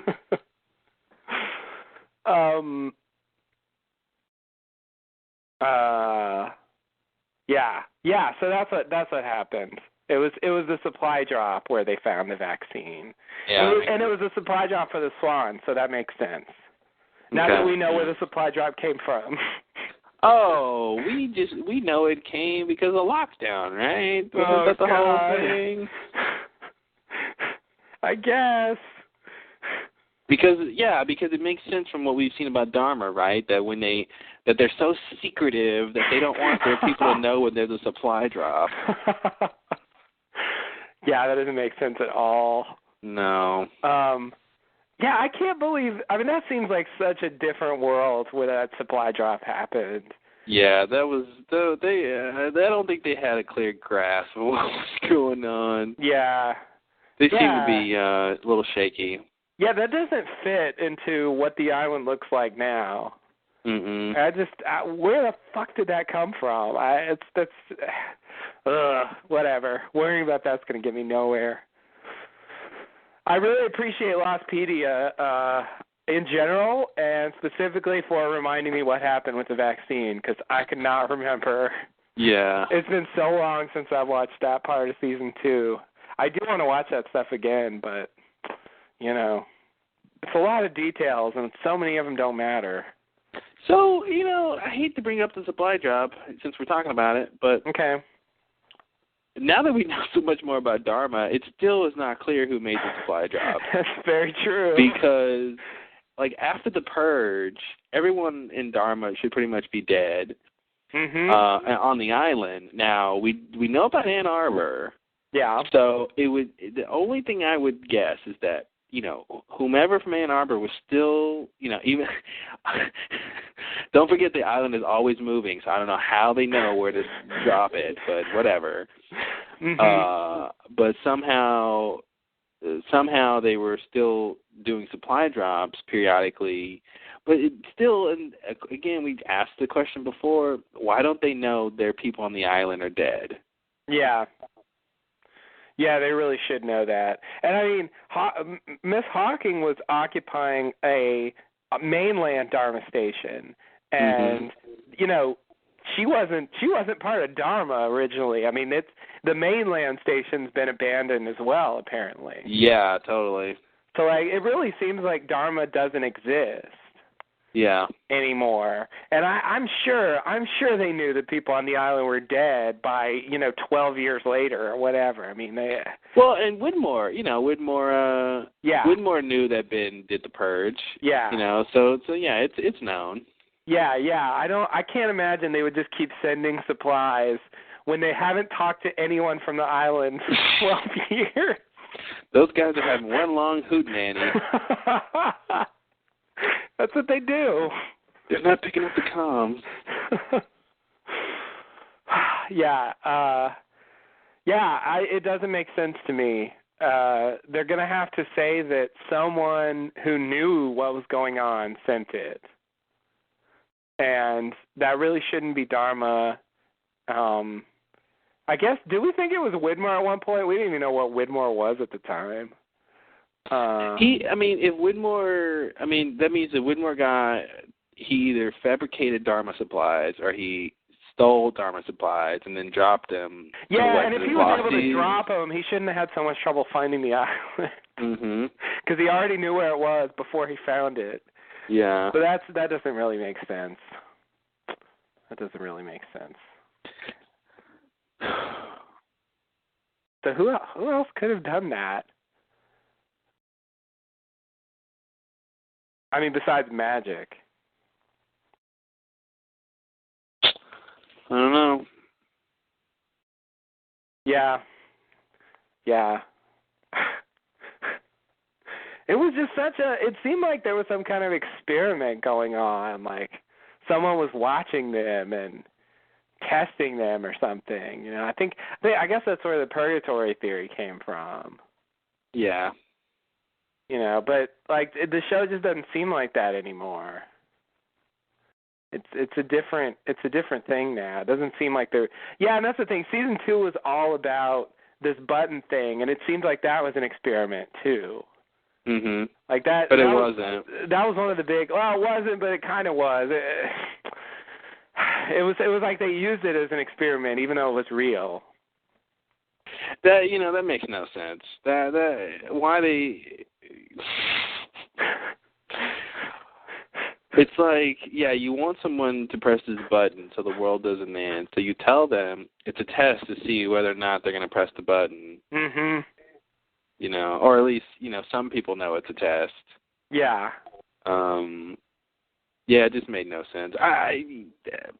It makes no sense why Dharma would do that. Yeah. I can't make any sense of why they would, unless they were lying to the people in the Pearl. Right, okay. Okay, it's really not an experiment whether or not they'll press the button, because they really need to. Mhm.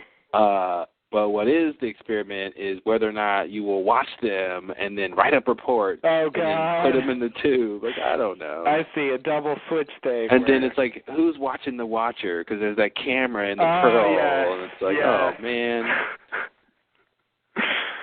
Yeah. Oh, no, the little piles of dirt. Oh man, the little things on the nodules on the, on the table. What the fuck were the set designers doing there? What did they want that to be? Yeah, it makes no sense. Like at the time, I took it as a mystery, but now it's like I don't think it was. Like they must have had a reason for putting that there. Mhm. Like, what did you hear that Greg Nations apparently confirmed that that scene when we see Miles go to the grandmother's house to do his power for the first time? Mhm.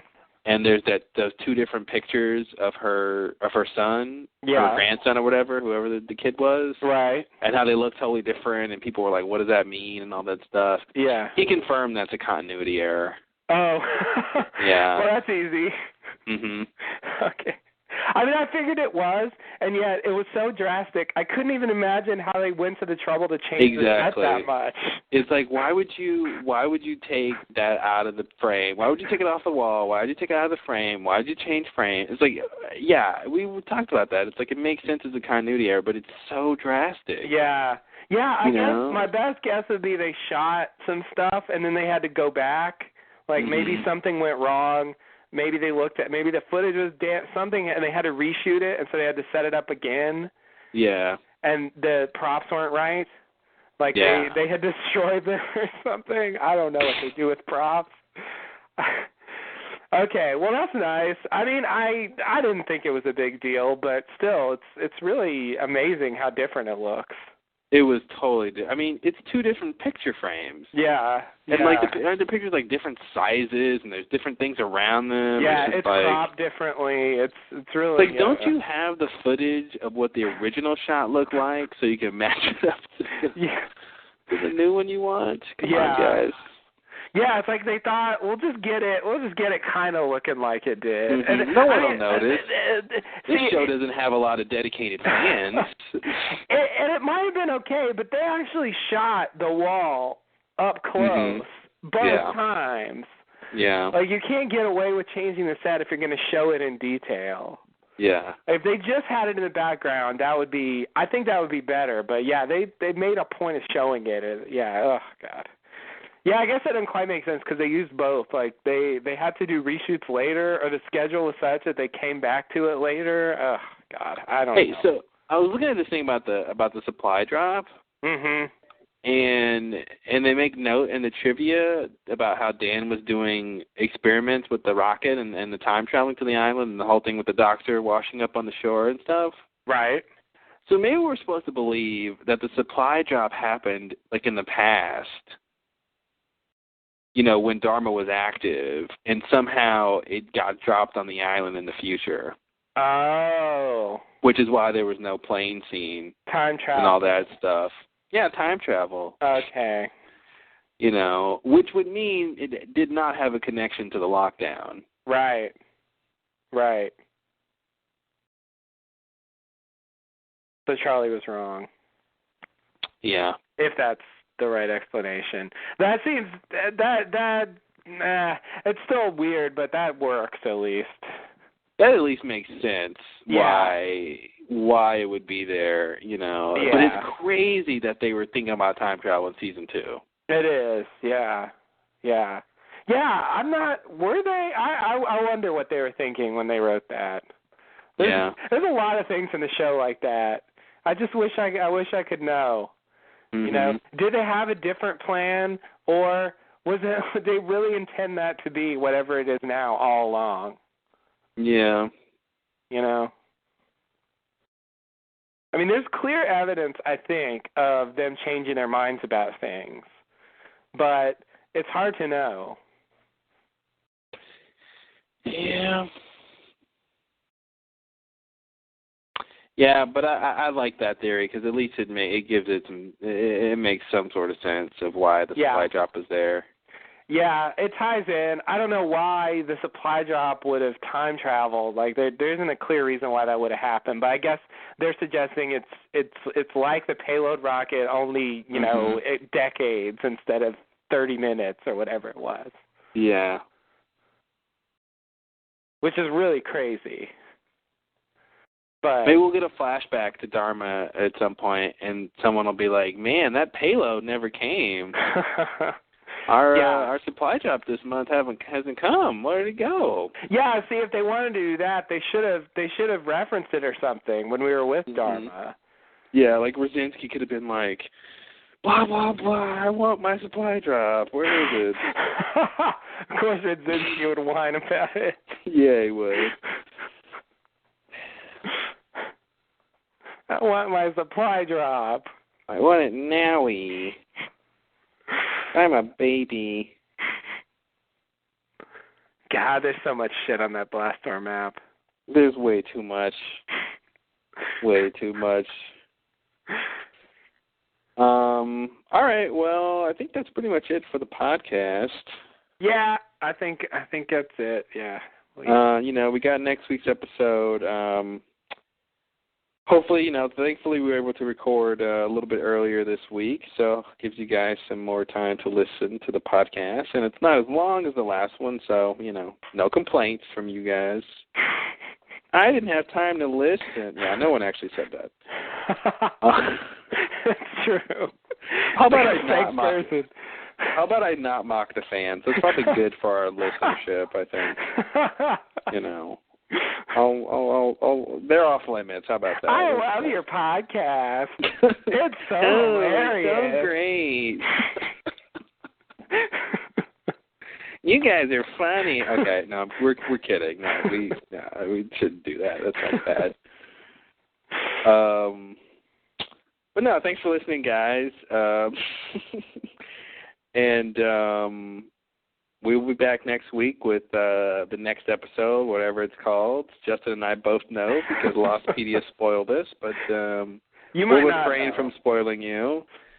It's such a minor spoiler, but I don't like spoilers of any kind. So me too. Yeah, I used to look for them, but now no way. Especially especially now. Yeah, exactly. One wrong spoiler at this point can just ruin the show for you. Absolutely, yeah, because they're revealing serious stuff now.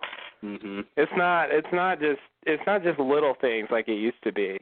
Yeah. So I will be once it gets to the last episode, I'm going to be really careful. Mhm. I really don't want another locks in the coffin to happen to me. Yeah. That was really depressing, but like I'm over it now because you know, I mean the episode was good enough, and in retrospect it's like you know not a big deal. But if the ending of the show got ruined like that, oh God, that'd be awesome. I mean, wait. Yeah.